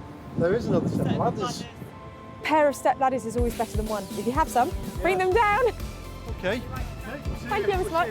Sarah knows a moneymaker when she sees it, and with 2 sets, she can double her potential profit. But what does Mike think she'll do with them? Well, I'm not sure really. She might be able to strip them down and re-varnish them or repaint them, but it need a bit of patience.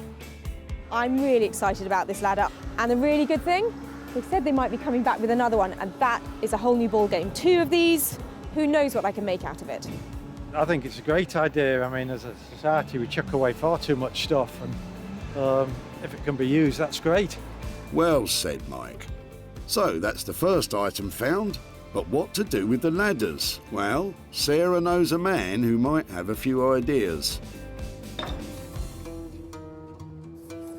Rupert Blanchard is one of the most imaginative bespoke furniture makers in the country, ever on the lookout for undervalued materials to rework into contemporary designs. I work mostly with reclaimed, salvaged and abandoned materials. Basically other people's waste. I find some kind of beauty in it and spend a lot of time and give rubbish a lot of attention to try and bring it back into use. Something that someone's really given up on. I like giving things a second, a third, a fourth chance. Bringing something back into use is incredibly satisfying. Rupert's been making furniture for over 10 years, and in that time has developed a thing for drawers. Oh, look at that drawer. Look at that. What a beautiful drawer. He's the man to make old wood useful again, but making use out of those ladders might be a big challenge.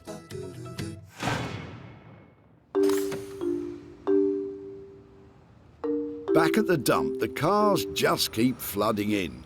There's too much going on. I can't keep on track of it all. With one item under her belt, Sarah's got a spring in her step and has now set her sights on Andrew's boot.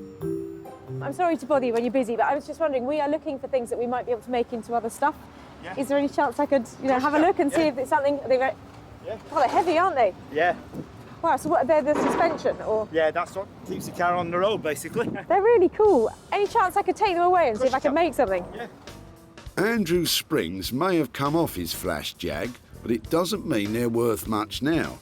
It'll take a bit of creativity for them to turn a profit. We've got to be able to make something out of that, haven't we? Well, what does Andrew think can be done with them? Well, if she had 4, she'd have a coffee table or something like that, and maybe even a stool.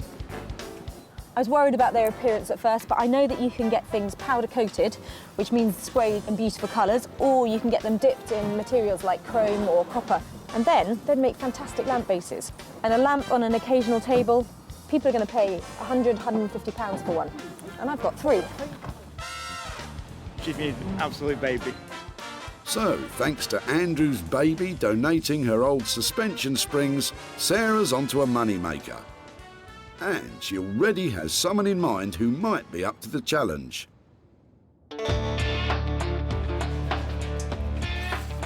Beck Simon is one of the country's best artist blacksmiths, creating high-end interior furniture and bespoke metalwork commissions. She's a woman that can bang, grind and weld metal into money. Working with found objects is quite different from what we normally do, because we work with our clients and we produce designs and we work with them. So this is kind of like really freeing up the mind and seeing, what object we've got and how we can make it work into something really cool, modern and desirable. So it's going to be fun. It's going to be fun, is it? Something tells me those springs are going to give you more bother than they're worth. In the meantime, that's 2 items found that Sarah can offload onto her designer pals. But now she needs to find something she can sink her own teeth into. But with the day getting on, she seems to be grasping at straws. Well, sticks. See, that might be your next... The catapult. Your next candelabra or something on your dining table. You won't believe you could get a full tree in a car. And it looks like word spread round the dump that Sarah's making money out of their rubbish. Any money, send it to me, not him. All right now. You'll be lucky. But what's this? Eagle-eyed Sarah might have just spotted her own personal project, because Eric could be throwing out just what she's been looking for. I'm really sorry to bother you. I can see you're busy. Yes. I'm just looking at your Monopoly sets. Can I have a quick look? They're my daughter's originally. Oh my word, you've got hundreds of bits there. Yeah, hundreds of them, yeah. We're looking for things that we might be able to make into other stuff, and things like this would be lovely to get hold of and see if we could do something with. Would you mind? No, I wouldn't mind at all. And let me No, have I'd rather somebody else have them. And you've got another one there as well. May I have a quick look at that? Yes, that's the very old one. See, that's when she had it, when she was 8. Wow, that's amazing. May I open it? When she was 8 years old. Oh, that's so sweet. Yeah. That's amazing. Thank you so much You're for welcome. letting me take them. That's brilliant. Sarah can see potential profit in her own personal project. But what does Eric think she can do with it? Your guess is as good as mine. But I'm glad if you can recycle them. I prefer to recycle anything. There's 2 sets of the, I want to call them charms because I think they look like little jewels to me. So altogether, I think as a collection, they make some fantastic jewellery. Lots of potential here and something that I'd really like to play with myself and see what I can make. So lovely, I'm really pleased with that little lot there. All the toys from Disneyland from 1986 and things like that. I've come to a point where I had to let things go. I really like the board because what we're doing here is pretty much a game of chance, so that pretty much sums up the day, doesn't it? I'm hoping there's no luxury tax. And definitely don't want to go to jail. Right, stop playing about now. Down to business. How much do you think you can make from it? I'm aiming for 100 quid for my Monopoly box. I think I can do it. 100 quid profit to return to Eric. It's like landing on chance and getting a bank dividend in your favour. And with that, the list is complete. 3 potential money makers. But wait a minute. Oh, hello. It's Judith and Mike keeping up their promise of a second set of ladders. Great, you know, a pair makes it really exciting. It more than doubles the potential of what we might be able to do with it. So now the list is complete. Rupert will reimagine Mike and Judith's ladders, Bex will bend Andrew's springs into shape, and Sarah will take a chance on Eric's Monopoly sets. We have had a fantastic day here. I've got some amazing pieces and just the right people lined up to make them into something fantastic and to make some money along the way.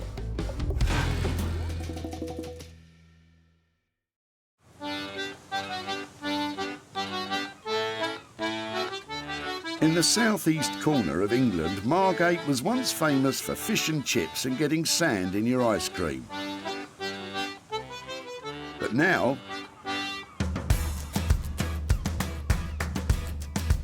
Margate's had a reclamation, regeneration. With its old town now home to a bustling vintage clothing and retro furniture scene. And right in the heart of it all is our Rupert. And Carlos the cat. Sarah's about to surprise him with some old ladders. I hope it's something that I'm familiar with and I can identify its history. Rupert, You brought a ladder. do you like a ladder? You brought Wow Years ladders. How could these end up going to landfill? Beautiful ladders. I thought that they were just lovely. I loved the fact that the stuff they were covered in was the story of the house that they come out of. They were part of that home. This is the bedroom, that's the dining room, that's the hallway. Is there anything in particular you want me to play with, or am I allowed to just go wild with these 2? So I'm seeing maybe a couple of pieces. Do you think that's the direction to go? Well, I think they started out life as 2 separate pieces, and although I'd love to join them together some way, my initial feeling is to make 2 pieces, but 2 identical pieces, to make a matching pair. Perhaps one of the ideas is to make a metamorphic chair, which is a kind of chair that they used to use in little studies and libraries and places where they didn't have room for both a ladder and a chair. But somehow I'd like to bring another element into it. So chairs that flip around, they turn into ladders, they flip around again, they turn into a coffee table.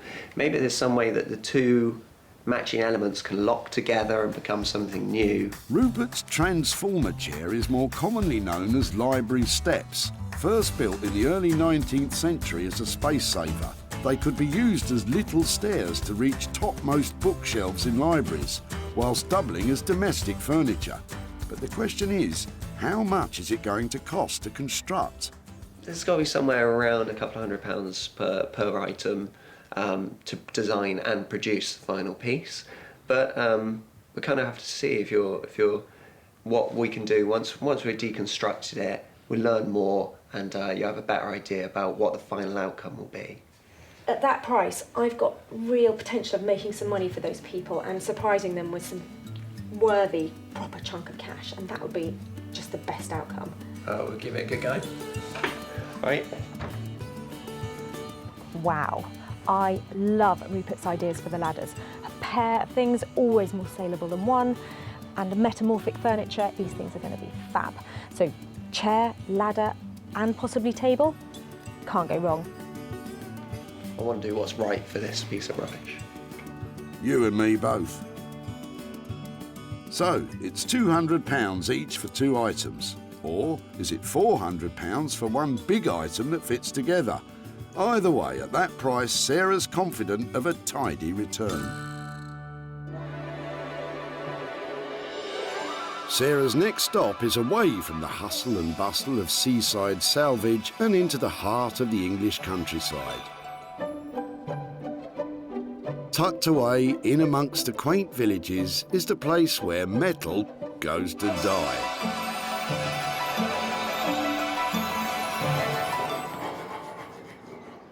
And then to be reborn.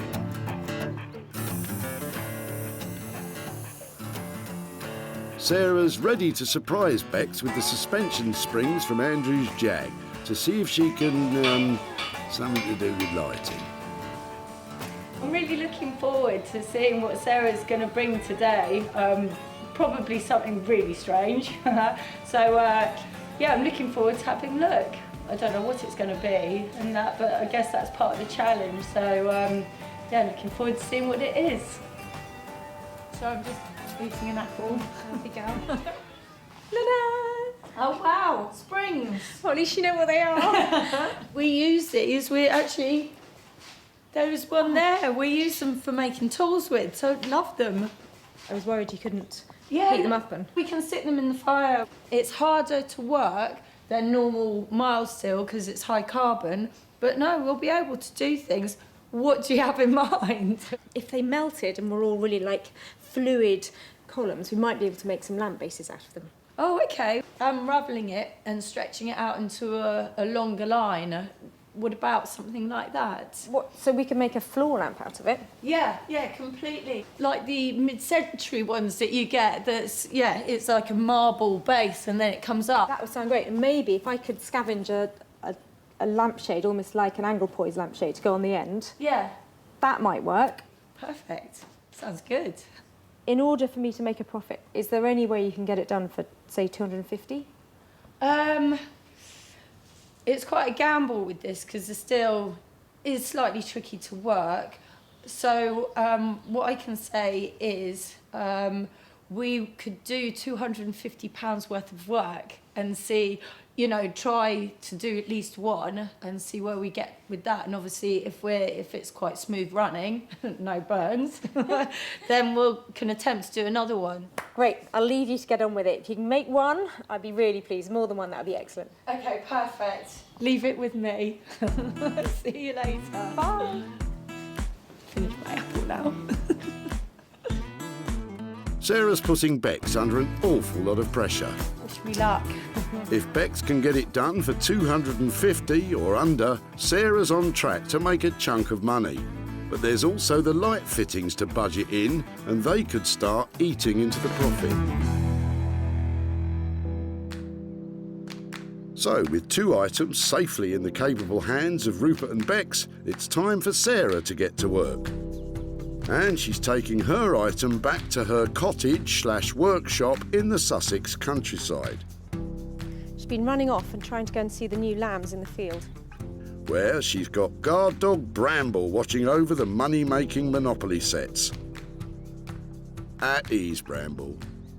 This is my Monopoly moment. I've just looked at it. Look, it's an American one. I didn't notice that when I saw it the other day. Baltic Avenue and Mediterranean Avenue. Oh, that's quite cool. I've never seen a US one before. I had a quick look at these pieces the other day and I was wondering why it had a jockey in it, because I've never seen one of those before, but that must be the American version. Sarah's decided to ditch the American board and focus her attention on the little metal pieces. But what to do with them?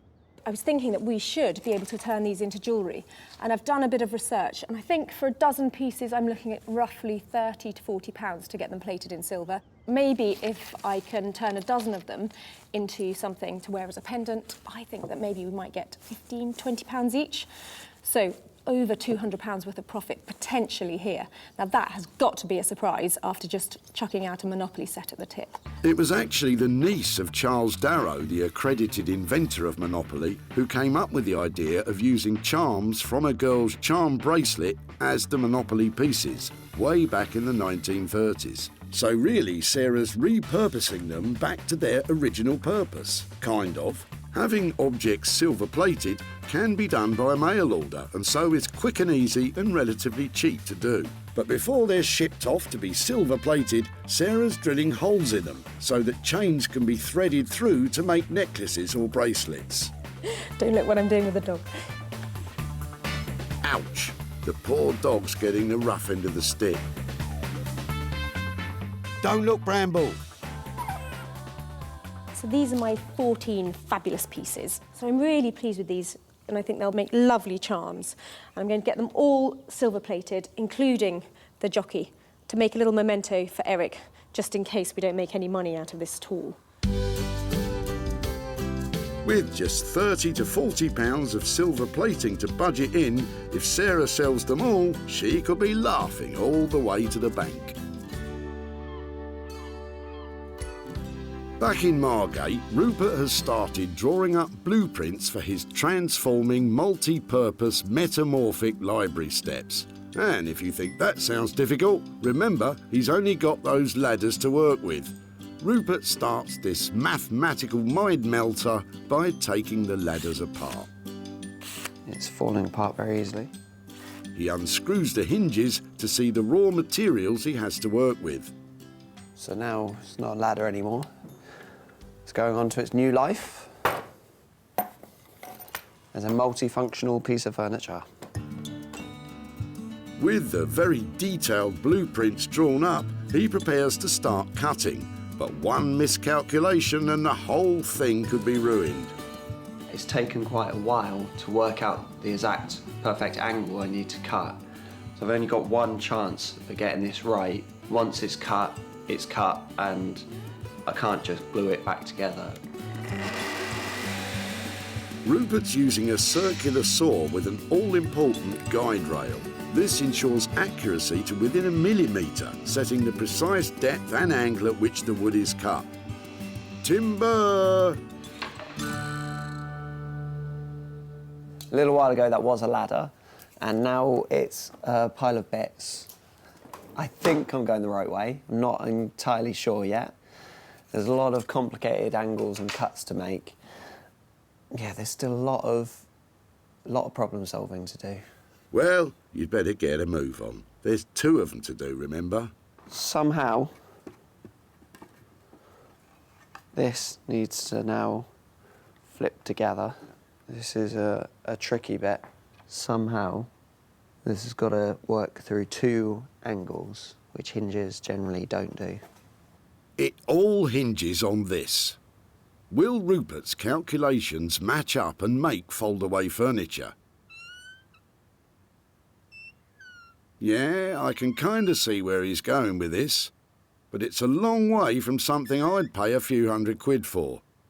It all will be revealed. Well, I, for one, cannot wait. Back in Surrey, Bex is making a start on uncoiling that coiled spring, soon to be floor lamp. Twist it. That's it. Bex's partner in grime is husband Dave, who'll be helping out. To make it malleable, they have to heat it in a furnace to 2,000 degrees Fahrenheit. Then they have to gradually beat out the bends on the end of an anvil. It's just really awkward, the shape, isn't it? They only have a short window before the spring needs to be heated again, and again, and again. It's collapsing on itself, so we need to open it out. High carbon steel is notoriously hard to keep in one piece when heated, so they'll have to be careful. Oh, wait. With progress slow and hot, after an hour of hammering, Bex decides on a different tactic. We're just gonna unravel the middle bit and then the end bit, and then we'll take it next door and do it on the fire bits of the slower and stuff. But yeah, it's tough. Bex and Dave retreat to the relative peace and quiet of their own workshop. Gone deaf. Well, that was fun. Once the spring is straightened, they're hoping to recreate the elegant curve of a classic mid-century lamp. But even after all that hammering, there's still a lot to do. We need to have this finished today, don't we? And Bex and Dave are feeling the pressure. We have to make sure we don't get it too hot so it just breaks. And just as they're making some progress, the spring has snapped. First disaster. With time running out and now 2 pieces of metal, it's back to the drawing board. Or chalk table. Or whatever. So keep the spring in the middle. I mean, we're going to have to now get that together. And then, yeah, it's got that spring detail. By keeping the coils at the end of the springs as a feature, it may save some time. But how to repair that break? I know. Oh, that was quick. So we'll turn that into a little feature. So we'll have about 3 rivets there. So I guess it's, you know, it gives it an industrial look and it covers up our mistake. So nobody will know. Brilliant. But before Bex can rivet the pieces together, there's still an awful lot of unravelling to do. Once the coil is flat enough, Bex can turn to the power hammer to take on some of the bashing. A blacksmith's best friend for over 100 years. Without it, they would probably keel over from exhaustion and have biceps like bulldozers. It's not bad shape from up here. But then, some of the work still needs good old-fashioned brute force. Dave, I think I need your body weight. Get in there, Dave, you brute. After a whole morning of unravelling, Bex and Dave are spent. With still a lot to do, they decide to tackle the rest in the morning after a well-deserved rest. We've got to cut ourselves off, you know, now, because we're sort of running into our critical time, you know, so, yeah. We need fresh eyes now, because it's got to look nice.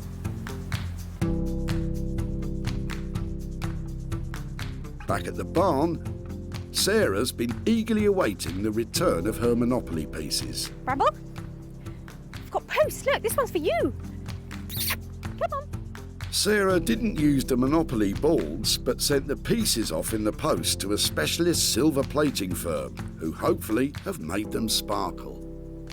I've got my Monopoly bits. I'm really excited about these.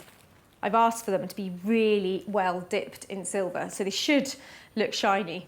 In the end, Sarah spent £65 silver plating all 14 pieces, but that's still less than a £5 a head. Oh, wow. Or hat, I suppose. Look at them, look. Luckily, they look $1 million. Now that's cute. Look at the Scotty dog. And they are so shiny. They've been dipped and finished really well. Is that it? Last boot. I think they look great.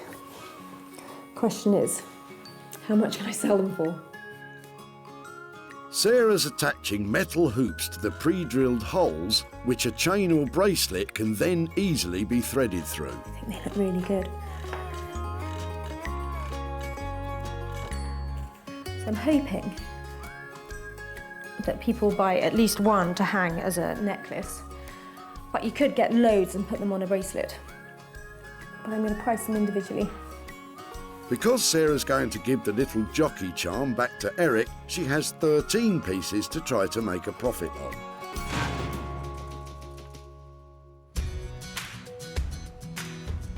Back at the dump, Eric was ready to say goodbye to his daughter's childhood board games. Can I have a quick look? I've come to a point where I like to let things go. But Sarah saw a potential in its little counters Oh my word, you've got hundreds of bits there. and formed a plan to make some money from them. Your guess is as good as mine. But I'm glad that you can recycle them. I prefer to recycle anything. With a metal makeover, the pieces are ready to be sold. But with 13 of them to shift, Sarah's taken them online. Monopoly is available in 111 countries, so she's bound to find some fans of board game jewellery there. That's them listed, so it's game on. Sarah's back in Stockport to hand over the profits to Eric.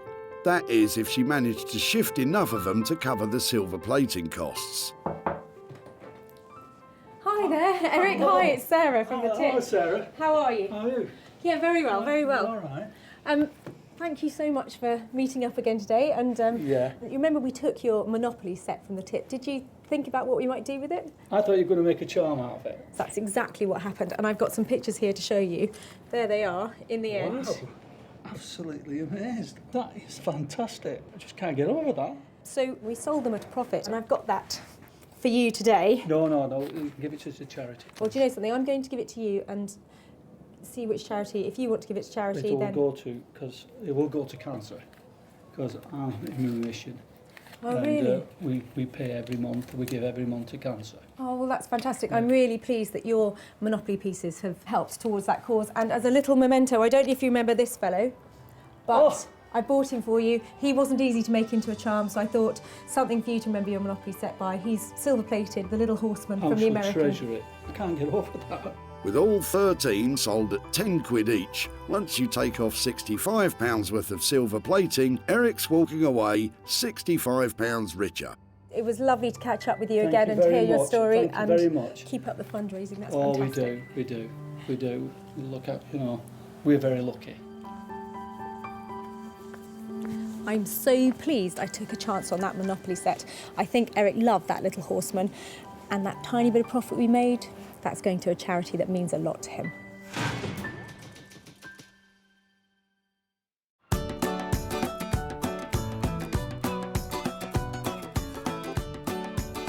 So, Sarah's back in Margate to see how Rupert's got on with his metamorphic furniture. Making metamorphic furniture is going to be tricky at the best of times. Making it out of a pair of old ladders, that must be nearly impossible.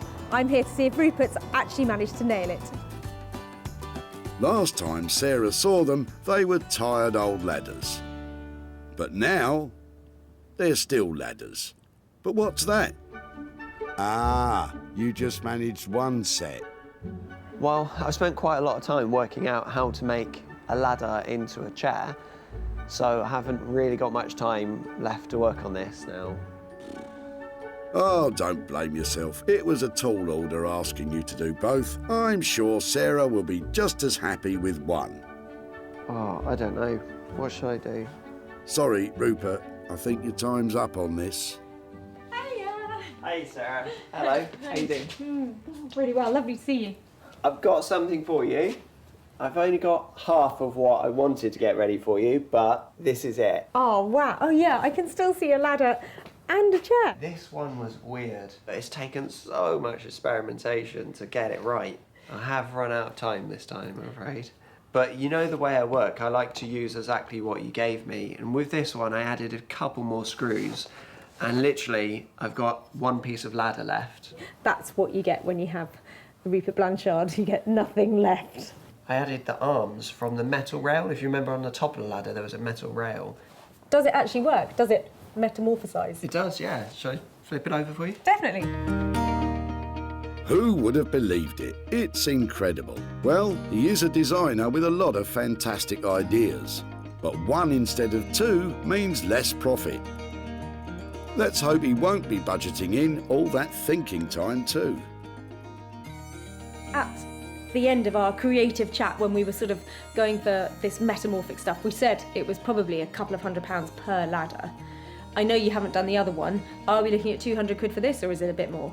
Yeah, I think we're well within the 200 mark. It's taken some time, but it's come well within that. I bought one can of paint and a few screws. That's all well within the budget. Before, they were ladders needing a step up. But now they're metamorphic library steps. Rupert planned this design with such precision, every cut, joint, hinge and nail had to be exactly right, or the entire piece would have fallen apart. The modern yellow midsection ties together the piece's two functions while keeping the paint splatter effect to tell the story of Mike and Judith's Magnolia moment. It's amazing, but will someone pay more than 200 quid for it?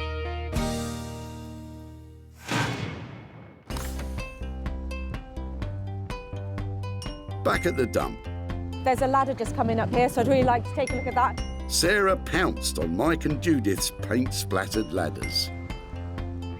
Some terracotta in it, yeah. Yeah, look. Terracotta. And when a second set turned up, she knew they had the potential to turn them into something special. She might be able to strip them down and revarnish them, but it need a bit of patience. And although Rupert only managed one set of library steps, they were brilliant. Sarah invited one of London's top retro design furniture dealers in to see if it would be something that would sell in his shop. And it won't fly out the door,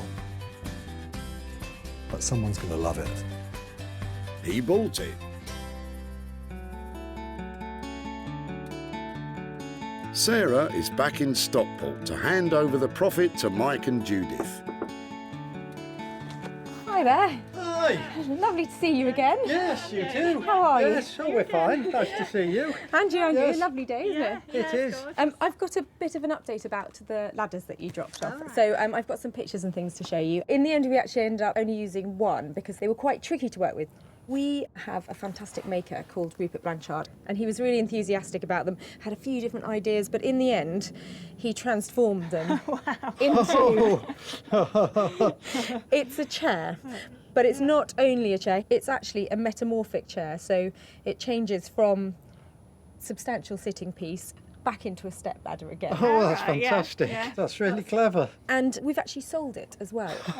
We managed to make £100 profit on Wow. it. And that £100 is for right. you. Well, that's Thank you very fantastic. much, That's yeah. unbelievable. Any ideas what you might do with £100? Well, it was my late aunt's ladder, and she had lots of charities that were very close to her heart, so it might go to one of those, or we could treat the family to a drink and a curry.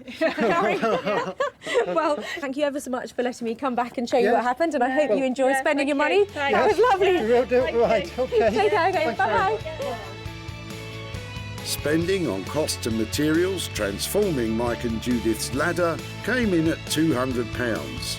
The metamorphic chair sold for £300, meaning Mike and Judith are stepping out with £100 profit.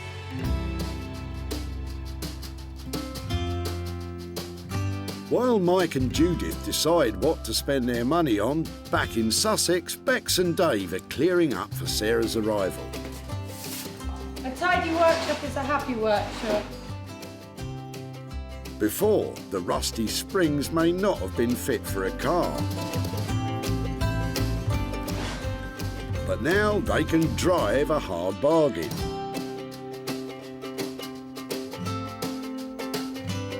The elegant curve of the overhanging lamp is balanced at the base with polished concrete weighed precisely to keep the structure stable. Bex has added details mirroring the spring's original shape to hold the cable flex onto the frame, and the metal is finished with jade oil to reduce tarnishing. All in all, it's as far away from its original use as you could imagine. I hear Sarah's on her way, so I'm very keen to find out what she thinks of it, so fingers crossed. Well, because we've worked our guts out on this one, I'll probably go, yeah. Yeah. Hello. Hello. Hiya. Hi. How you doing? Where is it then? Oh my word. It's fantastic. I love it. Can I touch it? Yeah. Well, you touch it. I'm too scared. You do it. Come on, it won't break. Again, give it a wobble. It's not lost its spring at all. How about you? No, well, I'm really pleased with it now. I love the fact it's still got that reference to where it came from. Yeah, exactly. And up here, that is really sweet. Yeah. Amazing. And this bit. Do you think you'll be able to sell it? Do you think it's a nice, a nice product? Definitely, Yeah. definitely. Yeah.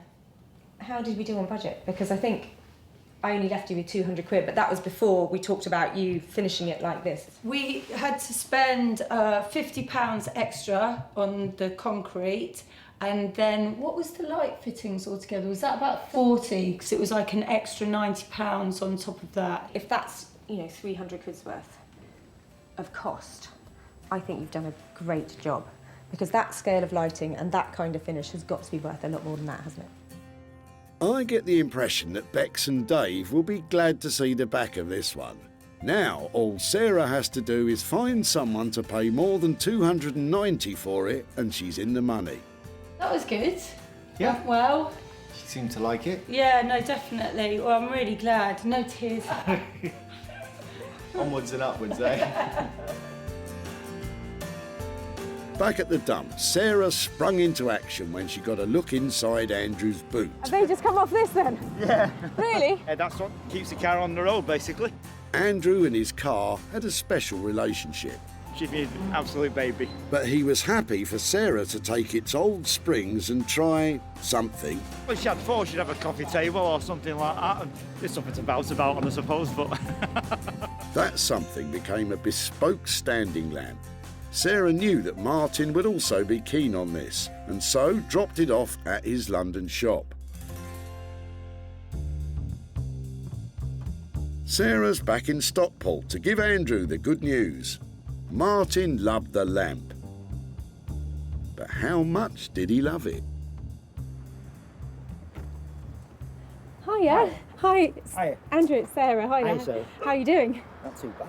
Come outside and talk to me about your fantastic Jaguar. I could talk about that all day long, unfortunately. Is it your pride and joy? It is, it's absolutely fantastic. So when you came to the tip with your springs and we took them from you, did you then think about anything we might make with them? Not really. I'd assume you could make a small table or something like that. I have a great designer that I've worked with before called Beck Simon.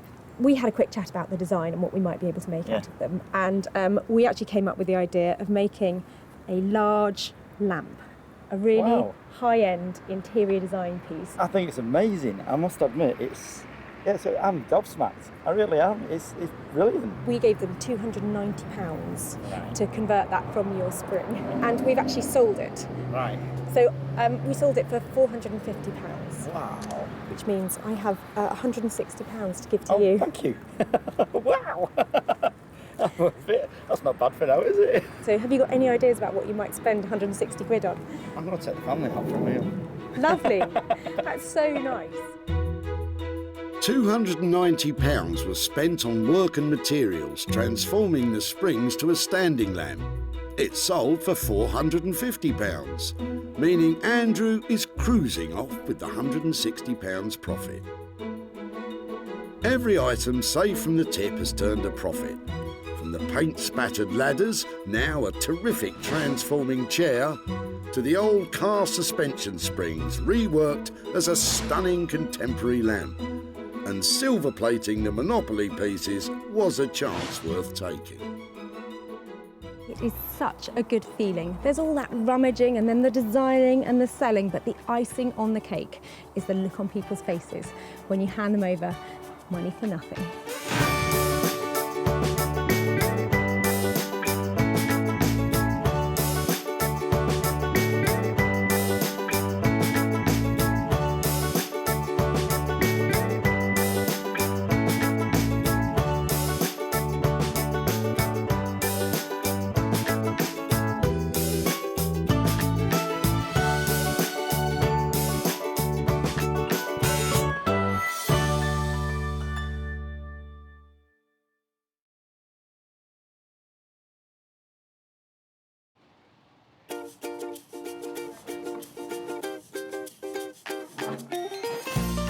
How do you make money for nothing?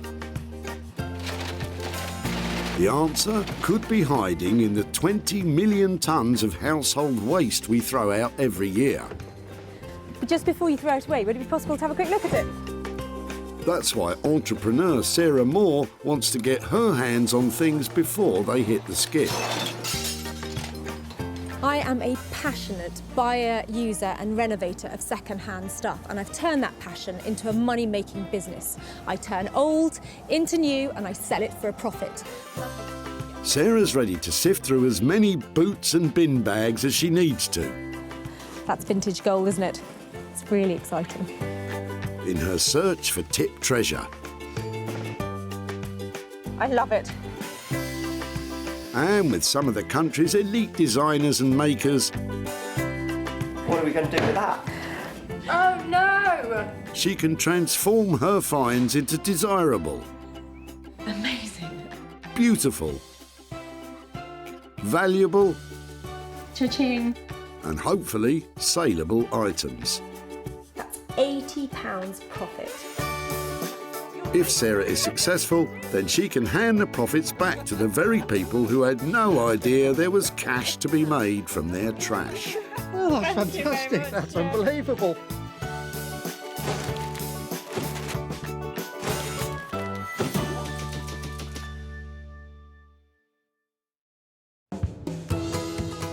Stockport near Manchester, where at the Bredbury Recycling Centre around 2,000 cars a week roll up with all sorts of random junk for the skip. I've got no idea what I'm going to find here today. It might be a chair in despair or a toy with no joy, but whatever it is, I hope I find something amazing and make some money for nothing. Sarah's got special permission to root through the rubbish for stuff to re-beautify and sell on. It's addictive, eyeing up people's rubbish, think, oh, what can I do with that? Sarah is scouring the site for the first of her 3 items, and today it's rich pickings. How about you? Got anything exciting in there? Anything in your rubbish? I love it. Sarah wastes no time snaring her first item. She's spotted mother and son Amanda and Connor getting rid of some smashed up old-time glamour. So it's a cocktail cabinet. Have you had it for long? Well, it used to be my uncle's. Okay. He's had it for about 30 years. Okay. He's had it used to be his mum's, funnily enough. Is it something I could have a better look at and maybe Yeah, see we'll if I might be able to take it away? Oh wow, I like the mirrors. You're welcome to it. My mum will be over the moon. Is it heavy? Do you think you could help me carry it? Yeah, sure. Top tip, when it comes to junk jumping, Brilliant. Thank you so much. enlist a strapping young lad to help with the heavy lifting. Nice and easy does it. This little beauty could soon be worth a bob or two. Lovely. Sarah thinks she can see a profit here, but what does Amanda think she'll do? No, I haven't got a clue, but it'd be nice to see something good come off it.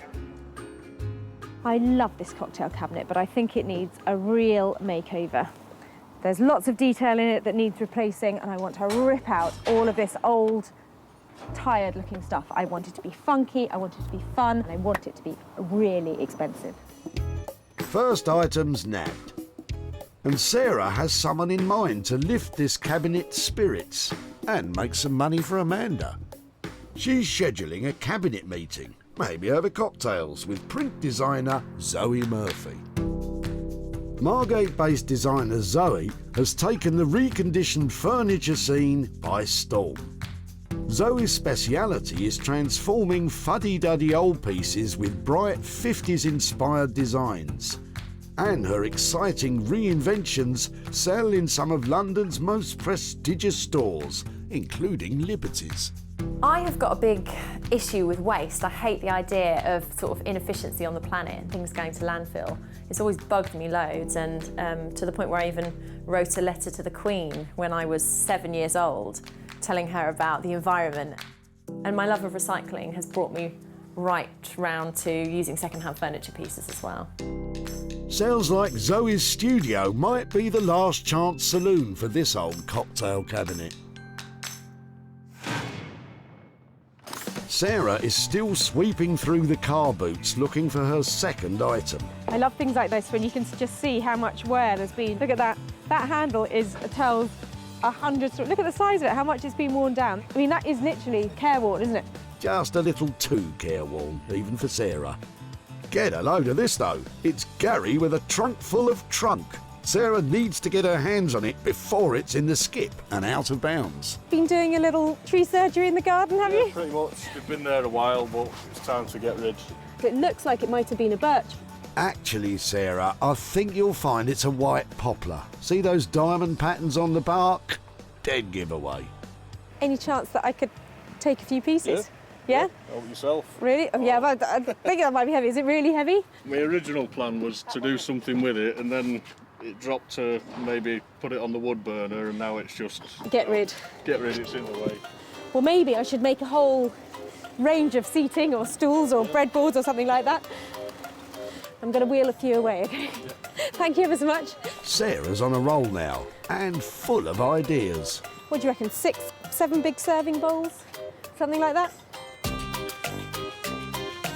And what does Gary think Sarah might do with them? A bowl or some seating, maybe. It'd be interesting to see. So, Sarah, you could have just landed a pile of rotten wood. Good luck with that. I'm hoping that you've got 6 enormous, beautiful bowls here, but I can't really tell what condition the wood is in the centre because obviously it's been left out and it's in bad condition on the ends, but must have some potential, mustn't it? Well, if there's money to be made, yes, it must.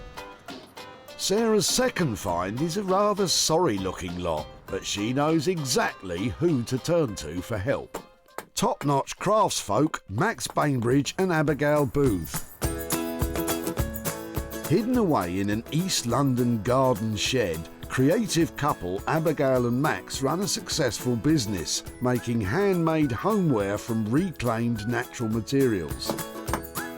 From beautiful wooden utensils to luxury soft furnishings, the fine arts graduates really know their craft. We're so flooded with manufactured throwaway consumer items. It's like actually we decided we wanted to make things that lasted. There's a kind of physicality to it which I love, from being out in woodlands and forests sourcing stuff or chainsawing it. There's a real physicality that you have to enjoy. We love it. Yeah. But can they make anything out of Gary's sodden poplar stumps? Maybe they should carve a magic wand first. So that's 2 items in the bag. Now Sarah needs to find a third item to work on herself. After all, she shouldn't be hiding her own talents under a bushel. You've got to love what comes in here. Somebody's just throwing away like a mini plastic car. It's just great. You think that's mini? Take a look at Paul's little beauties. Where are these from? These yours or are yeah, these? they're all dismantled and broken toys. Pop it down the floor, they look heavy. Yeah. I do know some of them were kind of collector's items, but they're pretty well shot, to be honest. My father died a couple of years ago, so we had to clear out from his house. So did you actually play with these? Are these... A long time ago. Is this something that maybe I could take away and just see if I can do something with? Yeah, fine. That's fab. I shall cherish those and look after them for you. All right, no Thanks worries. ever so much. All right, no problem at all. I absolutely love this stuff. I love it. The condition is really bad, but these are just iconic 1970s fabulous things. Die-cast model cars became a huge craze in the 1950s and are massively collectible now. Rare cars in pristine condition can make hundreds of pounds. Though making a profit on this play-worn pile will mean that Sarah will have to step things up a gear. It's like Diamante and the lights. Absolutely love it. I've still got some of it at home, which is kind of sentimental, really. Batman, Thunderbirds, Joe 90 stuff. What does Paul think Sarah might do with this bounty of bashed-up toys? No idea whatsoever. No idea whatsoever. You and me both, Paul. Sarah's a champion boot raider. She's got hold of 3 potential treasures for free. The glass cabinet will be reimagined by Zoe, the wood blocks carved up by Max and Abigail, And those old toy cars will be transformed into something special by Sarah. I've loved the things I've saved today. The question is, can I actually make any money out of them? Sarah's next stop is the glorious seaside town of Margate, which has been enjoying something of an artistic revival lately. Happily riding the crest of Margate's creative wave is print designer Zoe, who's helping turn the town all trendy. Little does she know what Sarah's got in store for her today. I do trust Sarah's judgment. I like how in the past she's really let me do whatever I want though, so yeah, I do trust her just. That smidgen of trust might be thrown out the window when Zoe claps eyes on that clapped out cabinet. I've brought you another little beauty. Careful, you two. Brilliant, thank you. Oh, wow. First impressions? Yeah, I like it very, very feminine.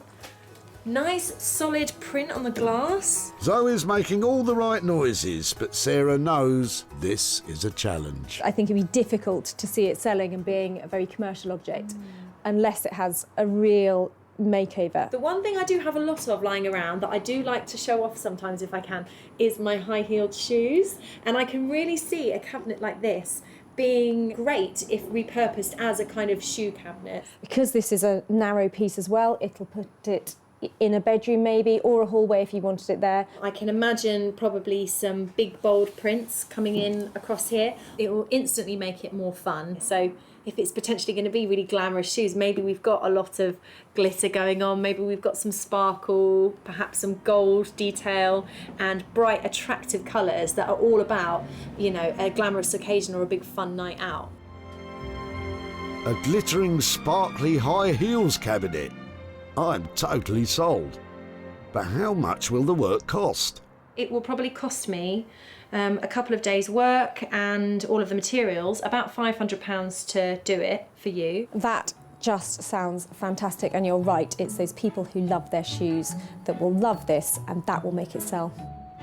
A glamorous showcase cabinet for shoes. What a novel idea. But can Sarah find a well-heeled buyer for such a niche piece?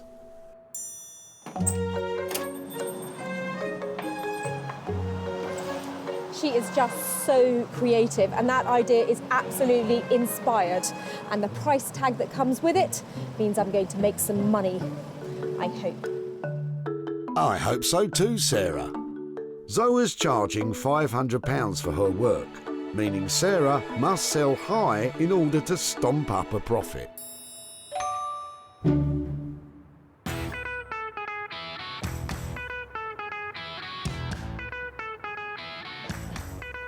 Vibrant Walthamstow in London's E17 is awash with artist studios and galleries. Honest.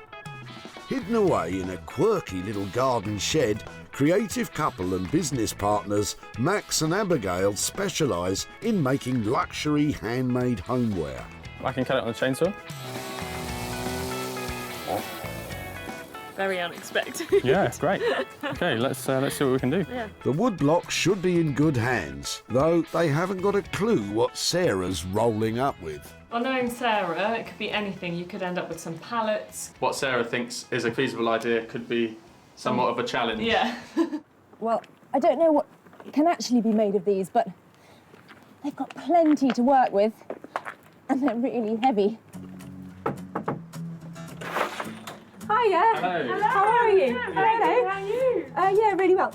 I've got a lot of something for you. Wow. Do you want to come and see what Can we have a look? Yeah, come on down. Wow.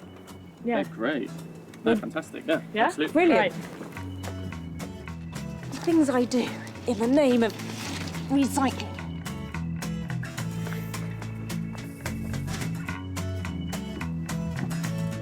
So, time to find out if money does grow on trees. I've had a few ideas, like things that I think would be great for me to be able to sell. And one of them was sort of this lovely suite of bowls. But I'm all ears to hear what sort of stuff you can make out of this. Absolutely. I mean, bowls is definitely something that we do if the wood's okay, if it's kind of sound and there's not too many splits and if it's not rotten. But how will you know which direction to go in? The only way really we're going to be able to tell is to cut into it, so to kind of get the chainsaw on it and kind of see what's inside. Let's get to it.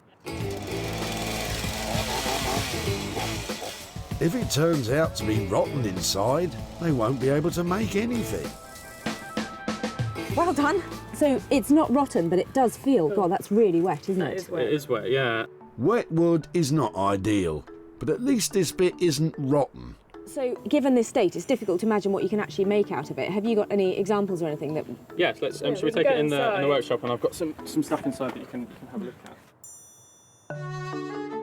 So these are a couple of maple bowls that are from recycled stuff from a timber yard, but all of these are from red oak and English oak from Epping Forest. These are absolutely beautiful. The shape on that is really lovely.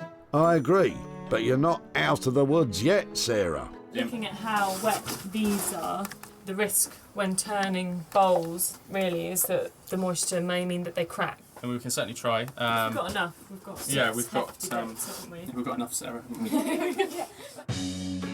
Cracked bowls ain't gonna sell, so we need a plan B.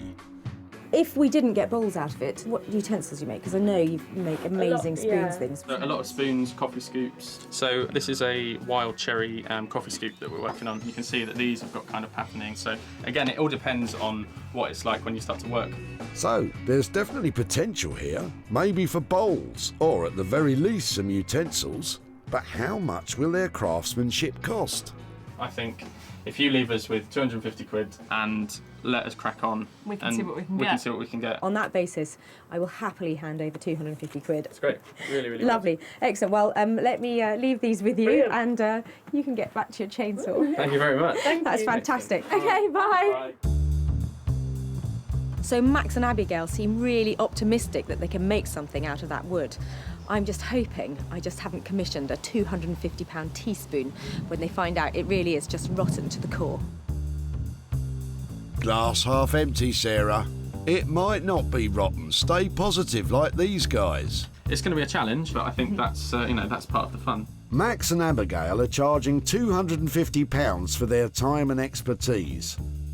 Given the condition of the wood, carving out a profit on this lot will not be easy.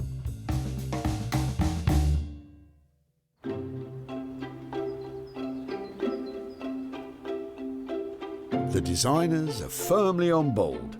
Now Sarah needs to work on her third item, Paul's box of toy cars. In rural Sussex, two of her children, Libby and Edward, have come to lend a hand and play, while Bramble the dog snoozes. Then it's off to the barn for Sarah to shine a light on her ideas. Sarah has bought 5 simple slimline lamps from the high street, and she's going to stick the toy cars onto them and create novelty memorabilia lighting. Now, why didn't I think of that? So I've got a plan. I want to keep it really simple and just stack a few of these up on the bases of these lights, then get stuck in. OK, Sarah, penny on, lamps, cars and glue at the ready. A kind of totem pole of vintage vehicles. Time to get cracking. It's going to take some doing. So I love Lady Penelope's car and I want to give it a little bit more space. I'm just popping these tyres on. And then I think this one.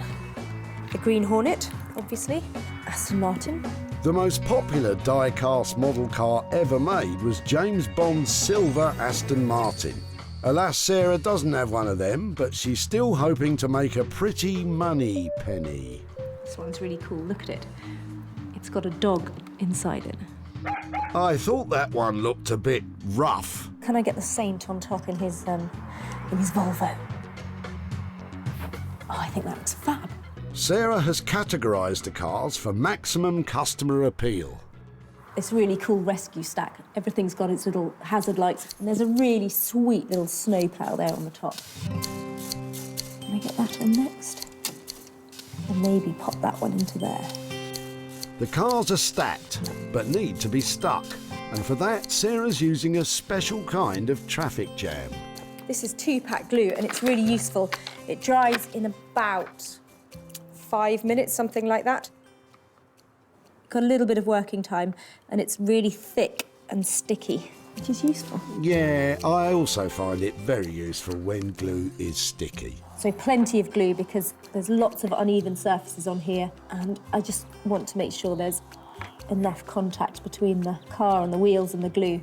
Sarah will glue the car stacks together before attaching them to the lamp bases. That way there's less risk of messy glue marks all over the new lights. I'm going to put a big blob of it on the roof of the Green Hornet's car. And remember, glue can be dangerous, so use with caution or else. Right, what's next?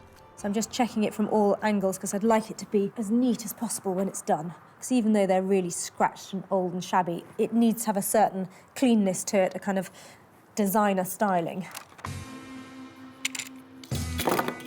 Oops. Sarah spent £180 on materials for the lamps. But with the spotlight firmly on the profit margin, the finished products will really need to shine.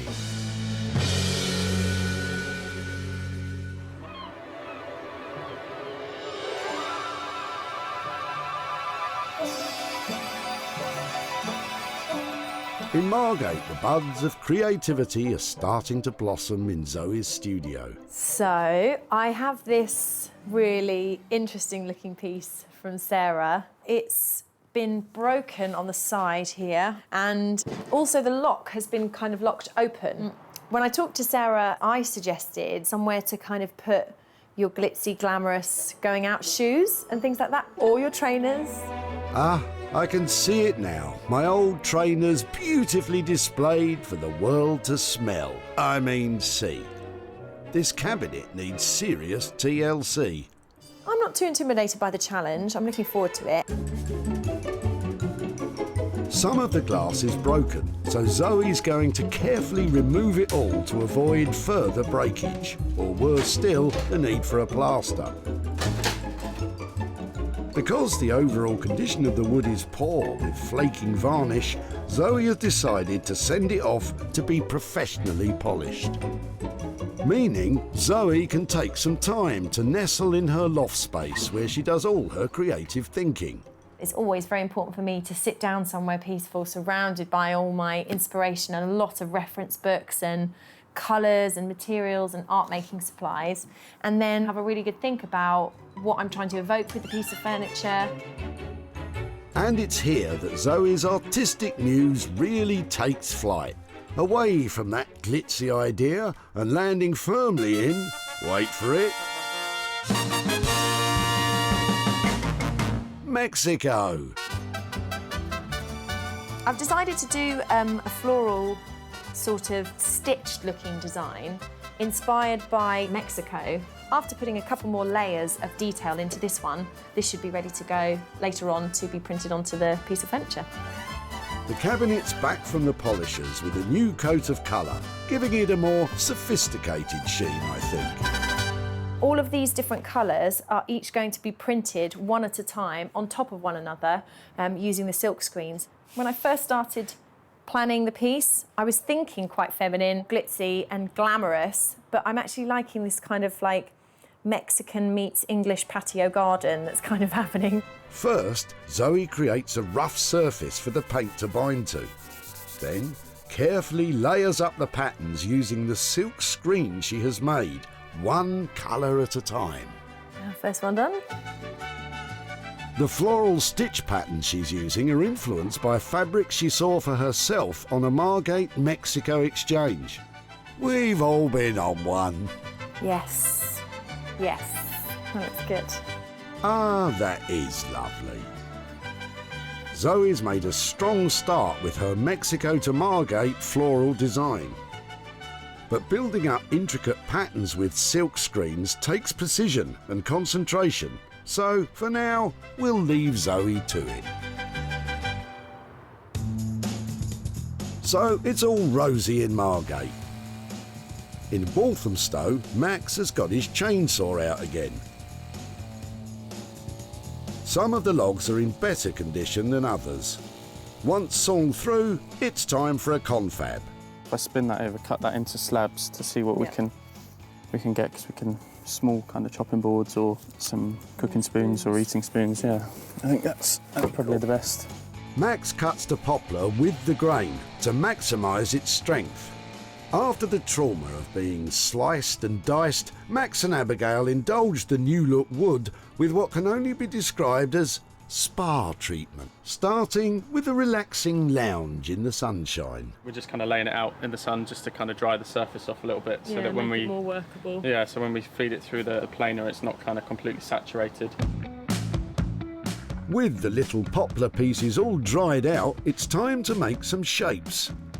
Then the slabs are run through the bandsaw. Some of the wood's in too poor a state to use, so wastage on the good stuff isn't an option. There's still more than enough in terms of depth for me to work with on this, and then it basically gives you a whole nother section of wood to get another couple of spoons from. Max's wood carving techniques are rooted in tradition, and he spends many an hour happily whittling away. Whittle, whittle. This is one of my favourite parts of the process.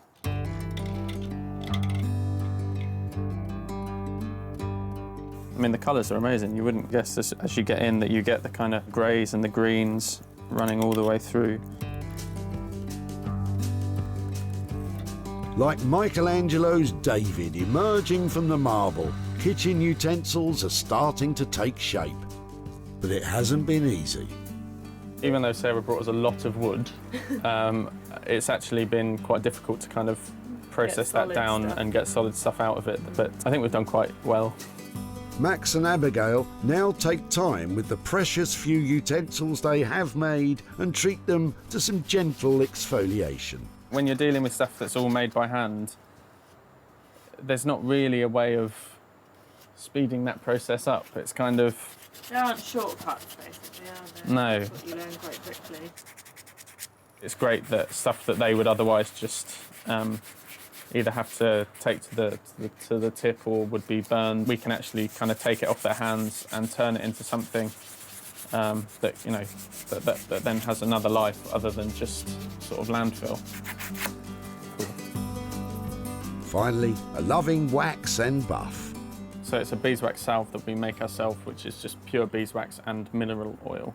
But it kind of brings out the grain of the wood much more once you've sanded. So you can see that the colour's completely changed. The poplar pieces have had quite the makeover under Max and Abigail's care. They've lost weight, basked in the sun, and enjoyed a thorough pampering. But I don't see any bowls.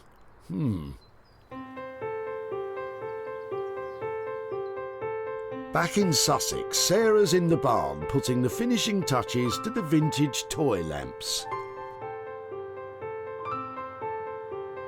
And just use that last bit. There's Popeye. I'm just going to pop him on there. I think that's successful. So you can have a lot of fun using up your old toys to make some pretty lighting like this. I'm really pleased with the way these have turned out. Before, these well-loved toy cars seemed way past their play-by date. Now, with a bit of imagination and some very sticky glue, they'll live another day as fun retro lighting. They're perfect for child-at-heart grown-ups who like to take a trip down nostalgia lane.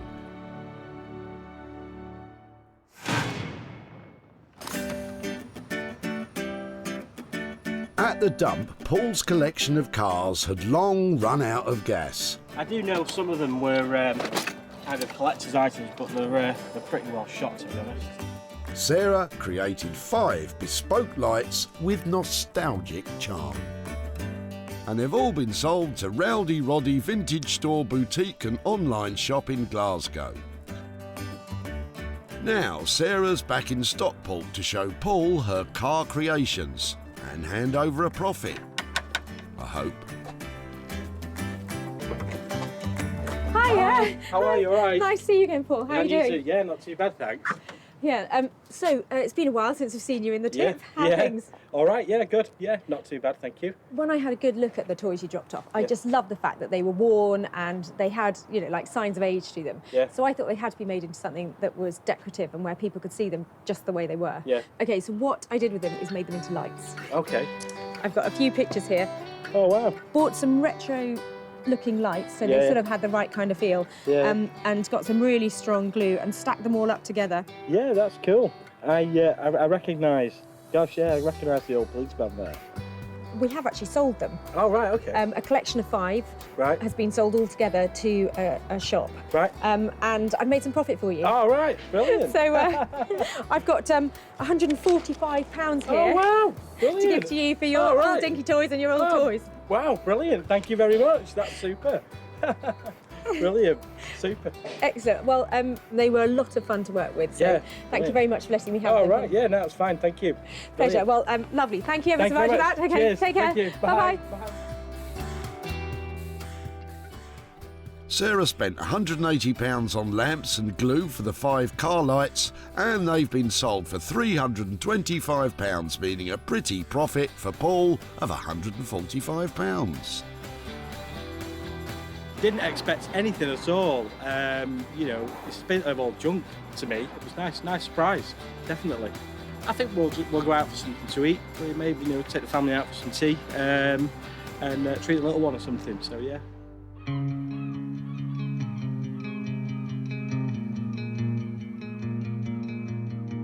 In Margate, Zoe's waiting for Sarah to collect the finished cabinet. This piece that she's picking up today, I would be very happy not to let go. I can see my shoes being inside the cabinet instead of someone else's. So, yeah, I'd like to hang on to it, but I don't think she's going to let me. Before, this was a smashed-up cocktail cabinet whose partying days were well and truly over. Now, the wood's been lovingly restored, the glass replaced, and that broken lock's been fixed and is sitting pretty. Zoe's imaginative designs have been lovingly and skillfully applied, giving the piece a refreshing burst of colour, inside and out. It's the perfect place to house shoes or precious knickknacks. It could even be the belle of the ball as a cocktail cabinet again. But what will Sarah think? Hello. Hello. Hiya. How are you doing? I'm really well. Oh my word, how have you managed that? Oh, it looks beautiful, doesn't it? It looks really classy. I really, really like this one. I love it. It looks just crispy and stunning. It's really... Is it what you were imagining? No, I have to say, it is so much fresher and so much more stylish. It looks expensive and luscious. Oh, I'm so glad you like it. I think it's safe to say she does, Zoe. I don't see this as just something for shoes. I think what you've done with it is just make it into something that has got huge appeal. You know, this could be whatever people want it to be. I really love doing it and I really want to keep it. Well, too bad. You can't. Zoe's ideas changed from a glittery shoe unit to a more, let's say, refined piece. I think our initial budget, all in, we were hoping for 500 quid. Is that still the case? Yes, we have just about made that. Fantastic. Well, that, you know, it's great news all round. It looks absolutely beautiful. At the tip, Amanda and Connor's bashed-up cocktail cabinet looked like it was suffering the mother of all hangovers. Well, it used to be my uncle's. Okay. He's had it for about 30 years. They were happy for Sarah to take it. You're welcome to it. My mum will be over the moon. Sarah carted it off to Zoe, who added glamour and Mexican flair, and it was snapped up by Janet from Margate's Lombard Gallery. She doesn't need to second-guess the appeal of Zoe's work because she sold it before. This lovely floral design on the top, it's so big and bold and vibrant. I love it. Now Sarah's back in Stockport to show Amanda and Connor what's been done. Hiya. Hi, Amanda, it's Sarah. Hi there, how are you doing? Okay. I've got a few pictures to show you of your cabinet and what we did with it after you dropped it off. Yeah. We chose a designer called Zoe Murphy who lives down in Margate. So your cabinet went on a little holiday down to Margate, and I've got some pictures here to show you. That is what happened to your cabinet. Oh, wow. Does it look like the same thing? She stripped everything back and then lacquered it all over to give it a really luxurious finish. Yeah. And then put these lovely flowers onto the top of it. What do you think? Brilliant. She had a budget of £500. We've actually sold your cabinet, and it sold for £600 in the end. Wow. So it was something that, you know, it was going to the tip, and it sold for £600. And the good news about that is that I've got £100 here to give to you for the cabinet. So thank you so much. I like that reaction. Yeah. Any ideas what you might spend that on? I haven't got a clue at the moment. Probably pay for some of these things the kids are doing. Oh really? Are they on with summer all holidays? these Are they? camps and scouts? No, it never really goes down to me. It's always spending it on the kids. I've got 3 children. I know exactly where you're coming from. Inclusive of work and materials, as well as a specialist polisher, glazer and locksmith, Zoe charged a grand total of £500. The cabinet sold for £600, making a sweet profit of £100 for Amanda. Lovely.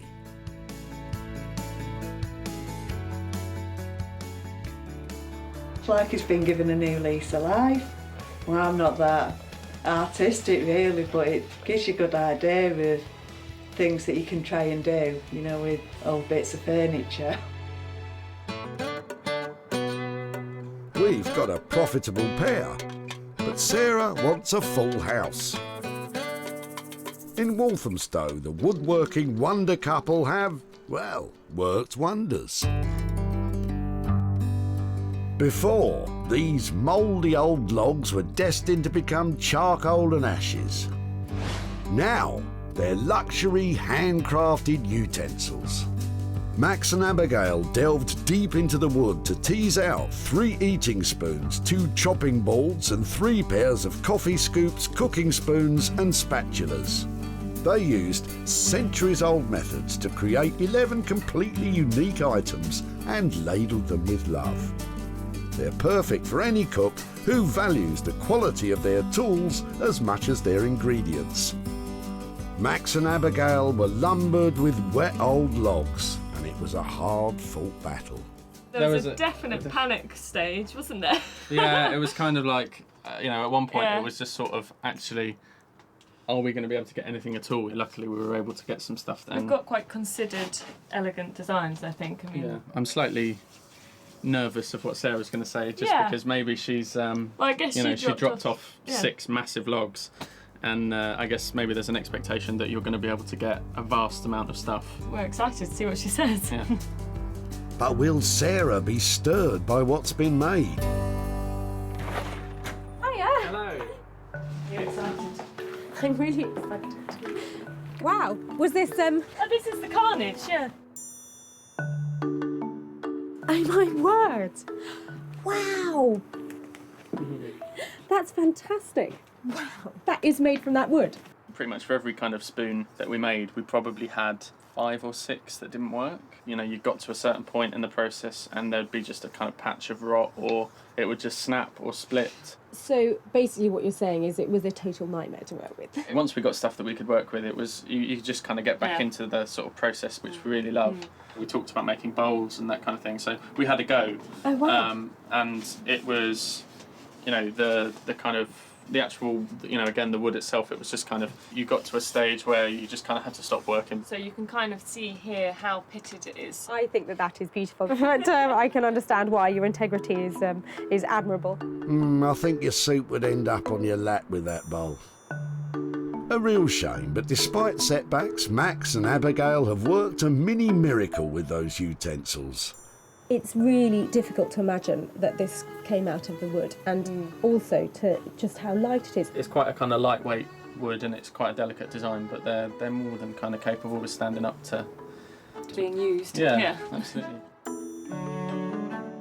So, it's all good in the hood, but how did they get on with that £250 budget? we used every penny of that £250 in terms of processing and just kind of like man hours and labour and stuff. So do you think it's touch and go whether we actually make a profit?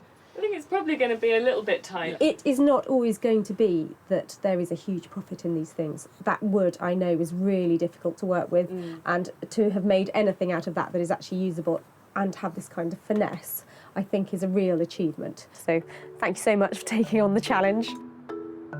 What she dropped off turned out to be quite a challenge.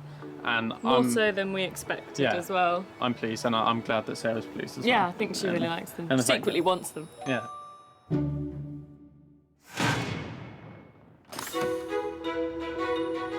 At the dump, Gary's wood blocks were about to be chucked. My original plan was to do something with it, and then it dropped to maybe put it on the wood burner, and now it's just... Get rid. Get rid, it's in the way. Max and Abigail created luxury kitchenware. And it's all been bought by Ali and Nikki from online homeware store Such and Such, who specialise in selling handmade products. Oh, we'd love to take all of them if we may. Yeah. Beautiful. Absolutely. Yeah. Well, we can box them up and we'll be ready to go. Now there's a happy ending. Now Sarah's in Stockport to visit Gary and give him some good news, with any luck. Are you all right? Hi, Sarah. Nice to meet you again. Yeah, how are you doing? Yeah, not bad. Come on down, let me show you what we've done with your tree stumps. Yeah. There are a pair of amazing makers called Max and Abigail, and they are like modern day foragers and woodworkers. So they were a great fit for your logs. So I've got a couple of pictures to show you. Any ideas what we made out of them? Not a clue. They made beautiful handmade spoons, chopping boards, tasting spoons. What do you think? Yeah, it's really good. It's, I didn't expect them to be anything like that. It's really impressive what they've done. I mean, I just thought they'd go for landfill or something like that. So to see them like that is really, really good. We gave them a budget of £250 to do that. Yeah. And after that, they have been sold. And we sold your pieces for £300. So I've got 50 quid here for you. Yeah. Well, thanks. How does that feel? Yeah, it's good. Good. Well, money for nothing. Yep. Bang on, that's exactly what it is. Max and Abigail charged £250 in total, and the 11 utensils were sold for £300, meaning Gary is now 50 quid richer. With the money, I'll probably get something for the garden. Just there's always something I can add to it. We spend a lot of time out here, so that's probably what we'll do. Sarah saved 3 items singing their swan song at the dump. The played-out toy cars became quirky novelty lighting. The sodden wooden blocks became luxury kitchen tools for discerning cooks.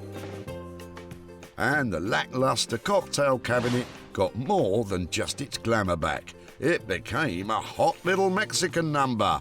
Fantastico! Well, that really was an eclectic mix of stuff that we saved. But in the end, all 3 bits looked amazing and turned a profit.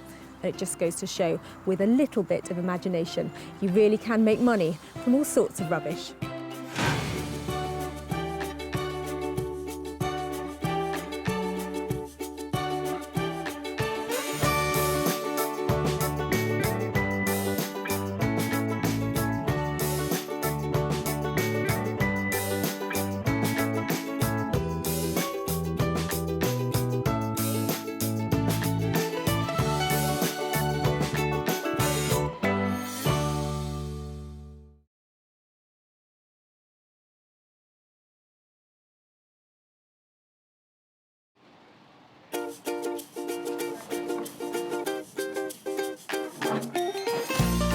How do you make money for nothing? The answer could be hiding in the 20 million tonnes of household waste we throw out every year. But just before you throw it away, would it be possible to have a quick look at it? That's why entrepreneur Sarah Moore wants to get her hands on things before they hit the skip. I am a passionate buyer, user and renovator of second-hand stuff, and I've turned that passion into a money-making business. I turn old into new and I sell it for a profit. Sarah's ready to sift through as many boots and bin bags as she needs to. That's vintage gold, isn't it? It's really exciting. In her search for tip treasure. I love it. And with some of the country's elite designers and makers, What are we going to do with that? Oh no! she can transform her finds into desirable, Amazing. beautiful, valuable, Cha-ching. and hopefully saleable items. That's £80 profit. If Sarah is successful, then she can hand the profits back to the very people who had no idea there was cash to be made from their trash. Oh, that's fantastic. That's unbelievable.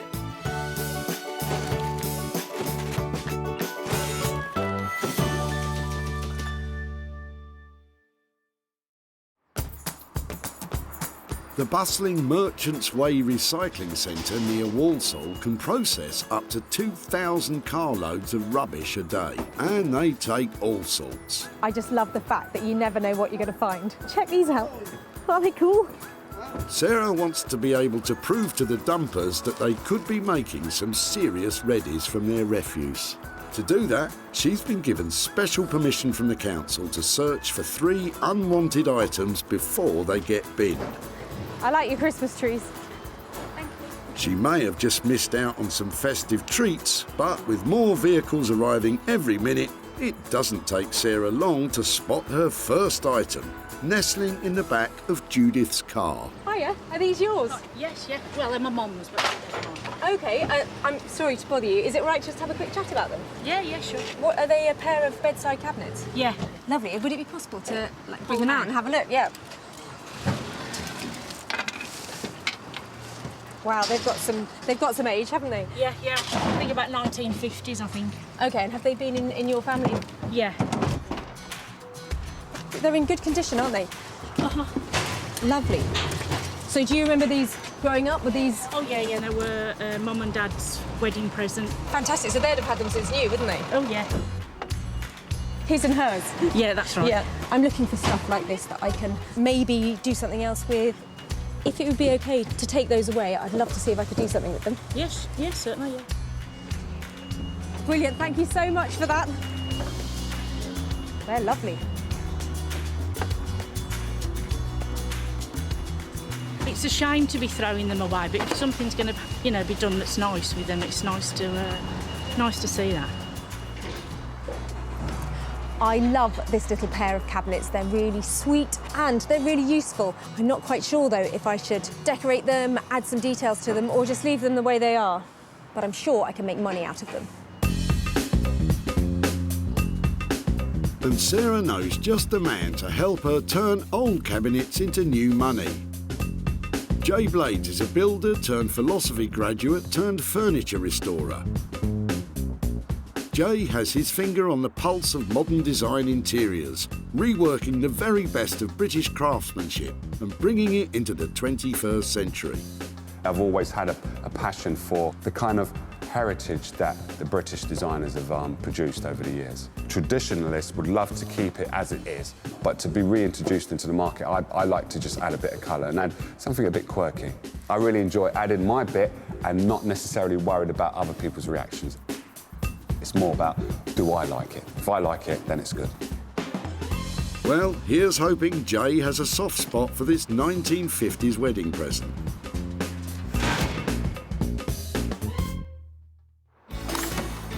Sarah's now searching for her second item, but she's still found time to try and inspire Nigel about what to do with his old shelves. Well, I'd love to make something out of anything, but I've tried it as a planter and I just can't find any use for it in my brain. So. Yeah, I know they do sort of upright vegetable gardens these days, don't they? Yeah. So you can, put them against the wall and grow stuff.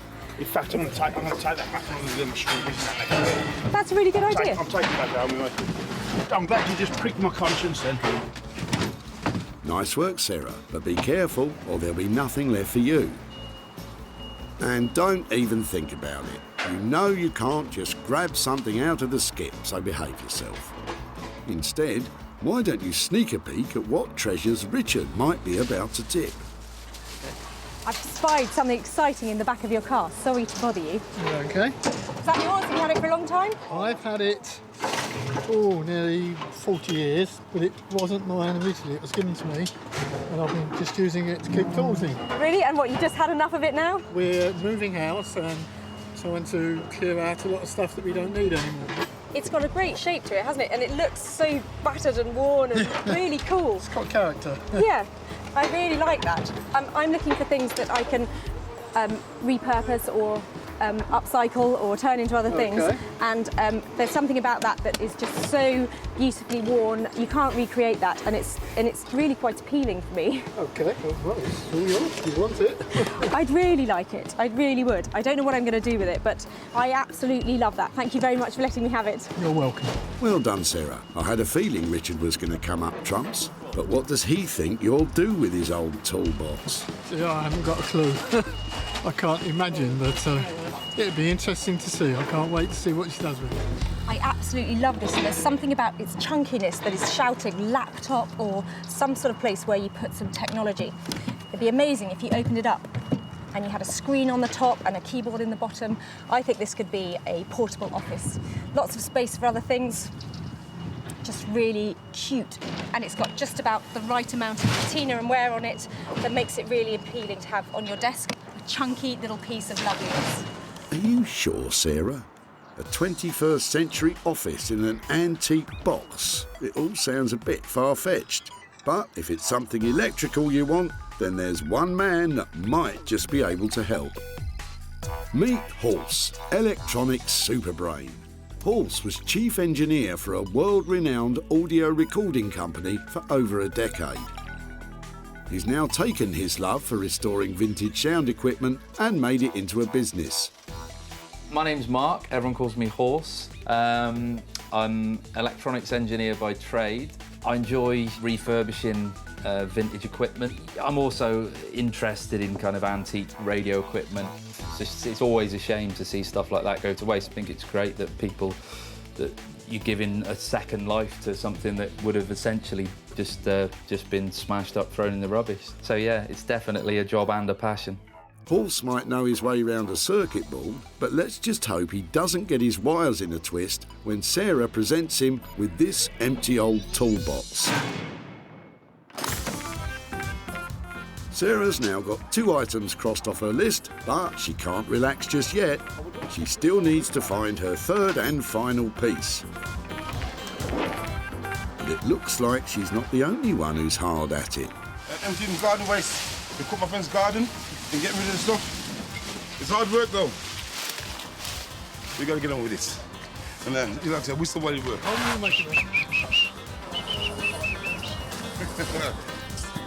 Keith looks relaxed though. He's about to dump an old sofa. Hold on, boys, hold on. There's no missing what you've got in the back of the car. Is it time for a new sofa? Well, no, I've just cleared the house actually. My sister's been renting the house for a few months. She lives abroad. Okay. And of course, hard foundations came down. They wouldn't take it, so I just pick it up and throw it in the back of the car. I'm impressed you got it in here. It looks like quite a big piece. Should I help you get it out? And would it be possible to have a closer look at it? Oh, dearie me, Sarah. I know things are getting desperate, but surely you can't be serious about Keith's tatty old sofa. I'm after big pieces of furniture that I can refurbish, perhaps bring into, modern design and that kind of stuff. So for me, this is a really exciting thing to see here. It would be great if I could stop it going into the skip and take it away and try and do something to it. Lovely, thank you. Keith seems in a bit of a hurry to get away. Mind you, I'd be keen to see the back of that sofa too. But what on earth does he think Sarah will do with it? Well, I don't know, because Sarah says she can do a lot with it. It'll be really interesting to find out, to see what she can do with it. It certainly will be interesting, Keith. But is Sarah still feeling confident about tackling this charity shop reject? Part of me looks at this and thinks, I'm not sure I can take it away with me because I just hate the colour. But underneath it, I know it's got a clean, bright white cover, and once I've exposed that, I think I'm going to feel a bit more positive towards it, and I can cover it in some really bright, exciting fabrics and make it saleable. Everybody needs a good, comfortable sofa, and this is one of those. If you say so, Sarah. But one thing's for sure, Keith's not hanging about any longer, just in case you change your mind. Thank you. Bye. Bye. Bye. So, the sorry sofa completes a hat-trick of salvage swag for Sarah, which she now has to try and convert into hard cash. The bedside cabinets will be reworked by Jay, the old toolbox will be placed in Horse's capable hands, and Sarah will be trying to bring a smile back to the sad sofa. It's a dirty job, but somebody's got to do it. I've had a great day here raking through the rubbish, and I think I'm going to clean up.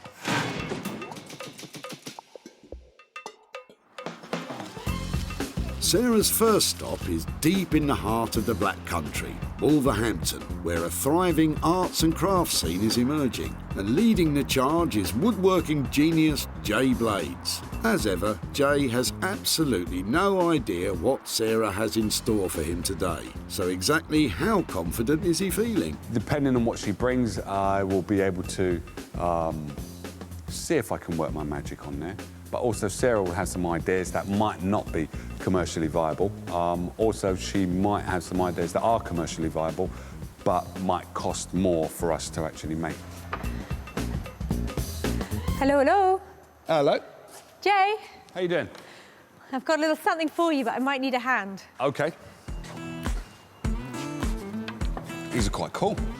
I'm glad you said that. These are very cool. I'll tell you what, they're quite light, Yeah. which is nice because I've been carrying them around a bit. So, what do you reckon to these nice pair of bedside cabinets? Yes, you can do quite a bit with these.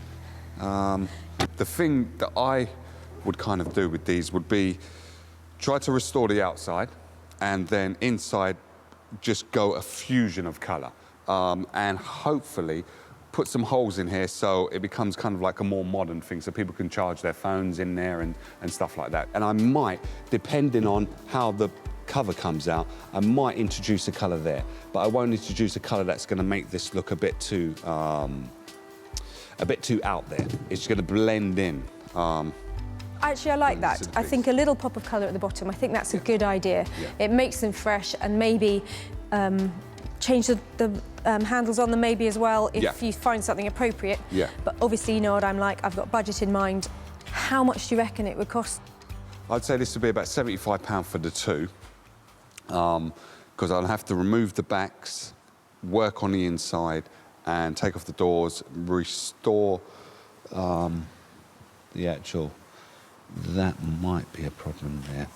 Bloomed a bit, hasn't it? Yeah. Depending on how good the veneer does come up, I think you would definitely double your money on these ones. Yeah, definitely. Well, that's potentially great news.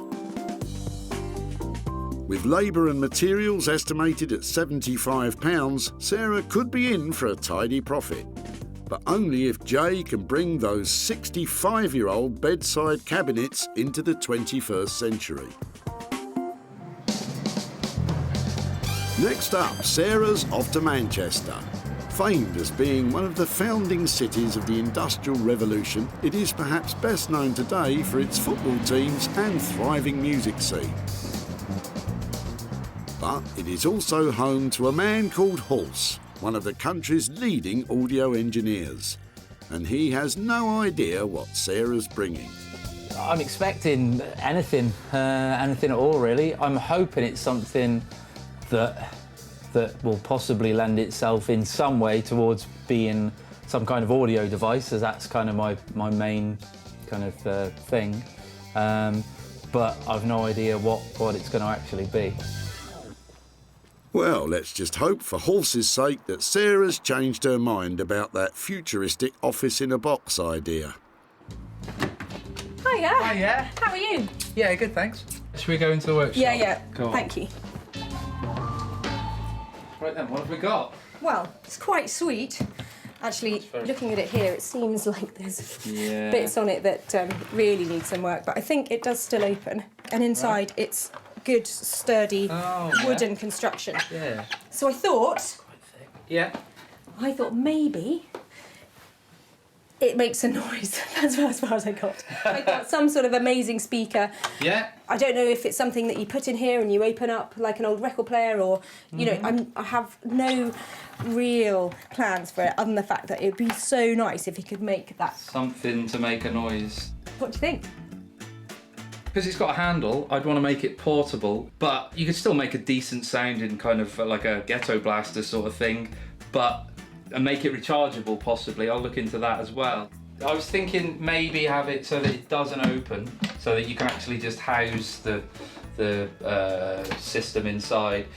Speakers in here. That looked a bit dodgy. Do you think it'll stand the process? Okay, that sounds good. I totally agree. If you don't need to see inside, there's no point in making it complicated, is Maybe makes it a bit easier. Maybe have like a panel on the back or on the side with adjustments on. Okay, and so to make something like that, what kind of value are we talking about in terms of what I need to pay you? I reckon probably 300 to 350, probably. Okay, and so that sounds quite expensive, but what do you think the retail price would be for something if it's got really good sound quality? Yeah, I mean, if it like, I don't think 450 is out of the realms of possibility if it does sound good, you know, and if it looks good. I think this has got the potential to kind of break. To you know, sort of to look weathered enough to be cool, but not quite, you know, useless. Yeah. Paul certainly has a big challenge on his hands, and it's a big risk for Sarah too. With labour and materials estimated at £350, converting the box into a speaker is not going to be cheap. So let's just hope Horse can make it sing.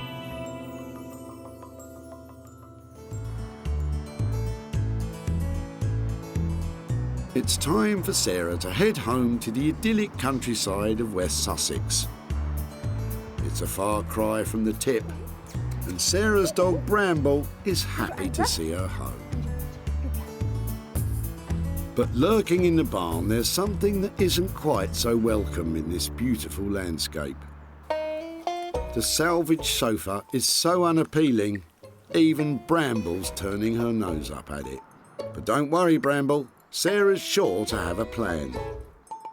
This sofa has got a lot of substance to it, but it's definitely lacking in style at the moment. I'm looking for a way to update it, make it look fresh, make it look exciting, and make it look saleable. And I think my best choice is ripping off the covers. I'd like to surface stitch some new fabric to it to give it a really light, floral, refreshing look. First things first, let's get rid of the maroon. That's it, Sarah. Don't forget to check down the back. It might be the only way you make any money on this item.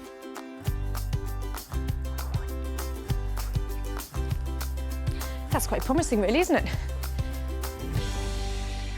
It's well made. It's improved immeasurably already. Sarah should be pleased. Not only is the sofa in good condition, it also has the regulation fire safety tags attached. But she can't leave it looking like that. No offence, Bramble, but dog hair and white sofas, it's not a good look. So what exactly is Sarah going to cover it with? I found some of these old linen pillowcases that I've had for ages that I got at a car boot sale. They're really nice. And I'm hoping that I might be able to make the back cushions for the sofa out of those. And I've washed everything else, but I don't quite know what I'm going to do yet. So I'm going to go and start laying things on the sofa, find out if I've got enough fabric, and then get stuck in. Come on. But it's not just Sarah's fabric that's worrying her. There are swallows in here, and I think they're about to fledge. I hope they have. So those are baby swallows having flying lessons up there, which is very sweet for them, but I really don't want anything they might leave behind going on the sofa. I think if the swallows are in here, I'm going to take the sofa outside. With the sofa safely out of harm's way, Sarah can finally get started. So the plan is to cover the whole of this frame as it is in these lovely strawberries and chintzes. Sarah managed to scavenge these feather cushions back at the tip, but before she can cover them, she has to tackle the sofa. First up, Sarah has to staple a base layer of fabric to the sofa's wooden frame. And when you're doing this kind of thing, don't hold back on the staples because they're cheap. But the effect you want needs to be really tight. It takes quite a while to get the first layer tightly wrapped in place. Brambles found a way of entertaining herself though. Excuse me. But if the stapling wasn't taking long enough, it's going to take Sarah even longer to hand stitch all the extra patches on. So we'll find out later if she really can turn these rags into riches. Over in Wolverhampton, Jay's ready to work his magic. We're starting on the bedside cabinets that Sarah's brought in and just trying to get my colour scheme to make sure that everything works. What I'm hoping to achieve is keeping this as it is, as neutral as it possibly can, so trying to bring this back to its former glory. Then inside the door, the wow factor inside. So I'm hoping to paint this one colour and then have wallpaper on the door and probably wallpaper on the shelf that's inside there. And I'm just checking to see if this colour lifts this wallpaper. So the colour that I see that has the minimal amount is a blue that's here. So rather than copying this blue, I'm going for that blue what's right there. That little minute piece of blue, I'm trying to just lift that. Having decided on his colour scheme, Jay can now get cracking on wallpapering those shelves and doors. He starts by applying an even coat of PVA glue to the wood and the paper. Then, this is where you need a steady hand, Jay. And mind you don't get any creases. Sarah won't be able to sell it with a lumpy finish. And that looks perfect. Now, while the paper dries, Jay can paint the insides of the cabinets with the carefully chosen paint. With the first coat now on, Jay wants to see how it's going to look with the wallpapered shelf. That is really, really cool. I am really, really chuffed with that. Now this has passed the test of it being in my house. I would have this in my house. Just the way that looks now, like, I haven't even put the door on, and it's the shelf alone just makes that. I really like it. If Jay likes the cabinets that much, maybe he could buy them off Sarah. Well, you never know. Back in Manchester, electrical engineer Halse has got all of the components ready to build the new speaker. He's even made a new handle for the box out of one of his girlfriend's old belts.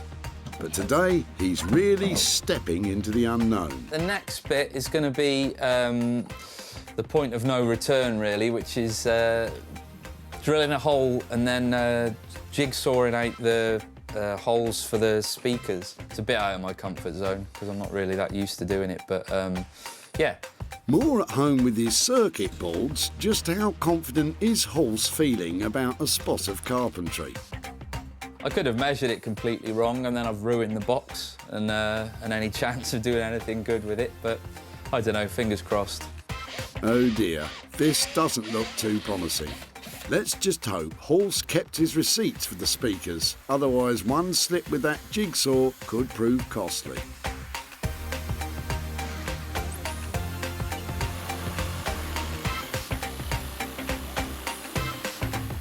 With the first hole cut, it's time to see if Halse's measurements add up. Will the speaker fit or fall straight through the hole? Just double check, that's... Oh, there we go. Not too bad. Nice one, Halse. I never doubted you. Now, you just need to do it all again for the second speaker.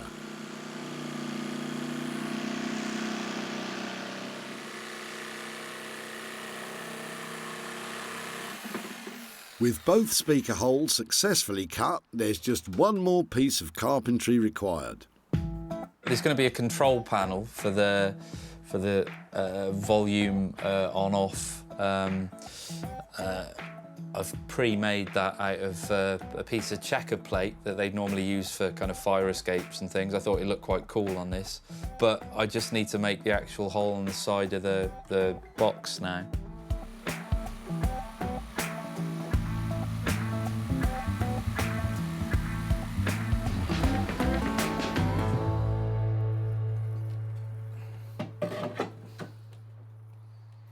So there's going to be some tidying up to do, but eventually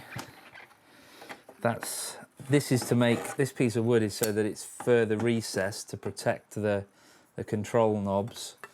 But it's going to sit back like that. I'll have to tarp this up a bit, but it's roughly there, it's fine. I'll have to put some edging around there as well, some leather or something, but yeah, I'm quite pleased with that.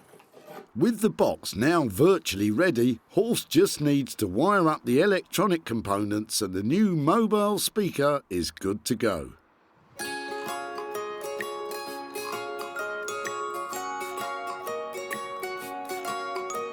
Meanwhile, in West Sussex, after hours of stapling and sewing, Sarah has almost finished the new sofa.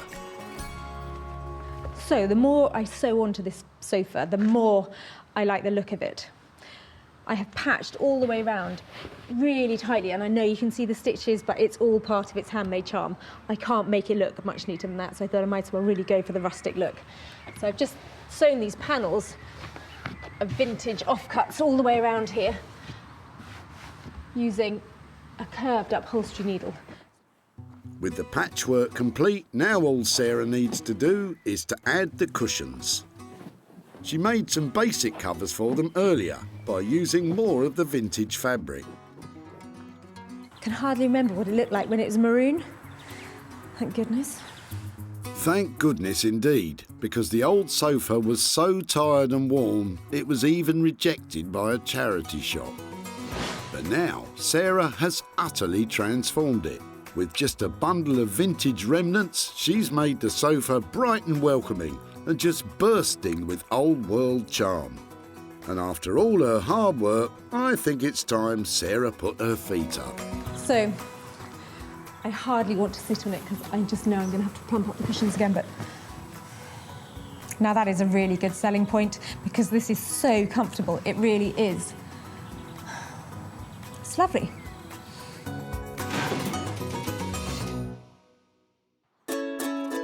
Sarah's success is measured in sales, and she always seeks out the best opportunities to maximise profits. Hosting regularly her own furniture and clothing sales from home, advertising and selling online, Let's get that online. or meeting commercial buyers in person to sell direct. Seeing this is really refreshing and it's good and people are going to want more of it. It's going to grow, this thing, I think, that you're doing. With opportunities galore in the things we throw out, Sarah's always looking to make money for nothing. Back at the tip, Keith's old sofa made quite an impression. Hold on, boys, hold on. There's no missing what you've got in the back of the car. I'm impressed you got it in here. Having served its purpose and been rejected by a charity shop, Keith was only too happy to let Sarah take the sofa away. Sarah said she can do a lot with it. It'd be really interesting to find out, to see what she can do with it. Well, after covering the sofa in beautiful vintage fabrics, Sarah decided to put it up for sale in one of her barn sales. And the response was overwhelming. Just sold the sofa. Now it's time to show Keith what she did and to see if there were any profits from the sale. Hi, Keith. Hello, Sarah. How are you doing? Very well, thank you. Nice to see you Nice again. to see you too. I've got a few things to show you about the sofa that we took. I've got some pictures on here. That's the one, isn't it? Yes, that's the one, yes. So we started off, we stripped off all the covers from it, and I actually chose some vintage fabrics to re-upholster it. And looking completely different, I think. Wow. What do you think? Fantastic. I just can't recognise it. Yeah? It looks good, but did it make any money? We did go through a bit of a process with the sofa, and I spent £120 on it. Oh, right. But I did manage to sell it for £1,200. Wow. So Keith, I've got for you £1,080 for your sofa. Oh. All yours. Thank you. Wow. Absolutely flabbergasted. I really am. From the day when I took to the tip, I did not expect today for things to happen. With £120 for materials, Sarah made the sofa 10 times more valuable, which means Keith really is walking away with £1,080. And I just wonder if you'd have any plans for what you might do with over £1,000. Well, I think put it towards a holiday. Oh, fantastic. That would be great. Well, I tell you what, I am so pleased to have worked on it. I love the fact that that might take you somewhere, and it was really cool to have saved the sofa and made it into money. Thank you. My pleasure. Thank you ever so much. Thank you so much.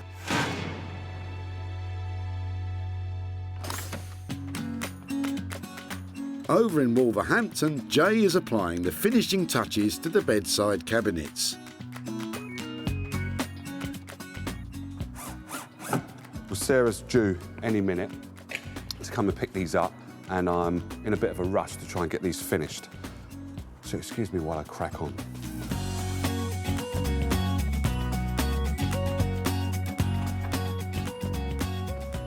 Jay? Hello. Hiya, how are you doing? I'm very good, but I'm not ready for you to see them just yet. Do you want me to come back in a minute? Just give me 2 minutes and I should be ready. I'll go and have a coffee. I'll see you in a sec. All right. Don't worry, Sarah. I think it'll be worth the wait.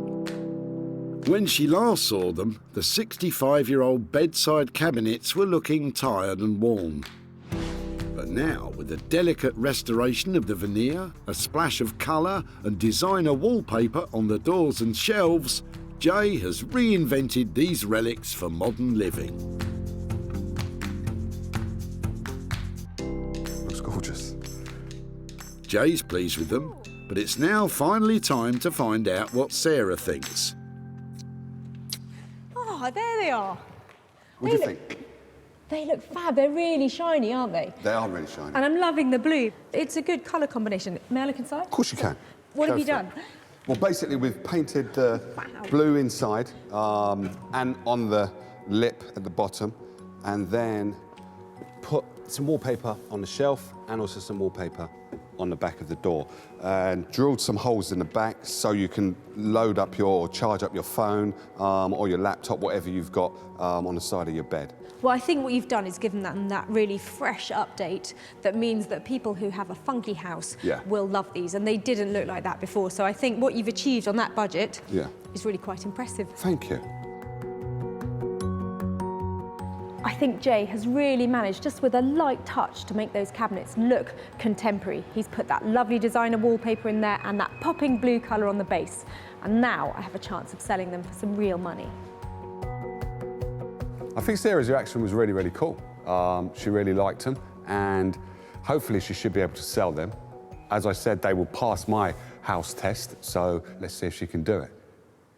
When Sarah first met Judith at the tip, she was letting go of her parents' old bedside cabinets. Wow, they've got some age, haven't they? Yeah. I think about 1950s, I think. Mum and Dad's wedding present. His and hers? Yeah. Yeah. Brilliant, thank you so much for that. It's a shame to be throwing them away, but if something's going to, be done that's nice with them, it's nice to see that. Top vintage furniture dealer Martin couldn't agree more. Who did that? Jay Blades. Did he? It's amazing. I like that. Bedside tables, and particularly a pair, are really desirable things, so they're easy to sell. Martin was so confident the cabinets would sell that he bought them for his shop.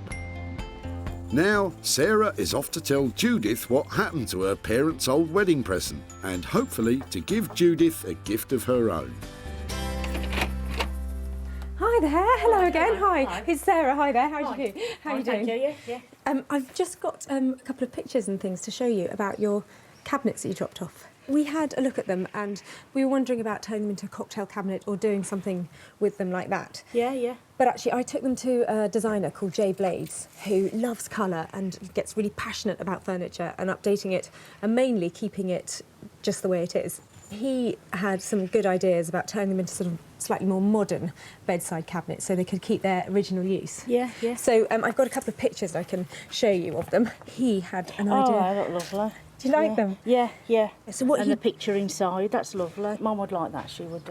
She wouldn't have minded a bit of colour on there and that kind of thing? No, she would have liked that. And she would have liked the thought of they were being used, you know, not just discarded. I gave Jay a budget of £75 to update them. And so he did all that painting and the restoration of the veneer and that kind of thing. And they were bought for £125.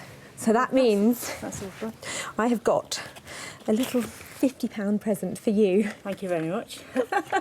So I hope that's a good return. And I wonder, with £50, is there anything particularly to do with that kind of money?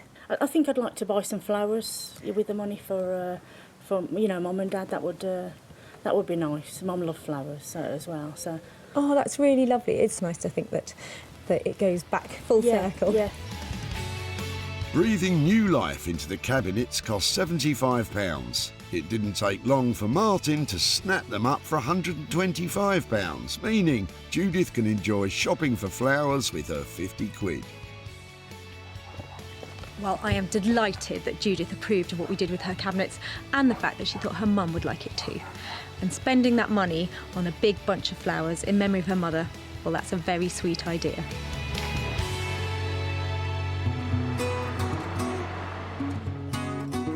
In Manchester, Sarah is on her way to collect the third and final item. When she last saw it, the old toolbox had some charm, but no longer had a purpose. But now, Horse has turned it into a fully functional and stylish mobile speaker, complete with a rechargeable battery, Bluetooth connectivity, and even a USB charger. So how's he feeling about Sarah coming to see it? I think there's quite a transformation, so I think hopefully she's pleased with it. I think it looks quite cool, but then I'm a massive nerd, so I quite like the idea of a Bluetooth-powered speaker, but I'm not sure everyone's that fussed about it. I love surprises, Horse. How's it gone? Pretty good. Oh! You're nuts. Do you know that? You are nuts. Look at that. Wow.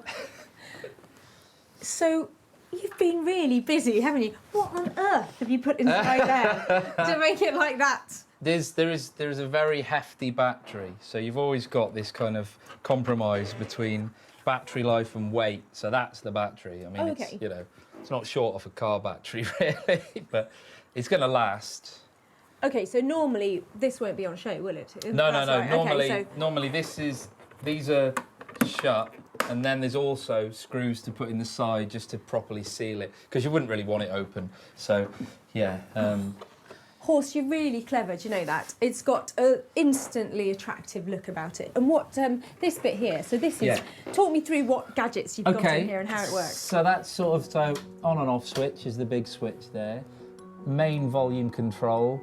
That's an input just so you can plug anything into it that's got a mini jack connector from like a smartphone or whatever. This switch either turns it to the input, or if you turn it to the right, then it engages the internal Bluetooth receiver, so you can just use it without having anything connected to it. This is the voltage that the battery's at. Okay. So when that drops below a certain point, you'll kind of lose volume and fidelity, so it just kind of tells you whereabouts you are. The USB charger there that will send power to any kind of USB device. So you can charge something on there as well. You can. And I think it's that kind of attention to detail that just makes it so lovely. It feels like it's a well thought out design. Well done, it's cool. Ace. Brilliant. Ace, you've aced it. I absolutely love it. Shall I demonstrate? It's a really good mixture, isn't it, of kind of retro and Yeah, I think new. so. I think so.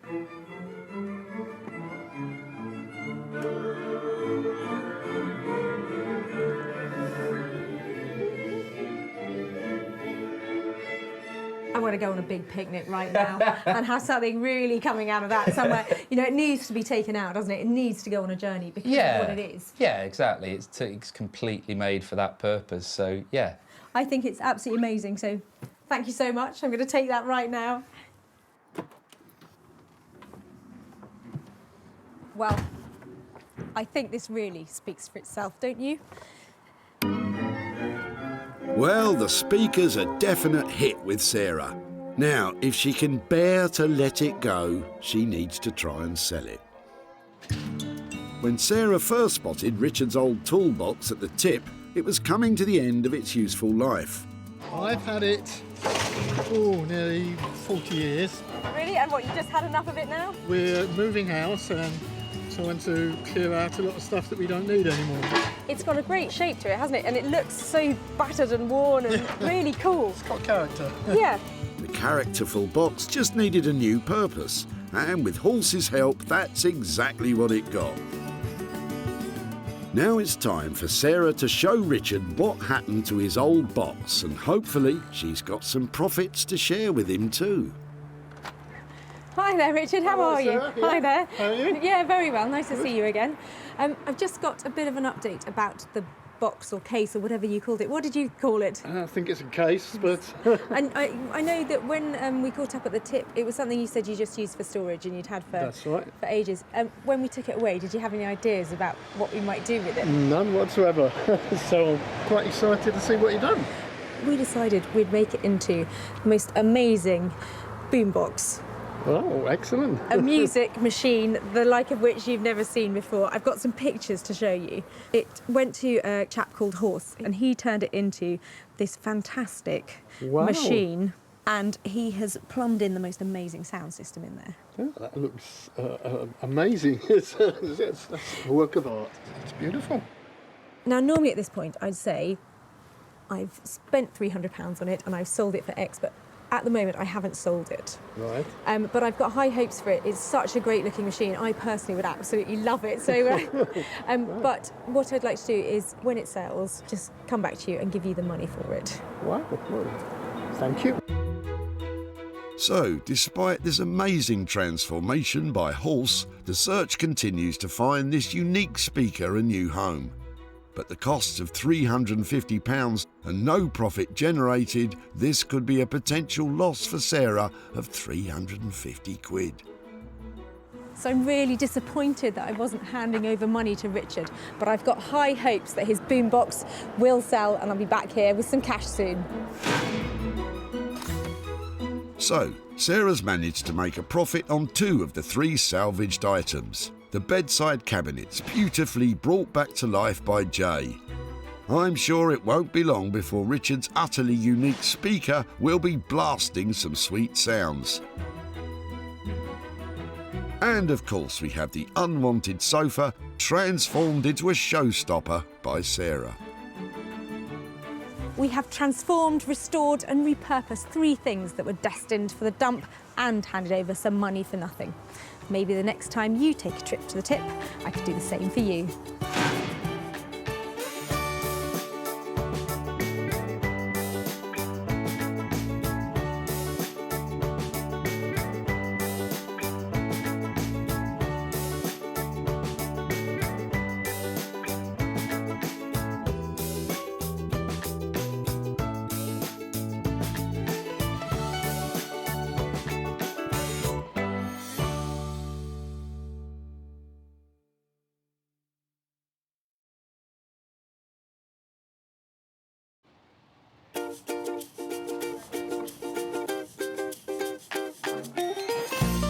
How do you make money for nothing? The answer could be hiding in the 20 million tonnes of household waste we throw out every year. Sorry, Spotty, before you throw that away, is there any chance I can have a quick chat to you about it? Sure. That's why entrepreneur Sarah Moore wants to get her hands on things before they hit the skip. I am a passionate buyer, maker and user of old stuff, and I've turned that passion into a money-making business. I turn old stuff into new stuff and sell it for a profit.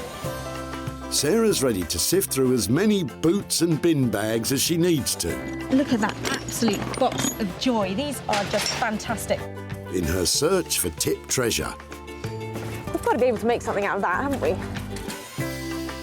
And with some of the country's elite designers and makers, I've got a little something for you. Yeah, I thought you might. Oh, this is a hard one. she can transform her finds into desirable, Oh my word. beautiful, valuable, Cha-ching. and hopefully saleable items. Well, I love this, so I would really like to have it. If Sarah is successful, then she can hand the profits back to the very people who had no idea there was cash to be made from their trash. That is incredible, isn't it?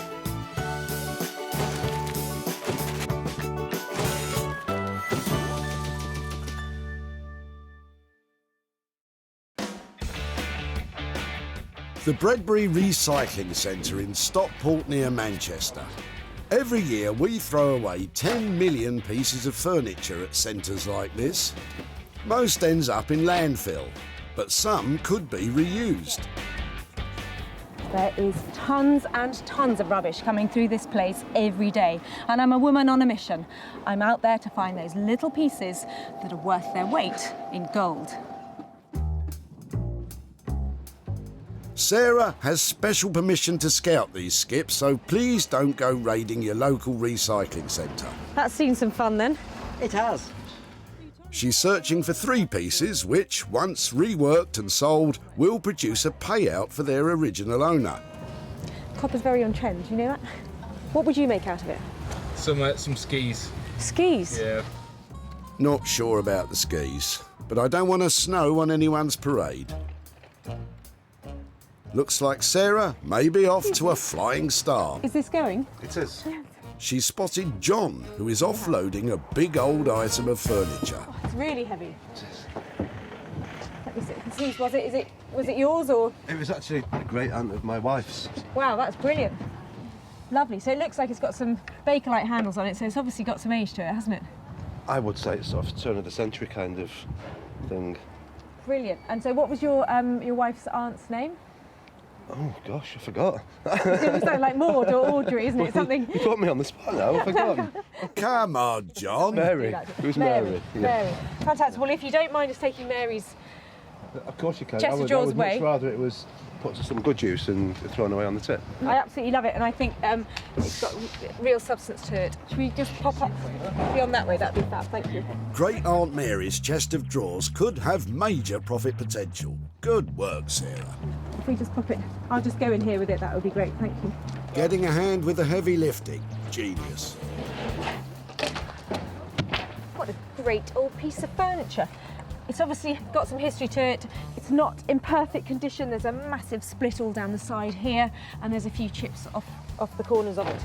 But this is a solid, heavy, it's really heavy piece of furniture. Something really good to work with. And Sarah's enthusiasm has got cabinet maker John thinking. Personally, if I was to do something with it, I would strip it, seal it, wax it, put new handles on, and just because it's a good solid piece of furniture, it can be reused. If we just restored this, I think it would look lovely, but I think we can probably push it a bit further than that and make something really special out of it. So it's a really pleasing find. And with radical furniture rejuvenator Zoe Murphy lined up to take on the project, this could become a treasure chest. Zoe is a screen printing and textile design queen. Her bright 50s-inspired designs have taken the reconditioned furniture world by storm. She even sells bespoke pieces to Liberties of London, and her work sells at a premium. I work predominantly by putting images onto old pieces of furniture. Everything I make is a lot of the time about fun. I'm based in Margate. I really kind of revel in all the sort of faded glory and glamour of the place. So I really believe that things should always be given a second chance, and I try to see the good in stuff like that. Let's hope Zoe sees the good in Great Aunt Mary's chunky chest. Back at the recycling centre, and Sarah is searching out a second item. Would it be okay to have a look through your rubbish? Would you mind? Is that really? Yeah, sure. Nearby, Neil has some interesting looking kitchen worktops destined for the skip, and he's roped in father-in-law Roy to help him out. I'm just the odd job man. I'm the guy who supplies the trailer and the car to bring the rubbish to the tip. Do you mind if I have a look at your rubbish? No, help yourself. Yeah, it's fine. What's new kitchen, is it, or old kitchen, or? Well, it's part of what we've just put a new kitchen in, and it's what's actually left over. Really? Yeah. And so you're getting rid of that bit? Yeah. Yeah, what, it's heavy? No, don't worry, I'm not going to touch it. I was just looking at it.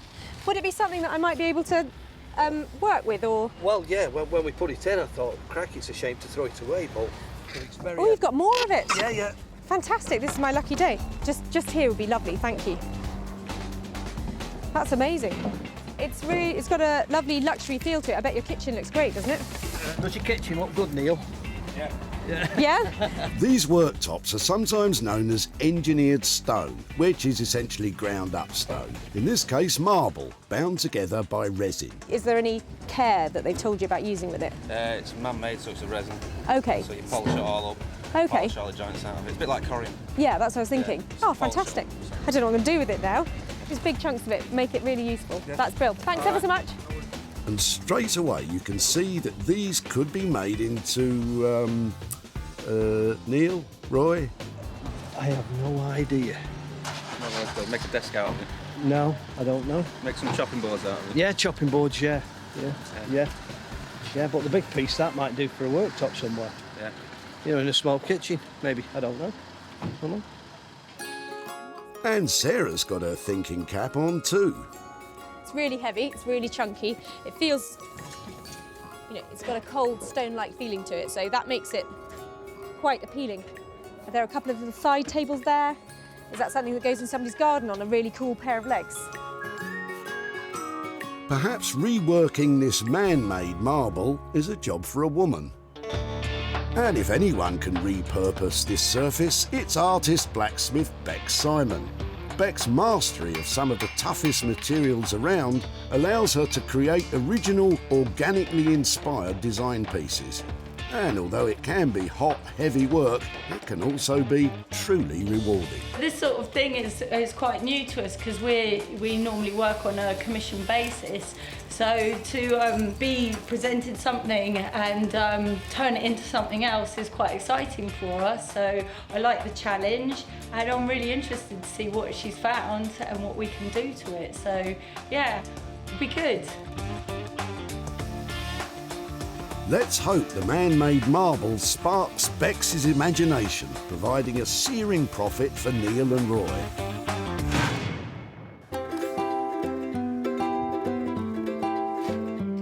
With 2 items allocated to those clever craftspeople, Sarah is back searching the site for something of a personal project.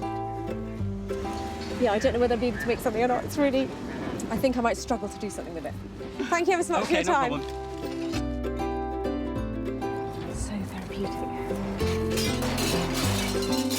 As therapeutic as this may be, I don't think there's money to be made in broken crockery. And at the other end of the dump, Joanne has some old dining chairs that catch Sarah's eye. And you've got a couple of them? You've got 3 of them? Yeah, there's about 3, I think. Fab, I'd love to have a look at all 3. I'm just trying to work out how old they are. So these, yeah, I think these are quite interesting because we've got 3 of them. That's fab, that's brilliant, thank you. And what else? You got dolls in there as well? Yeah, a friend gave us some, and I gave them to my granddaughter, and she was scared of them. Oh, really? That one, she was really scared of that one. You can probably see why, can't you, from a child's point of view? Wow. I think those I can't do much with, but I think the chairs might be worth. If I could do something with them, would it be all right to keep in contact and show you what I did with them and that kind of thing? Yeah?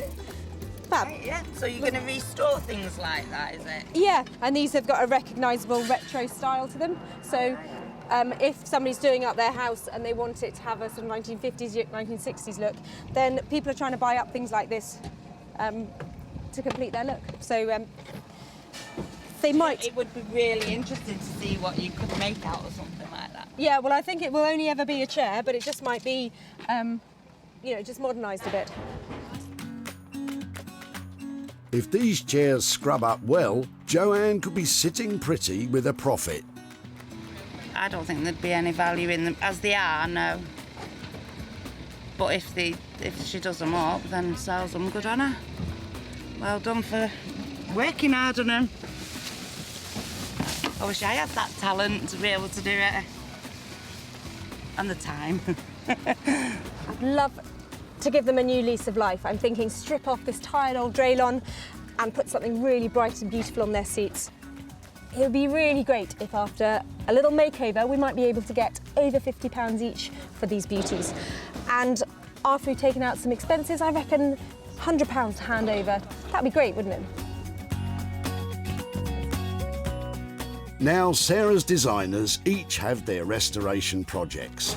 Zoe will reimagine John's chest of drawers. Bex will cook up something fantastic with Neil and Roy's kitchen worktops. And Sarah will set about Joanne's old seats, hopefully ending up with something sensational.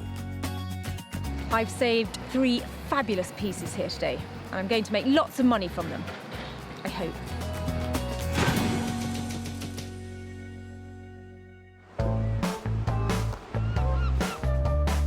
It's back to the sunny seaside town of Margate, where furniture design guru Zoe is poised to discover just what it is that Sarah wants to get off her chest. I'm really excited because Sarah's bringing along a piece of furniture for me to have a look at. I'm thinking it probably will be something that is really well made, but definitely shabby and needing some care and attention. So that should be good. I trust her. Do you? Yeah, I think so. Hiya! Hiya, how you doing? I'm really well, how are you? Good to see you. Now don't look, I don't know if you're going to like it or not. It's massive! It's really heavy as well. Are you right to just help? Yeah. Let's bring it in out. Oh my goodness. So heavy. What a monster! So someone was throwing this away? Yeah. Oh, why? Well, who did it belong to? I think the guy said that he'd had it in his garage for ages. He'd been storing things in it, and he was a cabinet maker. Had he made it? No, I think it'd just been in his family. I really like it. It looks really good quality. It's got all the dovetail joints and everything, so it is a solid piece. I show you something, I had all sorts of ideas, but I've just seen one of your new pieces. I think it's just blown away all the thoughts I had about it, so I'd really like to hear what you think you could do with it. It's really big, but it looks really well made. I love padding drawer linings with fabric or bright coloured patterned papers and boards, and creating almost like oversized treasure chests. And have you had any initial thoughts about what style of pattern or what kind of thing we could use for it? In here is the beginnings of a bit of an illustration about the slightly more traditional, more arts and crafts sort of heritage designs that could go onto a piece like this. Masculine and kind of audacious and making a statement. I think that looks fantastic. I actually love the bird, I have to say. That looks quite cool on there. Yeah, I think that'd be brilliant. Big, bold, audacious floral prints, new handles, new linings. I'm sure when it's finished it's going to be the kind of piece which would easily be able to draw a crowd. It sounds like it's going to be a labour of love. How much does that mean it's going to cost? I think around about the £900 mark for us to work onto this for however many days it takes, do all of the design work, print all of those custom designs onto it, reline everything and make it perfect, ready to go. I think that sounds amazing because I know it's going to be a huge amount of hard work. Just lining a drawer takes a long time, doesn't it? And to take on this, I think that's great. £900 is certainly not pennies, but you'd expect to pay top rates for Zoe's input on a project of this size. Wow, that girl has such fantastic ideas. The energy coming out of that studio is amazing. And that chest of drawers is going to look $1 million when it's finished.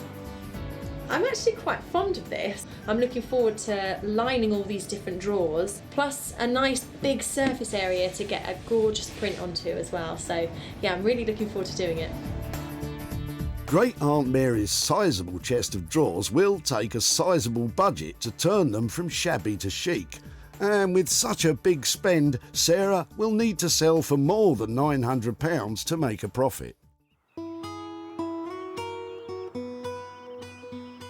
From the seaside to the heart of the Surrey countryside, with its rolling farmland, picturesque villages and its piles of rusting metal.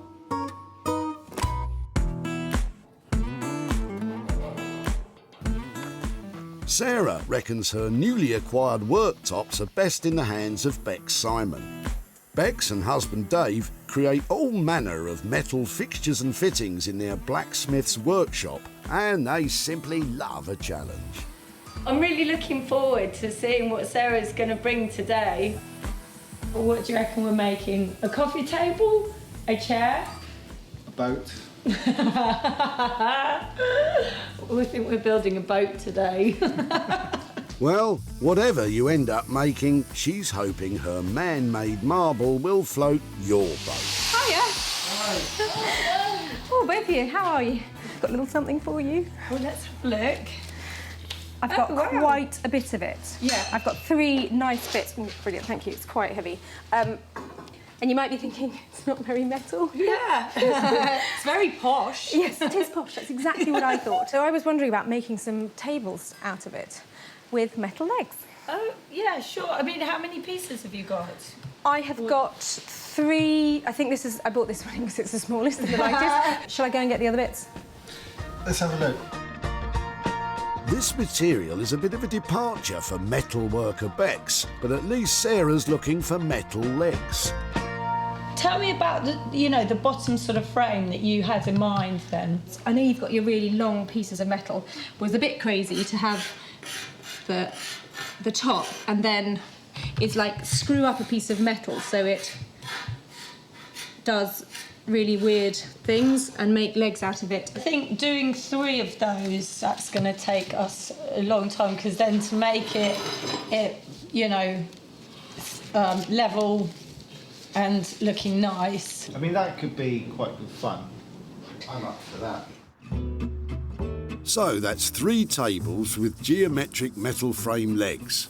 Bex doesn't look convinced about the way forward, but Dave seems more decisive. If it was between 100 and 150 pounds per table. If it's going well, we can, really go to town. Yeah. And make you it. get more bends. Get more bends. If it's a nightmare, we'll just simplify it. A lot. We'll just, work with that budget. I hope you haven't stuck your neck out, Dave, and I hope it goes really well. No, it'll be fine. Okay. Take care. Thanks so much. Bye. You seem like you're going to enjoy this one. Yeah, no, I've got a good feeling about this one. Uh-oh. Yeah. I've just buried it. Oh no, here we go.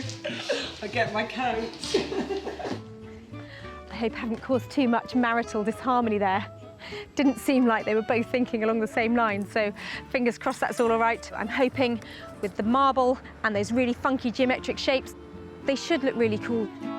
With an approximate cost of £150 each for 3 tables, we're looking at a total bill of around £450.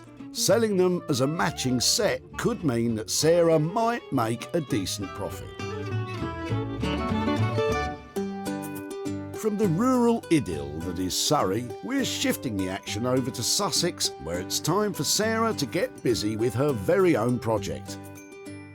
I've been dying to get started on these. They look so dated at the moment, and I'm sure that if I sand them down, I can make them look pale and modern and have a think about what to cover on that. They'll look great.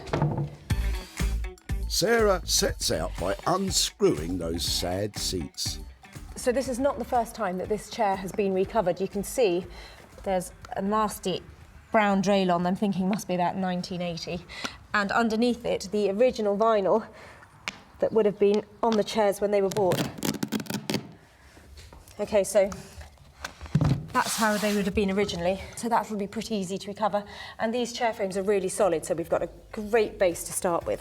Just need to get sanding. Wherever possible, it's a good idea to sand along the grain of the wood, as sanding across the grain can lead to unsightly scratches.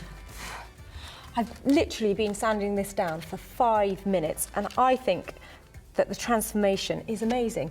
It looks crisp and clean, fresh and expensive. And an expensive look is just what we're after if we're to pocket a profit. Now, I'm thinking, for the new covers of the chair, I need to have something that is fitting with the frames that I've created. So I do have a couple of bits that are sort of on era for this kind of thing. Maybe that's a bit early, a bit of 1940s. That's probably more about me again. But that That might be really cool. I bought this in a charity shop for £2, so this is not going to cost me a lot of money. That looks amazing. That looks great. It's just different. It is almost geometric. We've seen a lot of geometric shapes in furnishings recently. It's really unusual, it's really bright, and it's really commercial. That could be the one, couldn't it? That could be the moneymaker. Looks like there's a bright geometric future ahead for these chairs. So all I've got to do now, I reckon, is about an hour's worth of sanding for each chair, pop some staples onto these, and then make my £150. Piece of cake. Walk in the park. Work of a moment. Work of a moment? Well, better multiply that by 3 and crack on. Using the existing seat pads means Sarah is spending just £2 on that fab new fabric. I smell a decent profit for these 3 beauties. Meanwhile, in Margate, Sarah left a tired old chest of drawers beside the seaside, where Zoe is getting this not inconsiderable restoration project underway. Okay. Oh, still a monster thing. I think we're probably going to take the lid off, strip the whole thing back to see what kind of condition the wood is underneath, and then changing some of these handles as well. These are kind of like plasticky, fake Bakelite ones. I've noticed on all the drawers there's actually a keyhole and a lock on every single one. So fingers crossed we'll be able to get these locks working again. We need to get these panels off in order to access the way to remove the lid. I've had to do a lot worse to furniture in order to restore it, would you believe? So sometimes demolishing it, seemingly, is the way that you can take it apart to get it back together again. Here we go. So, from chest of drawers to jigsaw puzzle. Definitely not a project for the faint-hearted.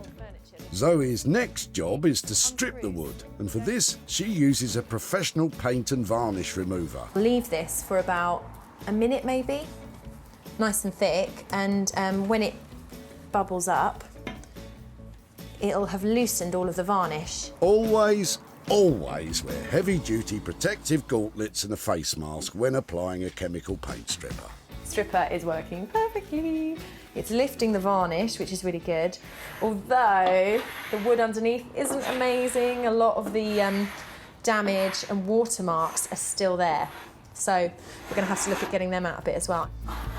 That looks like it's been in someone's shed and it's had a leak onto it or something like that. With some of the heavy, dirty work out of the way, Zoe can start thinking more about the design stage of this rejuvenation.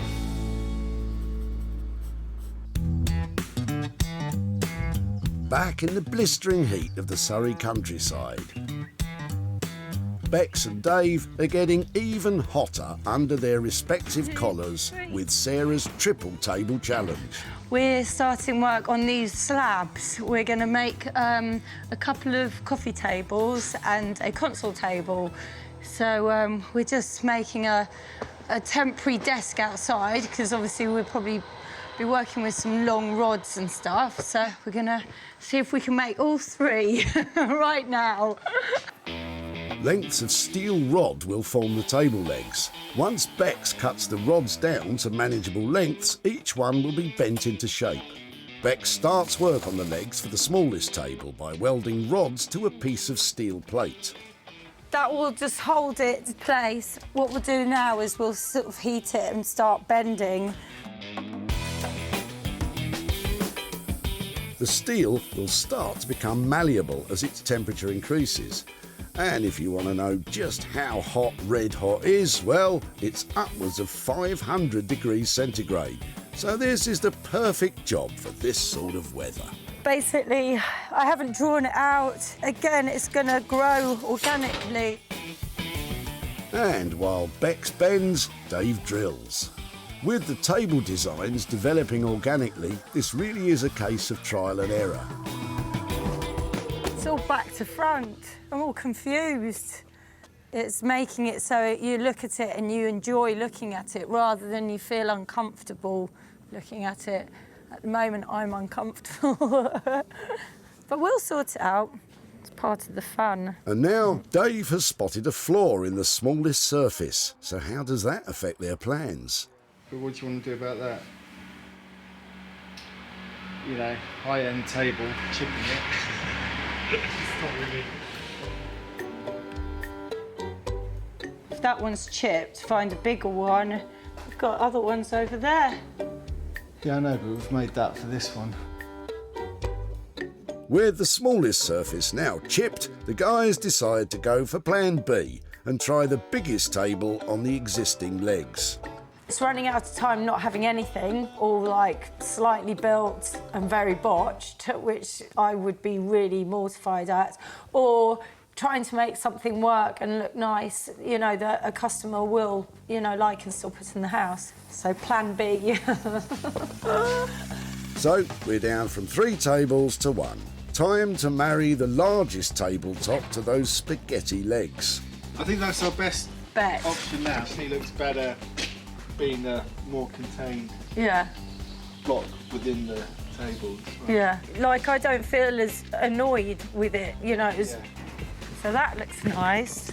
Oh, I need a glass of wine tonight. Back at the barn in Sussex, those seat covers are going from drab to delightful. That's perfect. That's absolutely smooth, really tight. If you're going to sit on that, that's not going to cause any problems. So I'd say that's actually quite a professional looking finish. Well, we wouldn't expect anything less. So I've finished the chair, I've sanded it all over and I've waxed it down. So you can see the grain of the beech coming out and just the natural colour of the wood. And I think it looks so much fresher than it did before. These seats were in a sorry state. But now they're a triumphing triplicate. My £2 car boot fabric, I think, has transformed these chairs. It's now beautifully hard wearing and sitting really well with this lovely grain up here. In fact, I think they look like $1 million. And I'm only going to ask £150. Sarah sanded these beautiful beech chairs and spent a massive £2 on fresh fabric covers. If she can shift them for £50 each, there could be a very healthy profit.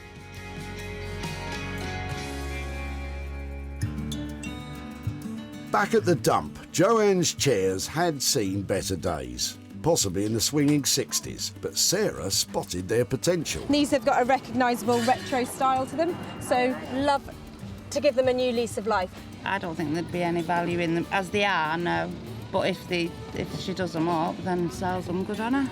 Sarah invited retro furniture dealer Martin to check out her chairs. So, what did he make of them? This is 1950s, 60s, and people love this look.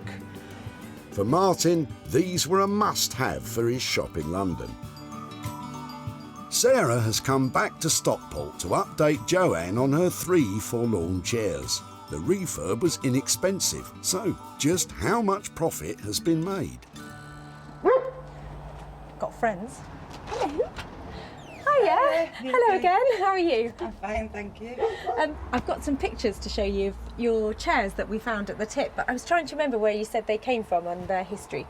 Right. Well, originally they were my husband's before we lived together. I rubbed them down and did Wow, that look at to them. them. They're dead bright. They were dead dull before. They're really nice. They're really nice. I don't think it'd go in my wallpaper though. No, I don't think. And it turns out that somebody did really like them, and Oh, really? they were what they were looking for. So I did actually make a profit. right. And that profit is for you. And wow, there's £100 there for you. You're joking. Never expected that. Sarah has only spent £2 transforming the chairs, and she managed to negotiate a sale of £102 with Martin, so that she could hand over the full £100 to Joanne. What will you do with £100? Well, we're going camping next week, so I think that will cover the petrol. Fantastic. I hope you have a lovely time Oh, camping. thank you. Thanks for doing that. Yeah, and I'll think of you. I know, yeah, that's brilliant. Take Thank care. you very much. Bye-bye. Bye. I can't believe that the profit on them was £100. That's amazing. It's absolutely brilliant. I really enjoyed working on those retro chairs, and I love the idea that Joanne's going off to spend that money on her camping holiday.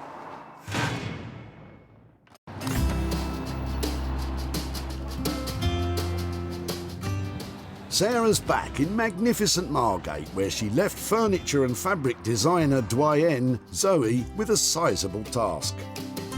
Now, I left Zoe with a real challenge. She had a big, broken, brutal-looking chest of drawers, so I can't wait to see if she's managed to bring that delicate Zoe magic to it.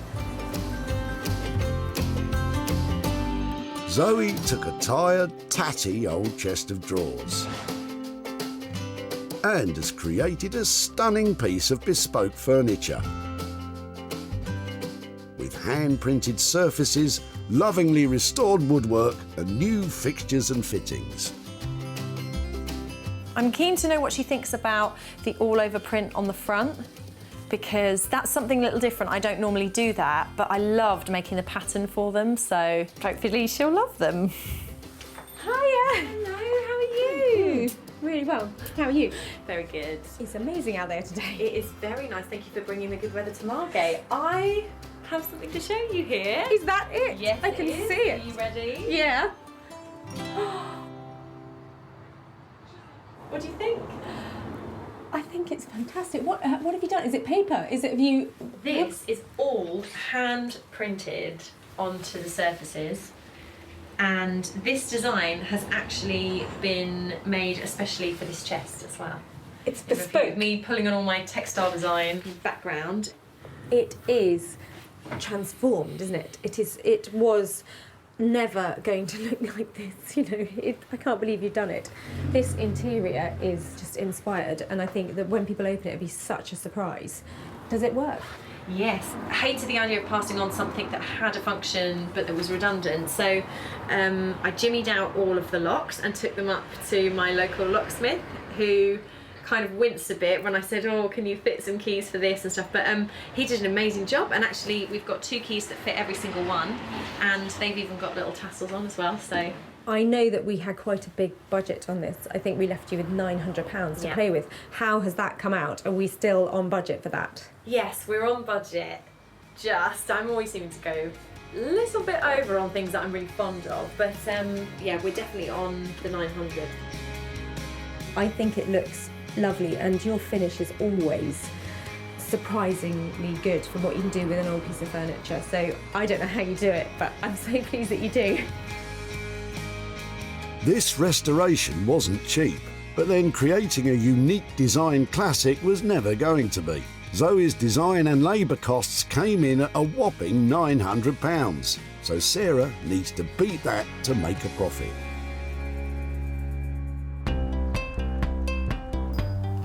Back at the dump, this old chest of drawers had seen better days and was on the brink of oblivion, although cabinet maker John did recognise it as being a fine bit of furniture. I would strip it and seal it, wax it, put new handles on, and just because it's a good solid piece of furniture, it can be reused. But it's fair to say that Zoe has completely transformed this item. And it was sold to Janet at Margate's Lombard Street Gallery. Sarah's visiting John to let him know the fate of his furniture. But with costly reimagining, is there any profit in the air? Oh, hi there. Hi, I'm Sarah. Hi, Sarah. How are you? I'm Charlotte. Hi, Charlotte. Hi. Hello again, John. Hi, Sarah. Are you Nice well? to see you again. Fine, thank you. Just thought come back and catch up with you about your chest of drawers. I've got some pictures here. Oh, wow. Wow. You like it? I do. I really do. That's amazing. Zoe works with pattern and screen printing and lots of different techniques and really breathes new life into furniture. Wouldn't have thought to put those colours with that No, either. no, that's lovely. So it was always our intention that to try and sell your chest of drawers after we had done that to it. So we did sell it, and we made £100 profit on it. Really? Wow. And I've got that here for you. Who gets the money? You're Me! Me! Oh, Thank you so much. Absolute pleasure. So what do you think you might do with £100? I think we may go out I tonight. think we might go out tonight. What do you think? Yeah. Something yeah. to eat and a drink. Yeah, maybe. definitely, yeah. Lovely. Well, I think Aunt Mary would be, you can raise a toast to her, can't you? We'll raise a glass to her tonight, definitely. Yeah. Thank you. Lovely. Thank Well, you it was for that. Pleasure. Really Thank you, nice to Sarah. see you. Yeah, and you. I Finish finish that story. We'll have a few drinks tonight, I think. I love it. I'll be thinking of you. Thank you, Sarah. Take care. Yeah, thank Bye-bye. you. Bye. Bye. So, Aunt Mary's drawers cost £900 to take them from dingy to desirable. This allowed Sarah to achieve a sale price of £1,000, which left a profit of £100 to be handed over to Charlotte and John. What's done with it is something that we could never have envisaged being done. No, we wouldn't have done that ourselves. Absolutely not. No. And the colours that we used. It looked fantastic. Absolutely brilliant. Brilliant. Couldn't have never imagined that No. to look like that. No. It was wonderful. Wonderful.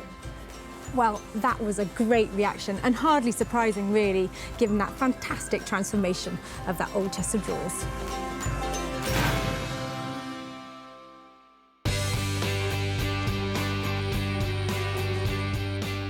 Back at Bex's Forge, the largest kitchen worktop cut-off has now been transformed into an eye-catching, iconic coffee table with the best-looking yellow legs in town, setting off the composite marble and creating a unique designer piece. I'm here to pick up my white marble coffee table. I've only got one and I was hoping for 3, but there is a chance if it looks really good that I'll still be able to make some profit out of it. Bex and Dave are anxiously awaiting Sarah's arrival. So how's this going to go then? Tears? No tears? This is the no tears. No tears. Sarah asked for 3 matching tables with gilt legs. So, how would she feel about her single coffee table with yellow metalwork?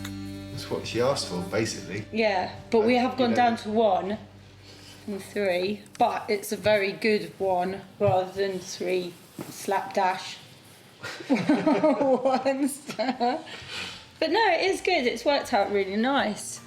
It's a smiling table. Hi guys! What have you got there? Do I want to see? Do I want to see? Oh, wow! Now that is a real bit of fun, isn't it? It looks very cool. Oh, that's mad under there, isn't it? God, it's huge as well. I don't remember it being quite that big. The finish is beautiful as well, isn't it? Yeah, it's worked out really nicely, that top. Like with those lovely crisp edges. It's really cool. I like the way all the angles change, somewhere wherever you go.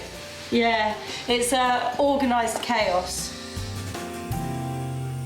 I think when you think it was literally about to be hoofed over into a skip, you know, I think you should be very proud of what you've done with it. Now, you were quite enthusiastic about the work, and you weren't, so how did it work out in the end?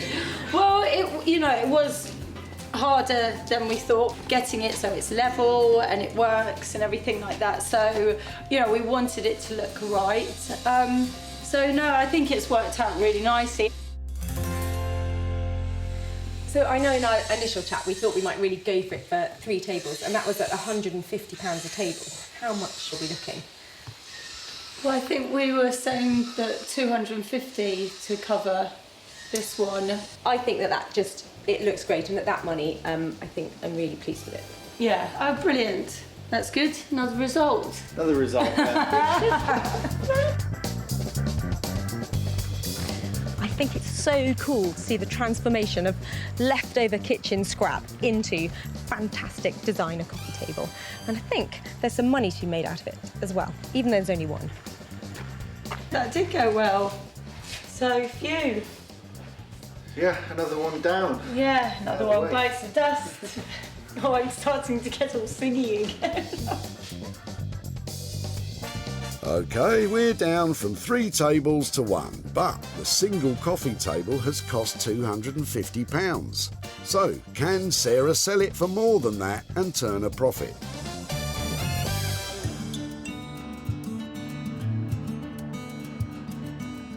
Neil and father-in-law Roy took a trip to the tip to jettison some offcuts from a new kitchen worktop. Roy wasn't particularly inspired as to what they could become. I have no idea. Yeah, but the big piece, that might do for a worktop somewhere. Yeah. You know, in a small kitchen, maybe. I don't know. But Bex and Dave created an inspirational coffee table.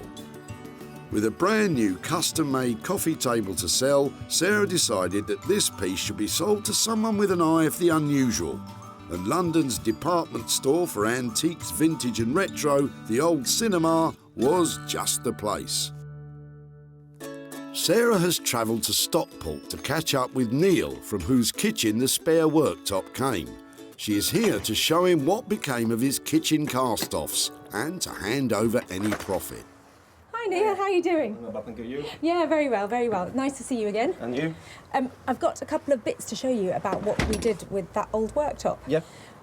We thought it would make a really lovely kind of luxury coffee table, and we decided that it would look lovely if it had some really fine metalwork on to make the legs underneath, and we wanted to make it into something quite interesting. So I've got a little picture here to show you of how it ended up. This is how it ended up. Well, that's all right, isn't it? Do you think so? That's nice, though. We've sold your worktop, come table, and after we paid Bex her expenses and all her time for doing it, I've got 75 quid here to give to you for dropping that off at the tip. Thank you very much. So, Neil's offcuts cost £250 for Bex and Dave to transform into this contemporary coffee table. With a sale price of £325, Sarah has achieved a profit of £75 to hand over to Neil. What would you do with 75 quid? Probably spend it on my daughter. Oh, really? Yeah. Has she got stuff on her wish list at the moment? Or She's got all sorts on her wish list. Well, thank you ever so much for being there that day, dropping off your lovely worktop, and I hope your daughter enjoys what you buy with her. I'm sure she will. Thank you very much. Thanks a lot. Bye-bye. Another satisfied customer. Today, all three saved items have made a profit. From the 3 dated chairs spruced up by Sarah, to the drab drawers returned to former glories by Zoe, and finally the composite marble worktop transformed into the crazy-legged coffee table by Bex and Dave. We're really on a roll. That is 3 great transformations and 3 chunks of cash handed over, and all going to prove that just with a little ingenuity, you really can make money for nothing.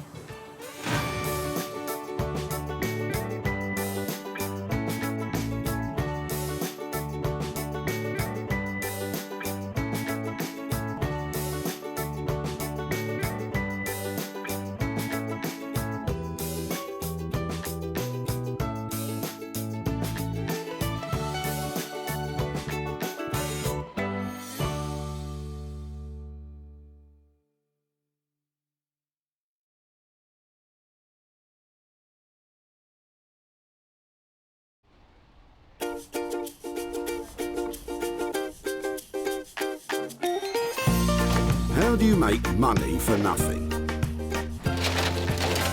The answer could be hiding in the 20 million tonnes of household waste we throw out every year. Sorry, Spotty, before you throw that away, is there any chance I can have a quick chat to you about it? Sure. That's why entrepreneur Sarah Moore wants to get her hands on things before they hit the skip. I am a passionate buyer, maker and user of old stuff, and I've turned that passion into a money-making business. I turn old stuff into new stuff and sell it for a profit. Sarah's ready to sift through as many boots and bin bags as she needs to. Look at that absolute box of joy. These are just fantastic. In her search for tip treasure. We've got to be able to make something out of that, haven't we? And with some of the country's elite designers and makers, I've got a little something for you. Yeah, I thought you might. Oh, this is a hard one. she can transform her finds into desirable, Oh my word. beautiful, valuable, Cha-ching. and hopefully saleable items. Well, I love this, so I would really like to have it. If Sarah is successful, then she can hand the profits back to the very people who had no idea there was cash to be made from their trash. That is incredible, isn't it?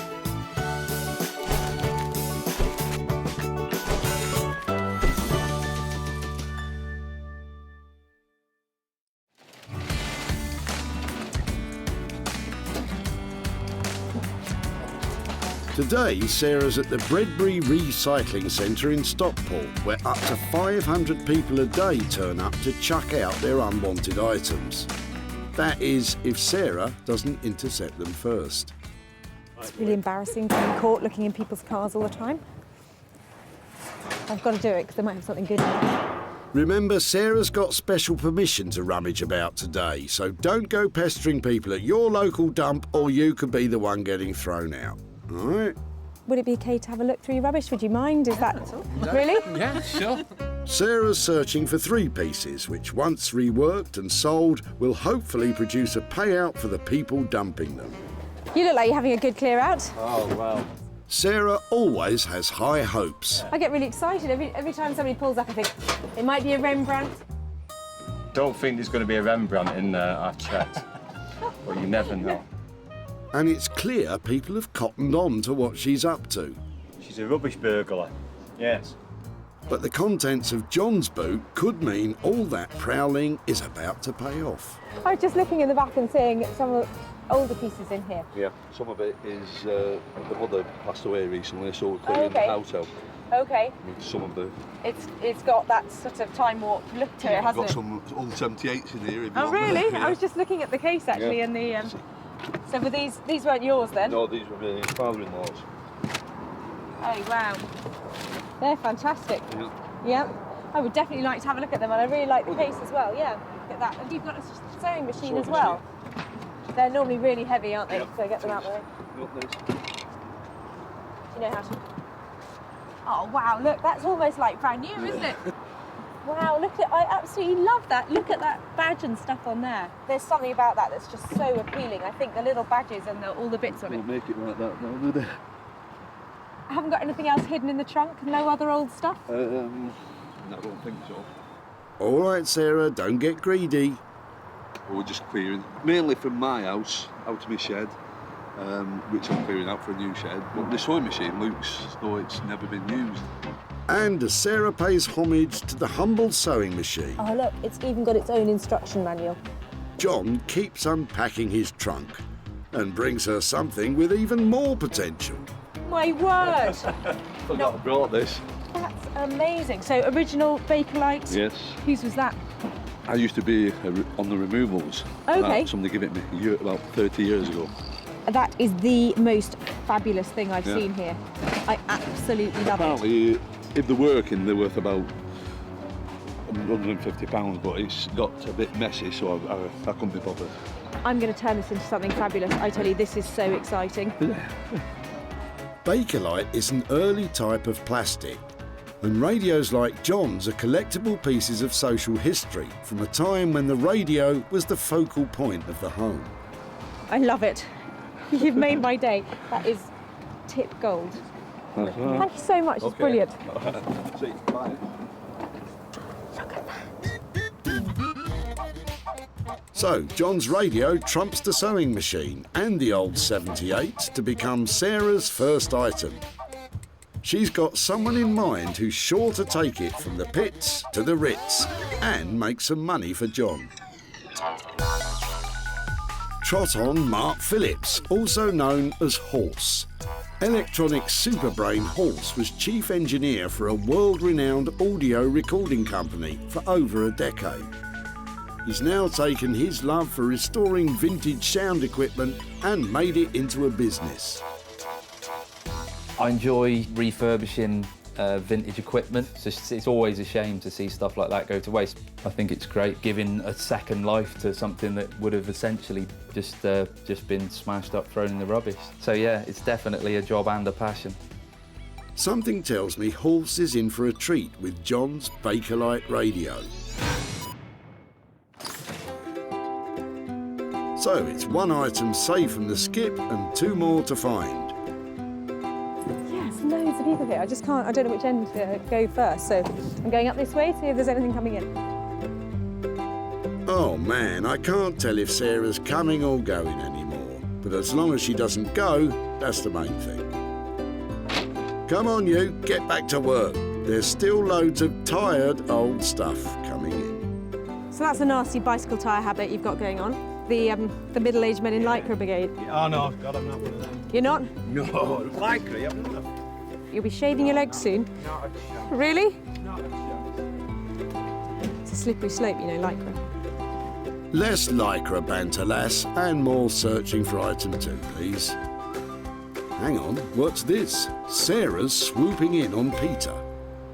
I'm just wondering if I could talk to you about your rubbish. Yeah. Are you clearing something out? Are you? Clearing the garden out. Okay. Yeah. Okay, and I was just looking at your table. Do you mind if I? Sure. So it's been outside, has it? Yeah, it's got weather beaten. Came from my friend's house, and his mum and dad had it, so it's quite old. Yeah, it's got that sort of 1970s feel. Yeah. Is there any chance I would be able to take it away and see if I can make something out of it? Yeah, you can use it. Fab. Okay. I'm glad you can use it. What a find! There's a big market for retro furniture. Well, when it's not covered in mould, that is. So I saw the legs of this sticking out of the back of somebody's car, and it is screaming Urkel. So they're sort of 1960s, 70s British furniture makers, and it's got a sticker on it here that you can see to back it up, the original one. The good news is that Urkel is collectible. The bad news is that somebody's left this out in the garden, and it's in really poor condition on the top. If this can be reconditioned and brought back to life, I think that maybe £100 profit. 100 quid? What do you think, Peter? I don't think she'll make much. We'll see about that. And with Peter's mouldy Urkel, that makes 2 items ready to renovate. The table's going to take a lot of work, but Sarah knows exactly where to take it. Jay Blades is a builder turned philosophy graduate turned furniture restorer. Jay has his finger on the pulse of modern design interiors. He loves reworking the very best of original British craftsmanship and bringing it bang into the 21st century. I've always had a passion for the kind of heritage that the British designers have produced over the years. Traditionalists would love to keep it as it is, but to be reintroduced into the market, I like to just add a bit of colour and add something a bit quirky. I really enjoy adding my bit and not necessarily worried about other people's reactions. It's more about, do I like it? If I like it, then it's good. The 60s table Sarah's bringing Jay sounds right up his street, but he hasn't yet clapped eyes on the state of it. So Sarah's got 2 items with Horse and Jay's names on them. But what about Sarah's own designer talents? She needs to find something she can put her stamp on.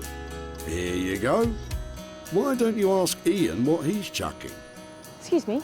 Yep. Sorry to bother you. I'm just here today looking at what people are throwing away. Right. Any chance I have a good chat with you about your rubbish? Just general rubbish that's been accumulating in the garage for a while, and just time to get rid of it.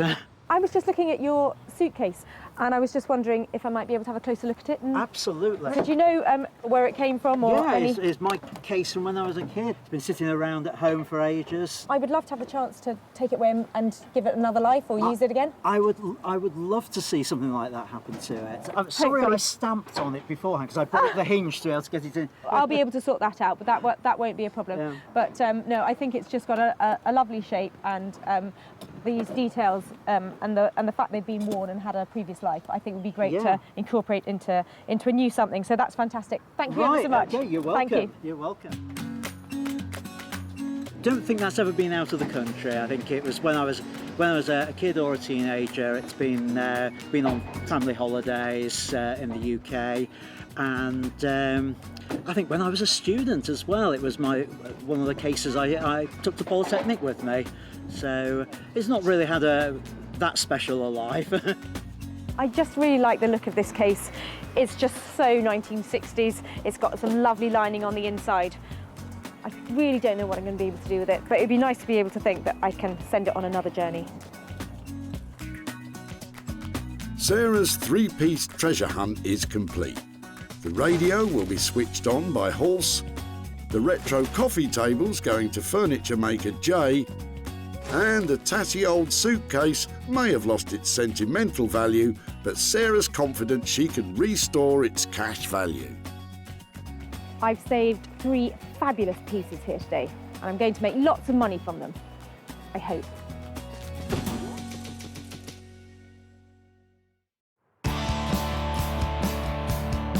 Sarah's next stop is Manchester, where the cultural scene is buzzing with a task force of talented designers and artists.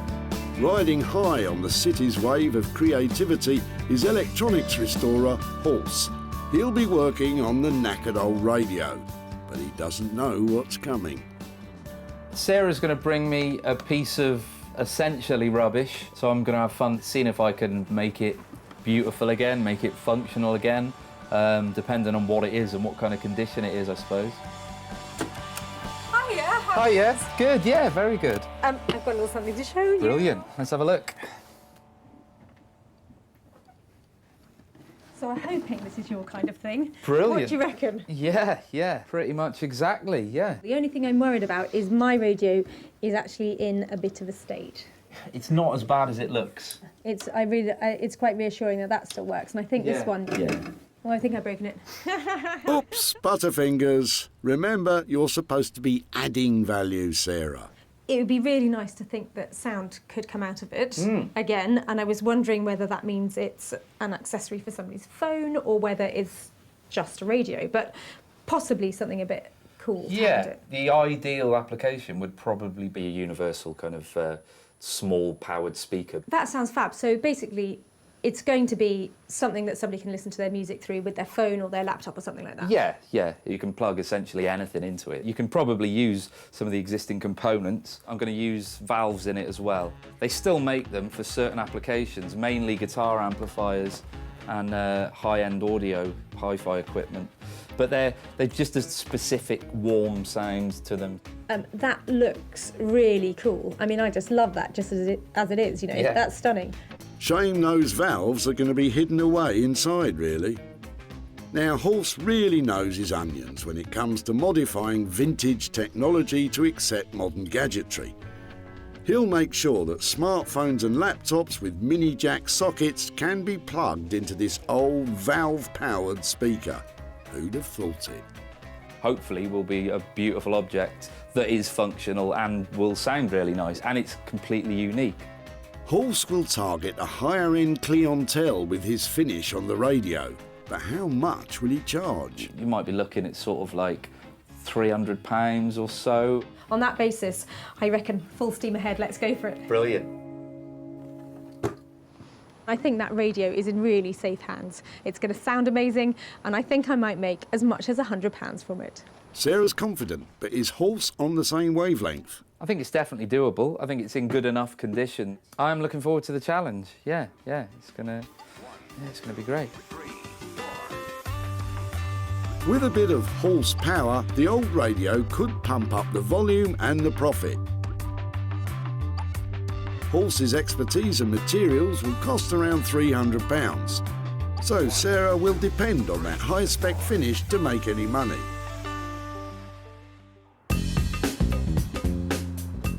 Sarah's next stop is within the metropolitan borough of the West Midlands, Wolverhampton. And tucked away in the disused Bury Street factories is woodwork wizard Jay. Sarah's about to surprise him with the mouldy Urkel table, but it just might be too weather-beaten for Jay to work with. All I know is she's got something from the tip that someone was throwing away, and then she wants me to be able to turn it into something that's going to make money. Could be anything with Sarah, but hopefully she'll bring me something that isn't chipboard. Real wood is what I'm after. Hi, Jay. Hi, how you doing? Yeah, I'm doing really well. How are things? Very good, very good. What have you got today? Oh, wow, table. This is the good side. This is the good side, okay. This is the not so good side. Wow. Okay, it's been outside, obviously.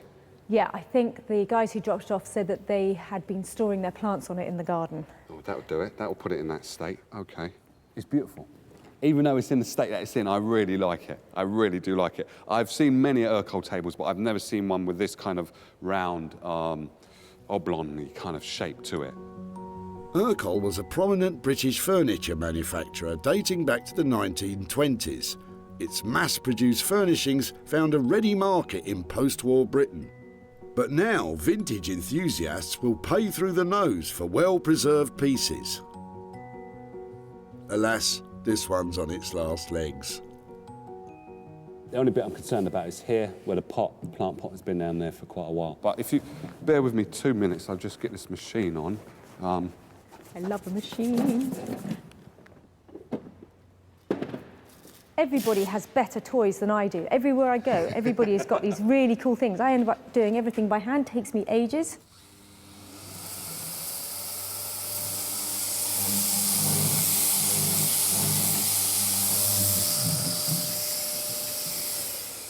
The only thing I'm concerned about now is the red. Oh dear. Worst case scenario is that we rub it down and then that stain has gone straight through to the piece of furniture. Then what we will more than likely have to do is, I would say, paint it, because no one will want that kind of colour. So ideally we'd like to have a surface on the top that is blonde and beautiful, but the chances are we might have to paint it. Yes, yeah. Okay, I'm happy with that. What we probably need to think about is, you know, what kind of money do you think we'd sell it for, and is it worth taking it on? I could charge 75 to 100. It depends on what is being done. That's definitely a deal. Okay, You cool. always talk my kind of money, Jay. I love doing deals with you. You look like you've got your work cut out. I'll leave you to it. Right, take care. Jay absolutely loves Urkel, and I think whatever he does to the top or the legs, it's going to look fantastic. I'm just excited to be working on Urkel. This is something that someone was going to throw away, totally discarded it, put it in the garden, put some plant pots on it, and allowed the weather to do what it's doing, and the table never gave up. It never gave up on life. So all I can do is just make it look not as great as Urkel did back in the 1950s, or 1960s, I should say, but make it look as good as I can make it look. Jay can always make Sarah smile when it comes to money. 75 to 100 quid? What could go wrong?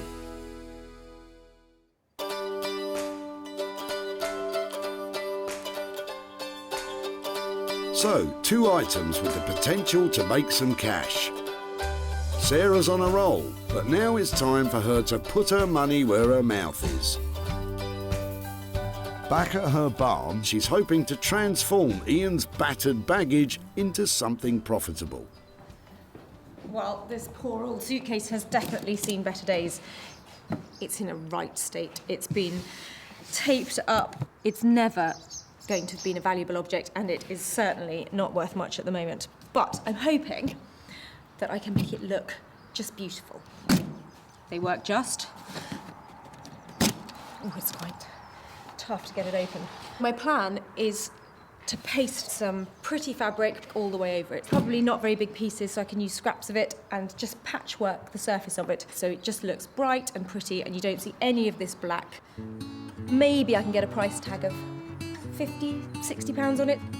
Sarah starts by giving it a gentle rub down, being careful not to get it too wet.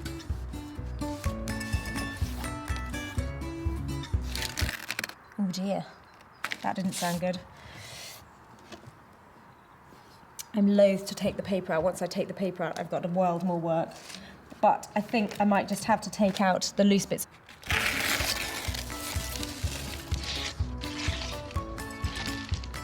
You can see how it's made. It literally is made of cardboard.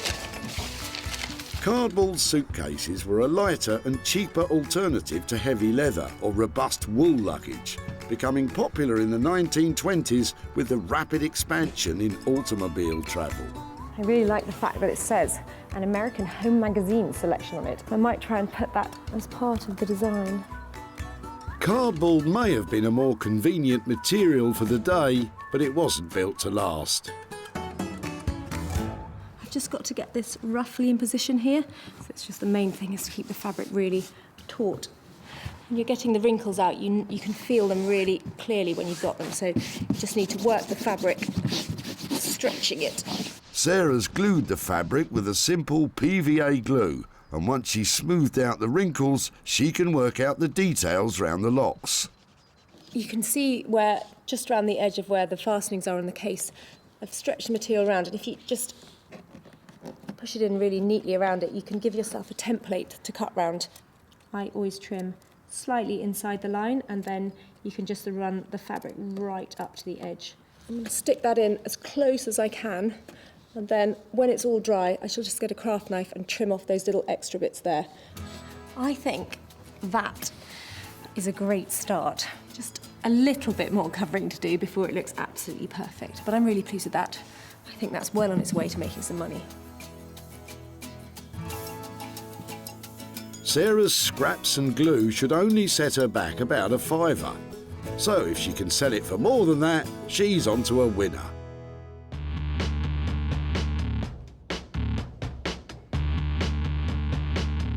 At Horse's workshop in Manchester, some electronic surgery is about to be performed on the old radio.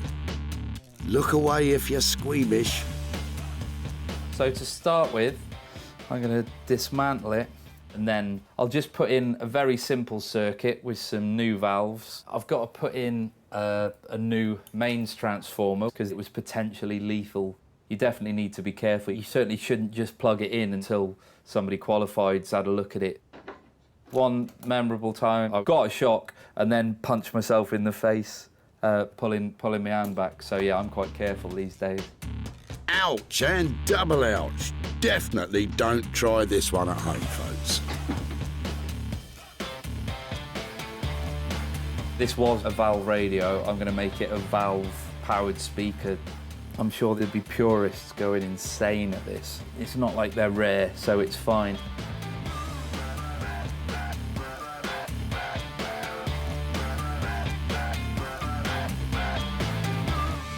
This is just the chassis. So what we need to do with this is clean it up and then put the bits back in that I'm going to be using, and then start building the circuit around that. The case needs some serious cosmetic work too, and that's Horse's biggest challenge. What you can do is use what's called wet and dry paper, which is an abrasive, bit like sandpaper. You can start off with quite a coarse grit, and then you move to a finer grade and kind of keep doing this. It can be quite rewarding because it's quite nice to get the scratches out, but yeah, it can be pretty laborious, especially when they're as scratched as this one. It's lost its sheen a little, so I use this special Bakelite polishing paste, and this sort of takes a thin layer off and buffs it up to a nice shine. If Horse can get the balance of shiny, new, usable, traditional, old object right and up the value to over £300, this radio is on course to make a tidy profit. It's nice to have a finished product that actually sounds good and is usable and means that you can kind of have such a nice looking object that's useful again. All's tickety-boo in Manchester then. Back in Wolverhampton, Jay is sanding down the Urkel tabletop to determine if the stains can be removed so he can keep the natural colour of the wood.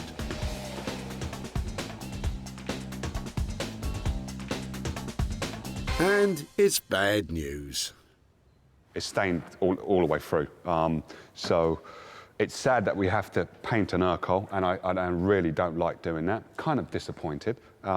If you was to paint this white to kind of blend it into a room, what you might have a problem of is this stain that's already here might start to bleed through to the actual top. So getting the red and the green out and also the black is virtually impossible because I don't know what that red is. It could be wine, it could be anything, but if we put a good primer on this, it should be okay. The legs are going to be the wood colour, but once I've sanded down the problem legs that have the stain, then I'll be able to tell if we can keep the legs as neutral as possible. I have to sand all of this. I have to especially sand that leg. That's one of the main, because that also is determining what the design is going to be like in the end. So the top didn't pass the test. If Jay can't sand the stains out of the ends of the legs, they too will be destined for a paint job. So, Jay, what's the verdict? It's very rare you catch me doing this, but I think it's going to have to all be painted. What a shame. We could do light blue on top, black legs, and light blue underneath. So light blue all along there, and black legs, light blue top, so then it will lift the top of it and just make it look light, because it's quite a big table, quite a big coffee table, and you don't want it to be too imposing into someone's house. You want it to be quite uplifting, and I think that's the design. That will be how I think it would look best. Well, it's a shame to cover up that lovely wood. But if it can still be sold for more than 100 quid, then he can paint polka dots on it for all I care.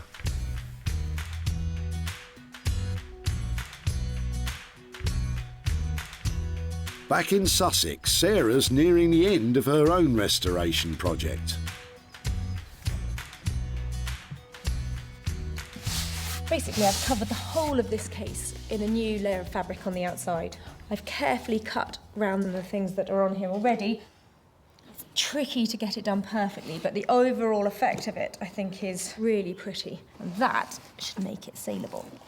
So I was hoping for 50 quid, but I don't know, I might make it an even higher price. What do you reckon, 60? 70? Before, this was a battered old cardboard suitcase. But now, after some careful craft, a bit of glue and some offcuts, it's transformed into luxurious luggage. You wouldn't lose it at the airport, would you? Time to hook a buyer. I'm not sure I want to partner then. Tweaking the photograph so it looks absolutely the best it can. I think that's singing out now, don't you?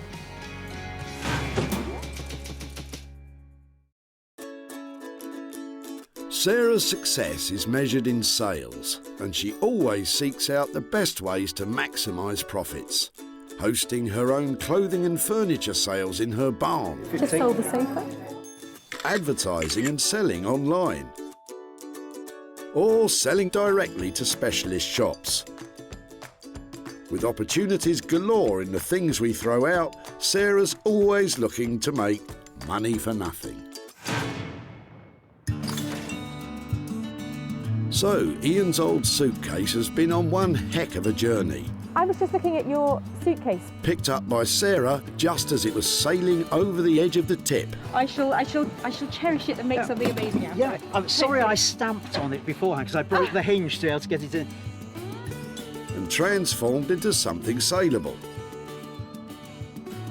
Now, Sarah's back in Stockport to show Ian what she's done to the case and to hand over the cash. That is, if it's sold.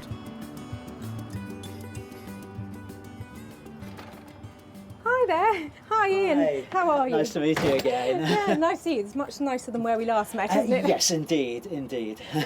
Well, since we last met, I took your case, and it actually turned out to be a project that I worked on, and I had a lot of fun with it. Am I right in thinking that it was just yours? It had one careful owner? Well, I don't know about careful, but one owner, yes. Lovely. Well, in the end, I actually made it look like that. Wow. I used lots of scraps of fabric that I had left over from other projects and pasted it all over. I think that's amazing. It had a very battered cover to it, so I was wondering what you were going to do with that. I'm actually quite pleased that you've made it into a case, so it can still be used as a case. I shared it online and there was quite a lot of interest in it. Wonderful. Because it only cost £5 to renovate, there was a bit of profit from it. Right. I sold it to somebody who has a vintage shop who wants to use it as a display piece for her window. Oh, wonderful. And it turns out that in the end, she paid £85 for it. Oh, that's amazing. So, Ian, for you, £80 for your old suitcase. That is incredible. Thank you very much. It was going to be thrown away as far as I was concerned. So thank you very much. Sarah sold the suitcase online for 85 quid. Take off a fiver for materials and Ian's walking away £80 richer. But what are his plans for the money? I think really to me it's all about memories. The case is an old case and memories of holidays with it. So I think I'd like the money to go to a society that deals with memories, something like one of the Alzheimer's related charities.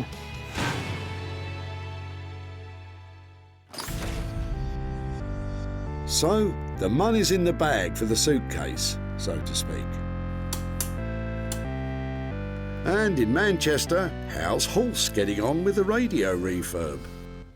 I finished it a couple of days ago. Yeah, I'm pretty pleased with the way it sounds. It's valve, it's true to the original design. So yeah, I hope Sarah likes it.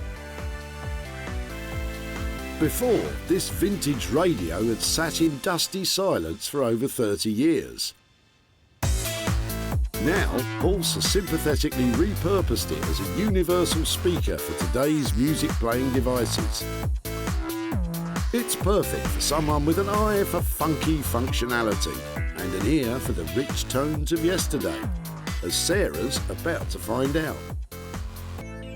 Hello! Hello, how are you doing? Yeah, brilliant. Have you got something to show me? Yes, let's go and have a look at the radio. Oh, fantastic.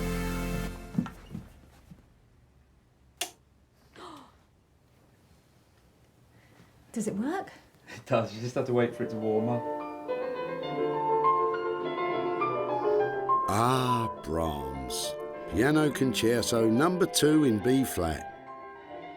I've never heard it sound quite so good. It's amazing. And it lights up. No, everything about this, the wood effect and the gold and the lights and everything, I am blown away. And the sound quality, it is markedly different from modern speakers, isn't it? Yeah, definitely, yeah. How do I make it work? So this is just a standard common or garden mini jack connection, and that you can plug anything with an auxiliary output or any line output. Talking technical now. I think you mean smartphone. Do you mean smartphone I do, thingy? smartphone thingy. exactly. Yeah, okay. It's kind of up to the spec of a brand new product, basically. I love everything about it. I think it looks fantastic. Ah, Sarah's gone all warm and fuzzy. But stay put, because Hulse has added a surprise feature. I also put a 1/4-inch jack connection, and it means that you can plug a guitar into it, basically. So it's an amp as well? Yeah. The way that you make it, it's sort of silly not to, really, Come on you then, know. let's hear it.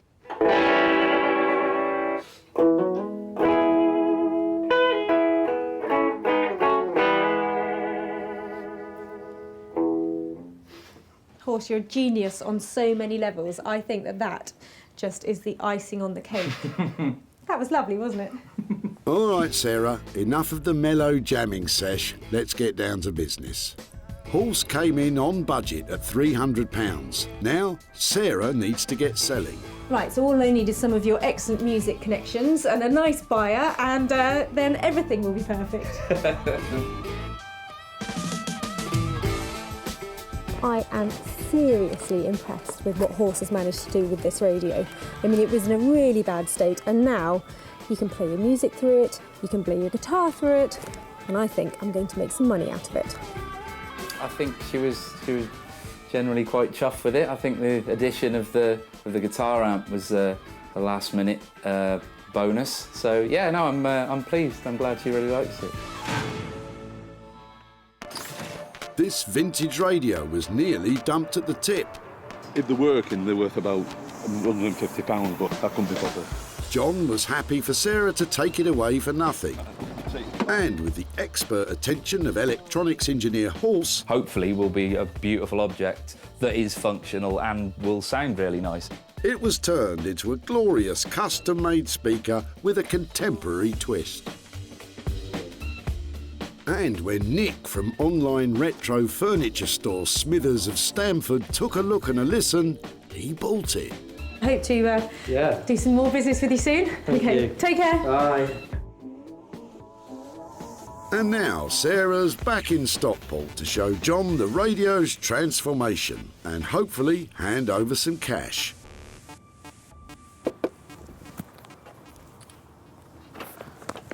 Hi there, John. Hiya. Hiya, how are you doing? Not so bad, thanks. It's a long time since I've seen you at the tip. It is, yes. How are things? All right, thanks. Lovely. I've just come back because I've got a couple of pictures to show you of your old radio. All right, yeah. Did you have any thoughts about it? Because it wasn't in great condition when we picked it up, was it? It's funny, it came all the way down south to me, and it turns out that the one man who restores and loves working with old radios like yours lives about 10 minutes down the road from here. From here? Yeah. Right. So it's been in a big circle. Yeah. It went to this guy called Horse. Yeah. And do you want to see what he's done to your radio? I've been very interested. He's turned it into its former glory. Beautiful. That is now an amp if you want to play your guitar through it. And also, if you have a smartphone or something like that, you plug that in and it plays all of your tunes. It's got lights in it as well, so when you turn it on, all that lovely, all those old stations and everything, it all lights up. It does look and sound just really lovely now. Unbelievable. I can't believe that. So the good news is that in that condition, it did sell, and I've got some money here to give to you. I've got £50 profit from the sale of your radio, and so that's for you. Sure. Yeah, definitely. What do you think about that? Absolutely amazing, really. Are there any ideas what you might do with that? Well, I'm just going to buy a new shed, garden shed. Are you? To fill up with more radios? Yeah.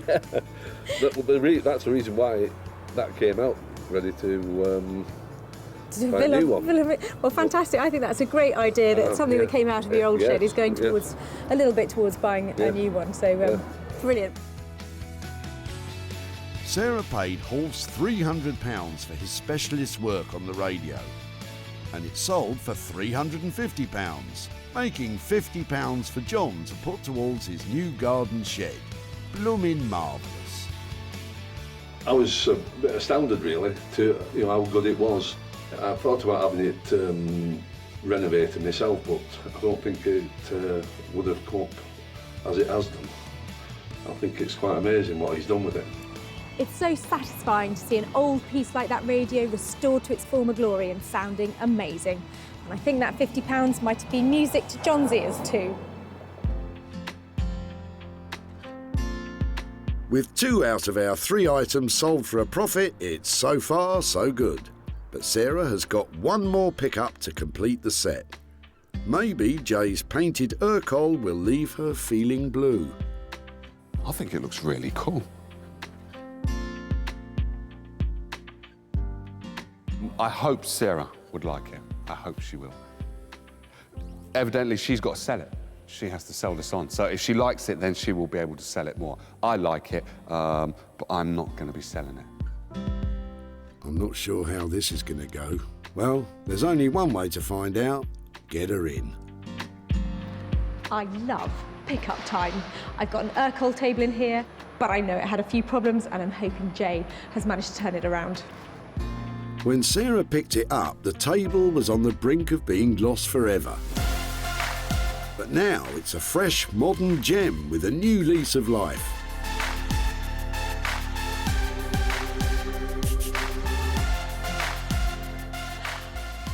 Oh my word, look at that! You like? I love it. What a relief. It'd be all right to have a quick look underneath to see what you've done. All it is I've done underneath is just painted it black, is all I've done. Yeah, it's amazing how well the black suits it, isn't it? I mean, it looks like it was made like that. Yeah. It looks like a massive, beautiful blue egg, doesn't it? It's stunning. It does look like a blue egg, actually, yes. Or blue pebble. It looks like a massive blue pebble that you'll find on the beach. The state it was in when you first brought it in, it's a shame to actually paint Urkel, but I couldn't get the stains out. I don't think you have to beat yourself up about this. This was going in a skip, and now it's going into a really smart interior. If you think back to how it was when it arrived, it was green, it had stains all over it, it was falling apart. Yeah. You've completely transformed it. You know, this has gone from dustbin to designer. You know, it's brilliant. Thank you, thank you. Luckily, Sarah can see the sales potential in funky modern furniture. And what's more, it should still make a profit despite being painted. He's really nailed it, hasn't he? That table looks fantastic. That beautiful blue egg. I think I'm definitely going to be able to sell that with a profit. I'm glad she's happy, she can sell it, and then she can give the person that was throwing it away, give them the money back, and everybody's happy. Well, we're not happy yet. Jay came in on budget, but Sarah still has to find a big buyer of blue before we can start jumping for joy. Who could have imagined that the Urkel table nearly reached the end of its life as a plant pot stand? Just wondering if I could talk to you about your rubbish. Yeah. Sarah saw its potential. So it's been outside, has it? Yeah, it's got weather beaten. Even if Pete didn't. Yeah, It's quite old. But with the magic touch of J blades, it was transformed into a blue beauty. Sarah showed it to specialist buyer Martin at her barn. He's got a good eye for antique-y, vintagey type stuff to sell on in his trendy London shop. It's a retro look, it's a very clean look. I love the colour, very saleable. And guess what? He bought it. Ah, now I can sleep easy. Sarah spent £100 transforming the table. It sold for £200, meaning she has made, obviously, £100 profit. So the good news is that the Urkel table sold with £100 worth of profit, but the bad news is that I haven't been able to make contact with Peter again and time has run out. So this money is going to go to children in need. Give that girl a gold star, because Sarah's made a profit on everything she saved at the tip. The cardboard suitcase came up lovely and rosy. The vintage radios brought old school and modern technology into harmony. And the retro Urkel table is now cool, blue and contemporary. There were 3 things that were saved from the skip that would have been lost forever. And who knows, maybe next time you're at the tip, I could be taking your rubbish and turning it into money.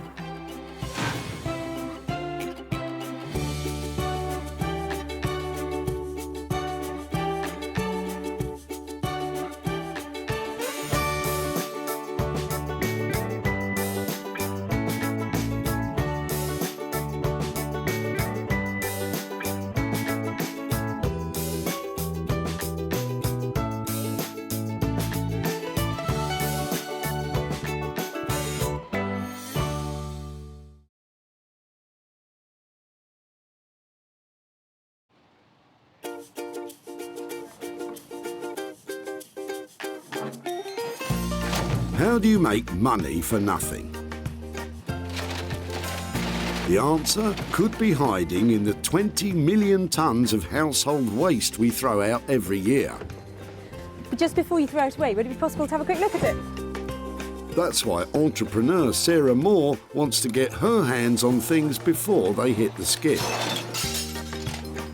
I am a passionate buyer, user and renovator of second-hand stuff, and I've turned that passion into a money-making business. I turn old into new and I sell it for a profit. Sarah's ready to sift through as many boots and bin bags as she needs to. That's vintage gold, isn't it? It's really exciting. In her search for tip treasure. I love it. And with some of the country's elite designers and makers, What are we going to do with that? Oh no! she can transform her finds into desirable, Amazing. beautiful, valuable, Cha-ching. and hopefully saleable items. That's £80 profit. If Sarah is successful, then she can hand the profits back to the very people who had no idea there was cash to be made from their trash. Oh, that's fantastic. That's unbelievable.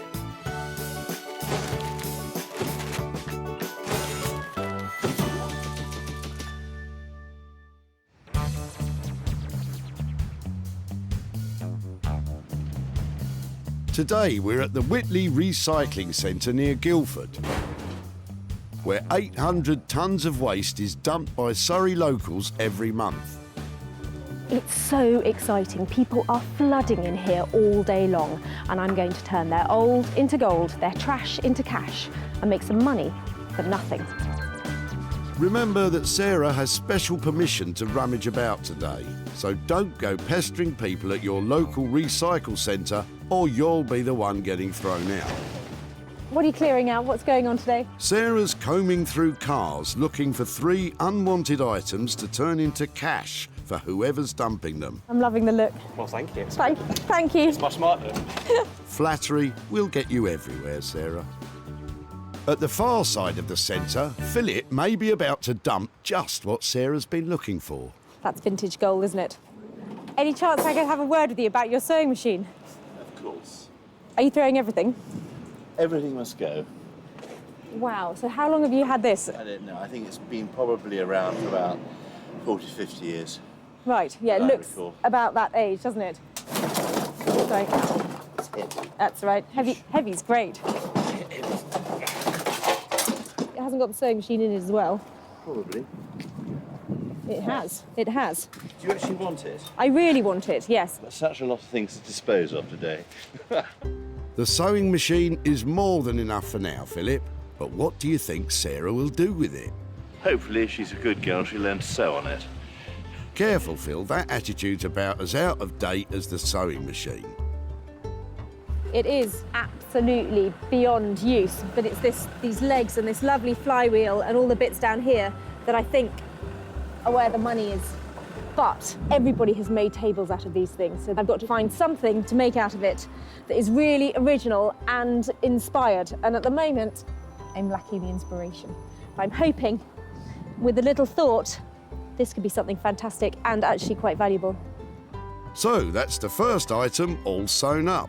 Sarah may not be sure how to transform it into a moneymaker, but she knows a man who could. Rupert Blanchard is one of the country's leading reclamation and bespoke furniture makers. He's used to turning Sarah's foraged furniture into something saleable.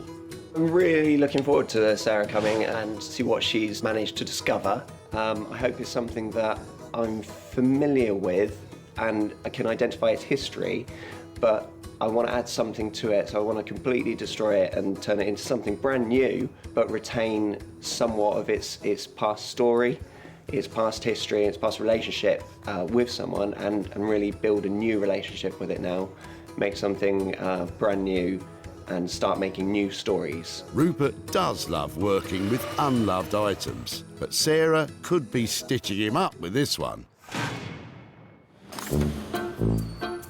So, Sarah's saved her first item from the skip, but she has two more to find. And another piece of classic manufacturing has just pulled up. I absolutely love it. How long have you had it? I've had it about 5 years. Well, it's lovely to see it being used. The car's not up for grabs, Sarah. Get a move on and find your next item. Ah, wait, Emma might have just the thing.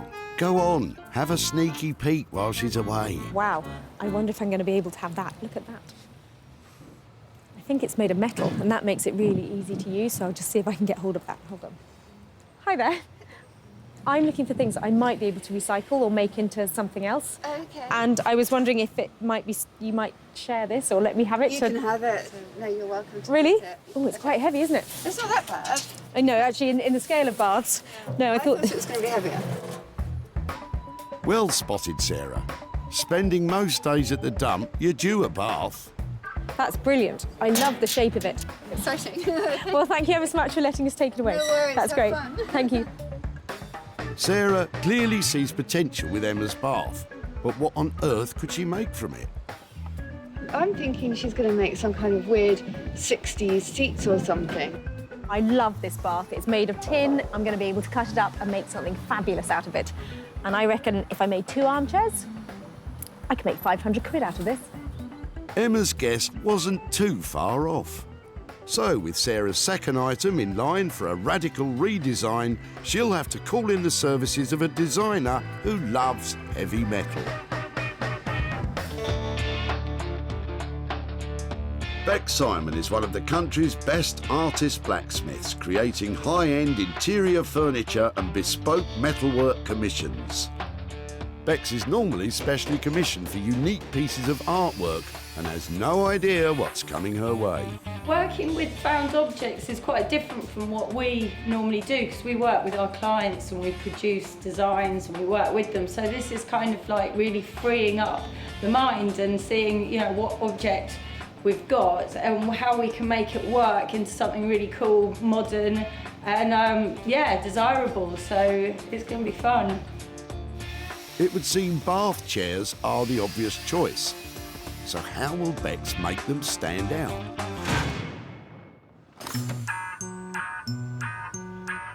Sarah's successfully found 2 items for designers Rupert and Beck's.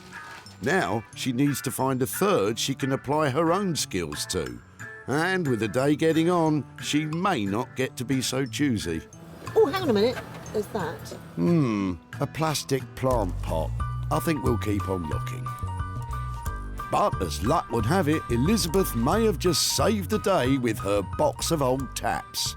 My husband, when he did the central heating years and years ago, Yeah. couldn't bear to ever throw anything away. Oh, I'm like him. I can understand. I can understand And that. so I'm gradually getting rid of them because they're no use to me. But if they're, I was going to put them in the recycling. Well, do you know something? I'm looking for things that I might be able to add to projects or make something out of. Right. And yeah, these are just what I'm after. Something really chunky and old, and they've got that classic look.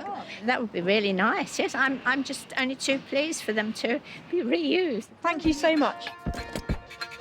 When we moved into our house many years ago, and my husband had old pipes, couldn't throw them away, of course, and redid it, and they've just been in the garage ever since. Look at that absolute box of joy. These are just fantastic.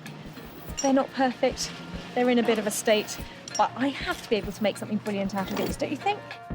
Okay, bye-bye. It was great meeting that lady, and it was really sweet that she let me have those taps and things, and I just hope I can do them justice and make something lovely out of them. Sarah's 3-item search is complete. Philip's sewing machine will be going to Rupert, Bex will work on Emma's old bath, and Sarah will be hoping to create a cash flow from Elizabeth's taps. It's been a fantastic day here today, and I've met some great people.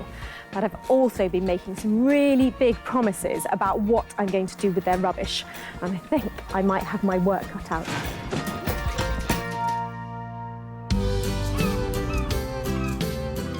Sarah's first stop is the seaside resort of Margate.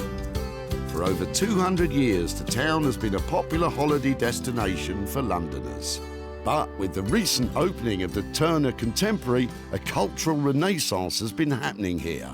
And designer Rupert Blanchard is at the heart of it. He's looking forward to another special delivery from Sarah. I did hear from Sarah that she's going to bring me something that she thinks is going to really challenge me this time. I'm not so sure. She's not seen some of the rubbish I've actually worked with, so I'm happy for her to bring it on. Rupert, I have got something I need a hand to bring in. Okay. It's heavy. Is it an elephant? No, it's definitely not. Well, it might be the elephant in the room, but come and have a look at it. Okay. Oops. Watch your toes. That's fab. There you go. Let me pop that up there. I think it still opens up. Still working. Just about. Is it beyond repair? Is it beyond use? Nothing's beyond use. Nothing's beyond repair, is it? It's all, we can do something with it. I was wondering if maybe we could use it as some kind of flip-up thing where somebody's got a screen, either their laptop in there or it's the TV screen or something like that. So it's a possible home office-y thing. Perfect. I think you're saving it just about the right point before it does crumble.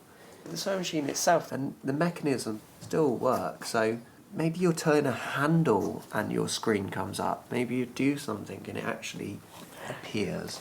There's definitely a lot to play with. What do you think? That is a challenge.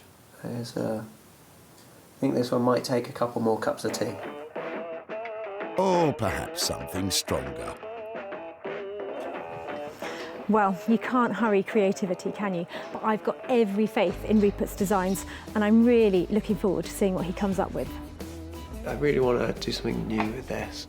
Something quite exciting, and maybe I need to think about its original use and how to push it further into the modern world. So, because Rupert has absolutely no idea what he's going to do, we can't estimate a cost for this job. Let's check up on him later, when he's had a chance to think.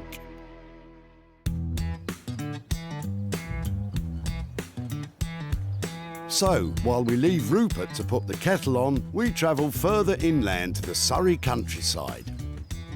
We're waiting for Sarah as scrap scavengers Bex and husband Dave. Sarah thinks a bath is just what these two need. It's a bath. Don't take it personally. Oh, wow. Okay. It's tin. It's not one of the cast iron ones, so it's not too heavy, but It's metal, Yeah. so I thought of you. And obviously how dirty we are. We need a bath. Tin baths are a cheaper alternative to heavy cast iron. It should make no difference to the sale price once they've turned it into... What's it being turned into? So I was sort of wondering whether this could be a pair of armchairs. I was just wondering if we could cut in each end off to make a kind of like cool armchair. That would probably work quite well. What I haven't done is actually sat in it. Do you think maybe we should put it on the ground and sort of see how big, you know, Oh, is it yeah. possible to get two out of it, do you think? Pop it down. Okay, you sit that side, I'll sit this side. Two birds in a bath. You've got the taps end, I win. I always end up with the taps. OK, so my end's comfortable. How's yours? I'm sort of quite propped up, but that's okay. The only thing I was wondering about, just having a couple of holes in it so we could put a cushion pad on it, so maybe just in the base, a cushion pad so you don't slide out of it. Yeah, no, definitely. If I get out, will you shoot you across this place? Yeah, I think, yeah, we can go for that. Definitely give it a go. Give anything a go, Suze. It's a clever idea to turn the bath into two separate saleable seats to double the potential profit. Oh, it's quite cool up this end. As long as we don't break the bank making it. I suppose we're looking at £30 to £40 to get a cushion made if I was to make up a very simple square to go in it. If we've got, say, 400 to 500 to do what we need to do, I reckon we could have a good go at it with that. Fab. Well, that sounds like a great plan. Shall I leave it with you? Okay. Don't sound too enthusiastic, Bex. Two bathtub armchairs. That should be easy, right? There's quite a few unknowns as usual, aren't there? Yeah. How much enamel's going to stay on it, how much the shape's just going to fall apart. But we will remain positive. That's more like it. The armchairs should cost between £400 to £500 to make, plus a little extra for the cushions. Selling them for any more than that means Sarah's in profit.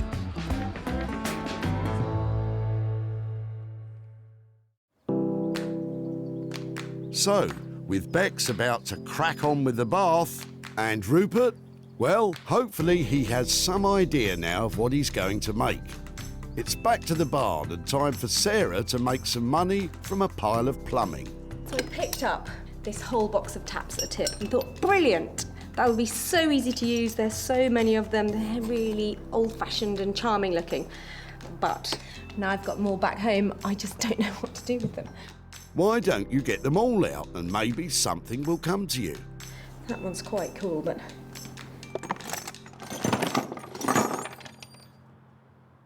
So? Any ideas?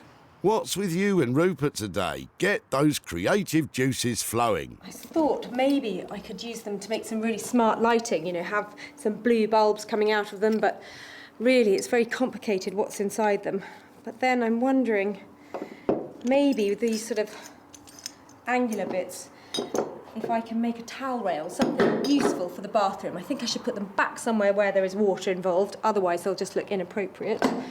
And hope that there's some way of fixing them together, perhaps onto a backboard that would make a really cool place to hang a towel. Towel rail, that'll do. They're quite good. There's one there. Okay, so I've got two of those. Except I didn't see a rail in that box. And I have got this piece of copper pipe left over. It's not brilliant, but I'm thinking maybe... Yeah, it does fit. This one's starting to come together. If it could sort of come out of the wall on those bits. And because it's all made from plumbing, it'll be a heated towel rail. Am I right?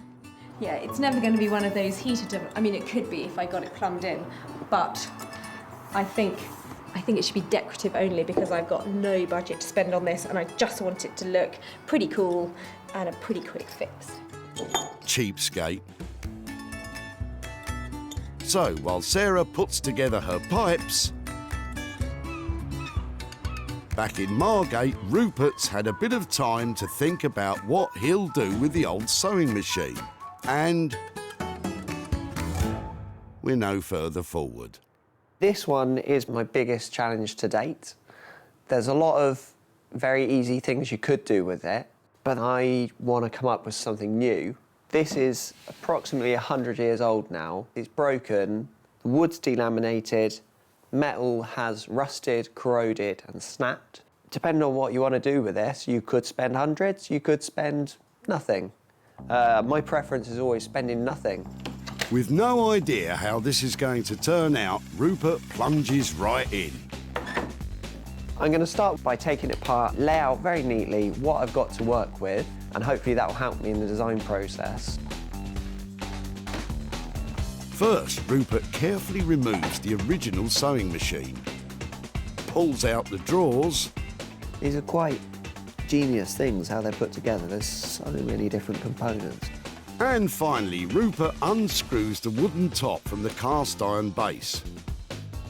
Rupert subscribes to the art of knolling, which essentially means taking things to pieces, laying them out neatly, and then having a think. So I've taken Sarah's discovery apart now into many, many components. There's a lot of beautiful little elements and lovely little design details going on. But what I do with them, I still don't know. A few more cups of tea. More tea? I'll just go and get an ice cream while you think, shall I? The Singer Company, who manufactured the first practical sewing machine for general use, was established back in 1851. By 1900, Singer was producing 40 different sewing machine models, and by...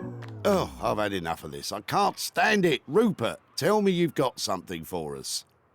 Hooray! Something new, and it's a big bit of wood. Rupert, what's the plan? I've gone through so many options trying to come up with the right one. So I think I'm trying to do some kind of table, but with something a bit extra, an extra little twist, an extra little kick to it. I'm not going to say quite what it is because I want to surprise Sarah. People are either going to love or hate this one. Ooh, a surprise. I like a surprise. Some kind of a table with something else. Excellent. For the tabletop, Rupert's using some reclaimed wood he had lying about. And while we were away, he's also applied a spray varnish finish to the metal base to stop rusting. Rupert really wanted to make this piece unique and even reached out to social media for inspiration. I put it on Twitter after a while of coming up with lots of different things to think what other people thought.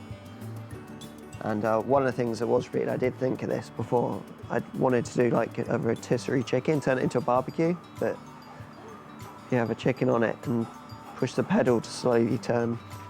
If that's the kind of ideas you're considering, I can't wait to see what your secret surprise is.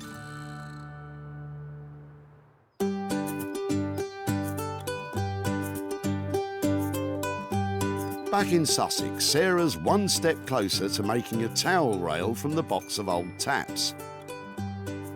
But she still has to source a wooden back panel that will eventually fix the rail to the wall. But luckily, Sarah's a hoarder of all things, well, of all things. And after a quick trip to the shed, she usually finds something she can work with. I'm trying to find a backboard that I can mount the whole towel rail on. And I had this bed, in fact a pair of beds that I have had for about 5 years, and they are completely broken, they've fallen apart. But I've always loved the wood and thought one day I might use it in a project. So that will work really well. It's really heavy, it must be mahogany or something. And it's old, I think it's French. It's a really good green colour. And that, I think, with all that copper and gold, pretty much untouched, would be perfect. So, with the back panels scavenged from herself, it's time for Sarah to plug in those power tools. She's using an electric jigsaw to cut the old bed frame the correct length for the towel rail. Next, it's time for the power drill. She's using a flat wood drill bit, which is perfect for bigger holes. Hopefully that's all right. Quite an achievement for just over an hour's worth of work. But will anyone buy it? Sarah spent just £12 on extra metal fittings to attach the rail to the backboard, so she's got to make more than £12 from it, surely. Meanwhile, back at the forge, Bex and Dave are about to start the process of turning the bath from something you lie in to something you'll want to sit on. Are we just cutting it in half? Sarah was hoping to get 2 saleable seats out of it, one from each end. But do the team think it's a possibility? We've never done anything with a bath before. Apart from washed ourselves after work. And then it's pretty grubby. It can't be worse than that. Or maybe it can. Beck starts by drawing up plans for the frame. But what can they do to make it not so bathy? There's got to be something about the design that moves it on from being half a bath in a frame to a considered chair. What about if we made a big frame and turned it into a swing? A bucket swing. No. Maybe keep on thinking. Dave gets to work cutting the first seat from the plug hole end. Dave's very careful not to chip away at the enamel, which could spoil the finish. Once it's removed, he'll have a better idea of what needs to be done next. But first off, how are you going to plug off the plug hole? Why don't we get a plug?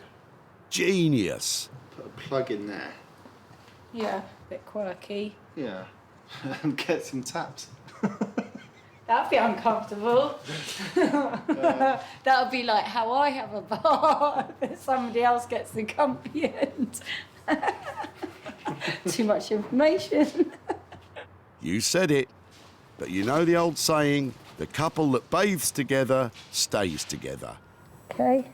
In the interests of keeping costs low, Bex and Dave are using scrap iron they had lying about, which they are bending into curves to form the base the bath will rest upon. With this, again, because we're working to a budget, we can't really order in, the steel that we need. So we're just looking to see what we can use. So it's really testing your design ability. You're not sort of sat down, drawing it out, having a big sort of conversation with a client. You're literally, right, here it is, let's get on with it. I can see this starting to come together. Sawing the bath in half has left a sharp edge on the seat, but Bex is hoping to keep it as is. We'll test it out at the end with bare legs. Your legs? Yeah, have to shave them first. Still too much information. Bex is welding extra support beams to the base, as the curved steel will be too soft to support some people's bottoms. While Dave is giving the bath a paint job. But it's taken a lot to get to this stage with time running out. So, instead of 2 bath seats, it looks like Sarah will just be getting 1. We were going to build the front and the back one, but again, it's taken us longer, as per usual. So we'll probably have to give her a call and let her know what's going on. To be honest, as long as it doesn't cost a fortune to construct, I'm sure Sarah will be happy.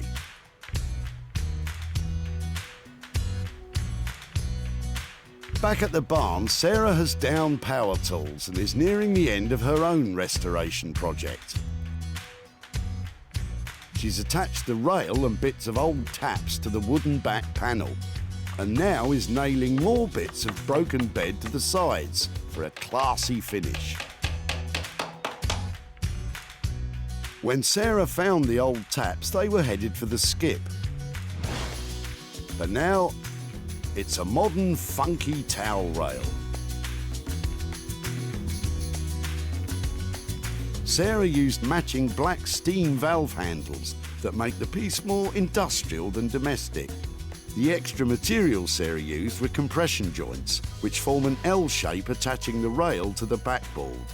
And the backboard? Well, it was an old bed, but I think it does the job nicely. All in all, a quick and effective turnaround, Sarah. Just for a change, I have to say, that was refreshingly fun to make. It's really quite simple if you're using any of these compression joints that you can get at plumbers merchants, because they literally tighten up together and give you a really secure join. Probably not waterproof if you don't really know what you're doing, but certainly good enough for making this kind of thing. So probably all in all, it was only about an hour and a half to make, and I only spent £12 on materials. So hopefully, enough here to make some profit. I'm sure you'll find some plumbing lover to buy it for more than £12. So go on, get it sold.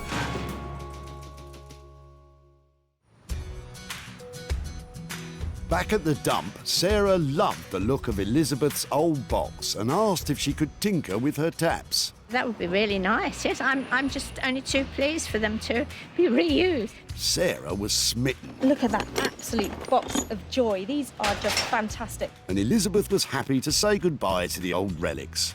We moved into our house many, many years ago, and they've just been in the garage ever since. But brilliant if they're going to be reused.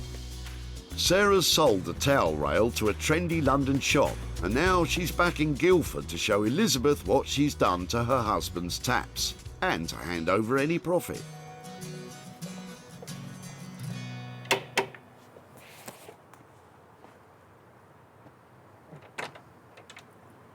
Hi there. Hello. Hi, Elizabeth, it's Sarah from The Tip. How are you? Hello, I'm fine, thank you. I just thought I'd update you about what happened with your taps. Yes, right. Were you wondering what we might do with them? Well, I couldn't think of anything, actually. They're just old taps to me. Yeah, well, we had, it was actually something that I worked on. So I had a good look at them, and I was thinking about all sorts of things, maybe turn them into lighting or something like that. Oh. But in the end, I thought that it's probably better to keep them in the kind of water environment. So I turned them into a towel rail. Oh, my goodness. What do you think? That's amazing, isn't it? Yes. I know these were your late husband's. Yes. I hope he would approve. They've actually... He would. He would. So after the stuff has been made, we try and sell it, and they were actually sold for £75. Goodness me. What do you think about that? Do you think... I can't believe it. And from that £75, I've got £63 to give to you. So let me... Right, thank you very much. I'll send that to his charity. Did he support a particular charity? Well, we had two. Because he had dementia, he used to go to a day centre, so half of the money went there, and the rest went to a place called the Rainbow Centre, where my little grandson attends for disabled children. Sarah's rustic take on a towel rail cost just £12. The item didn't hang around too long and was picked up for £75, giving Elizabeth a chance to spread some love with the £63 profit. Thank you very, very much. Absolute pleasure. So, while Elizabeth heads off to spend the spoils from the towel rail, we're back in Margate, where Sarah's about to pop in on Rupert and finally find out what his super secret surprise is.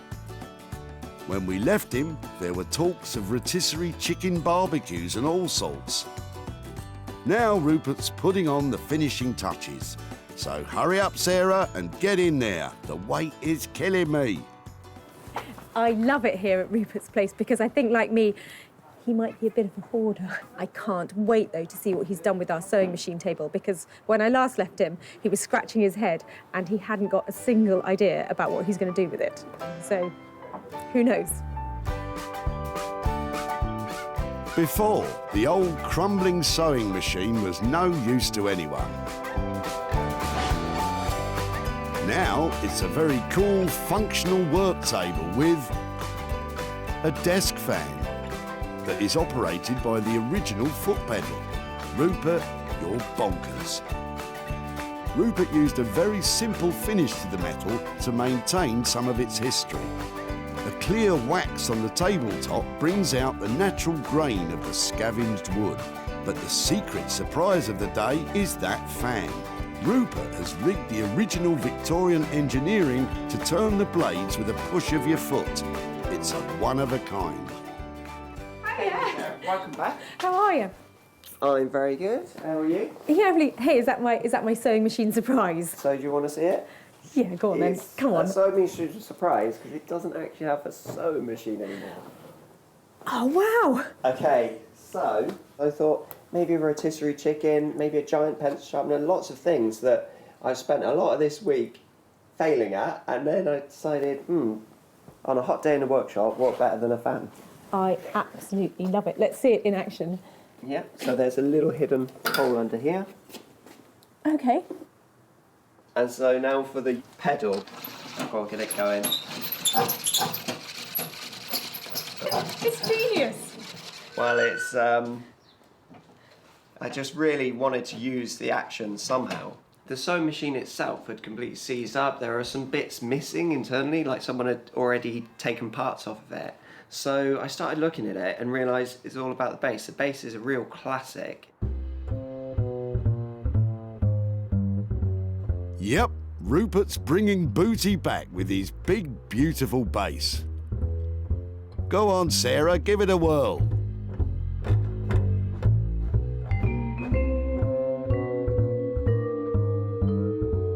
I don't know who's going to buy it, but it sure looks like a lot of fun. And all for only £200. Sarah might be laughing all the way to the bank. Back at the dump, Sarah was poring over Philip's ancient sewing machine. I think it's been probably around for about 40, 50 years. Sarah wanted to do something extraordinary with it.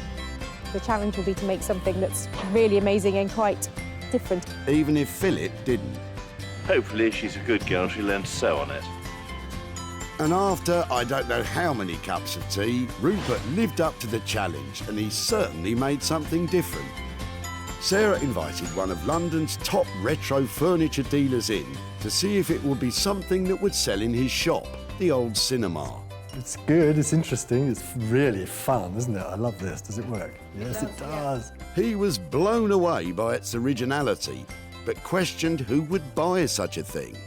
It can't go into someone's home. I couldn't sell it. But I love it. He took it anyway. Sarah's returned to Guildford to tell Philip that his sewing machine became a foot-powered fan and to hand over the profit. Hello again. We must stop meeting like this. Well, it's much nicer here than the tip, isn't it? It is, it is. Now, I remember when I met you at the tip, you were clearing out lots and lots of stuff. You had a van full of it, didn't you? Unfortunately, yes, this is true. I thought there were all sorts of interesting things in there. And the piece that actually was really heavy, but I'm glad that we took, was your sewing machine and the table that went with it. Do you know, I was so glad you took it as well. It was such a relief to have somebody help me off the van with that. And it's got nothing to do with age. I deny it entirely. But we did take it to an amazing young designer called Rupert Blanchard, and he created the world's first table with a fan on it using the mechanism from your sewing machine. Oh, that is brilliant. Actually, I was completely not expecting that. That is so funny. I mean, it was going to be thrown onto a dump and you saved it. Well done, you. I'm delighted to say that somebody bought the rather useless, useful piece of equipment that Rupert managed to create. And a lovely round number. I've got £100 here to give to you for the fan table. So it's money for nothing for you to do with whatever you'd like to do with that. I really don't know what to say, but I mean, I was about to throw the whole thing away, and to get this back, absolutely brilliant. It was lovely to see you again, Philip, and I'll see you at the tip. Rupert's labour and materials came to £200. It was sold for £300, giving Philip a profit of £100. Well, that's another unusual transformation that I think got approval. I think it's fair to say that Philip is now a big fan. Oh, Sarah, shame on you.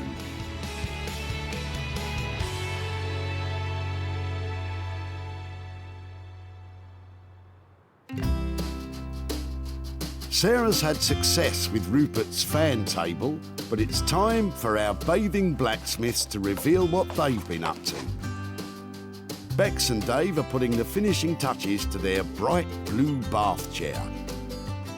Just leave that dangling down the back. Ah, little plug holes, isn't that nice? Look at that! Not bad. quite pleased with that. Well done, you two. I have seen baths made into furniture before. I have a feeling what I'm about to look at has never been done before. When Sarah brought it to them, it wasn't fit for any bathroom. But now, it's a bathing beauty. Bex and Dave have really outdone themselves with this piece of funky furniture. I didn't know they had it in them. The base of the chair has been welded, riveted and soldered to support the bath securely when sat on. They applied an undercoat primer to the enamel to ensure a smooth finish, and the bright blue paint harks back to its watery past. And to finish it all off, the plug hole features are just lovely.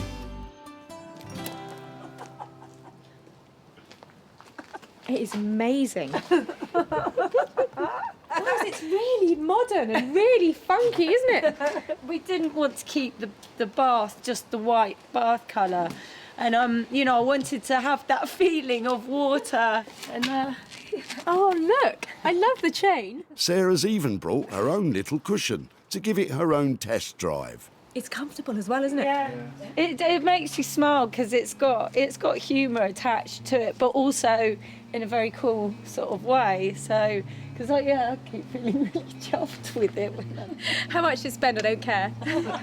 Wow, that's the first time I've heard Sarah say that. And just as well, because Bex and Dave have gone slightly over budget with this one, racking up £400 worth of labour costs, plus about 80 quid's worth of paint.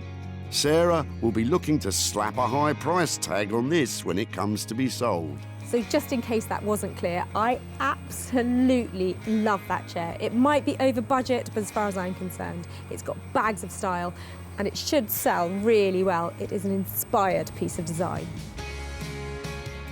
That was a brilliant reaction. I mean, it is quite a striking piece. It's still got the bathy feel about it, but, you know, in a quite cool way. It's good, yeah, really pleased with the blue. The blue was a good choice, wasn't it? And the brown. The brown was a good choice too. Yeah.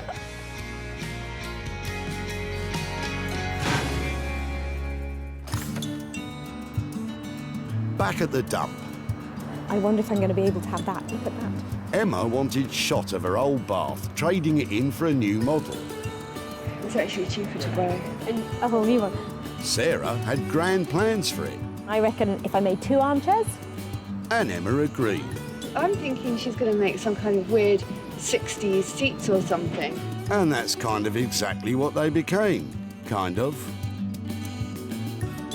Now Sarah's back in Surrey to show Emma what Bex and Dave have achieved.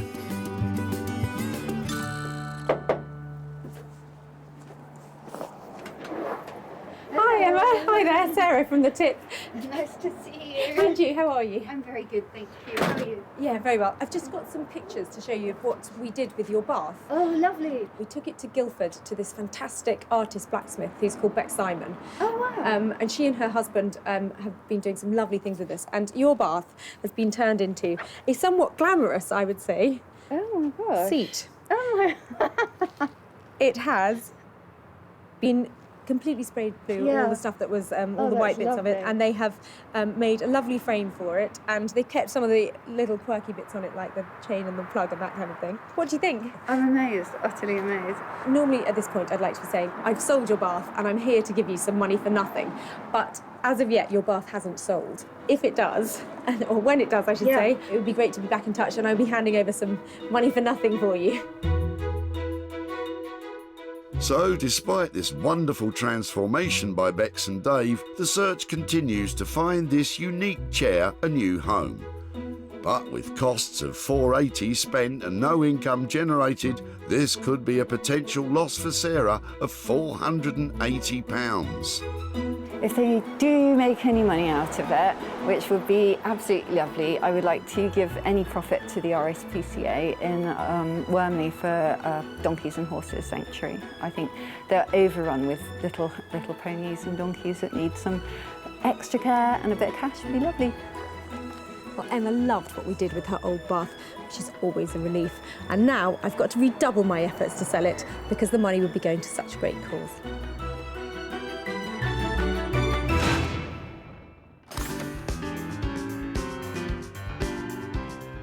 So, Sarah's managed to save 3 unwanted items from the jaws of destruction. 3 fabulous transformations that have come so far since we left the tip. The bath is now a stylish seat, the old sewing machine, a hip desk with extras, and the taps, they haven't left the bathroom, but they have got a whole new purpose. It just goes to show. Once again, with a little ingenuity, you can make some money for nothing.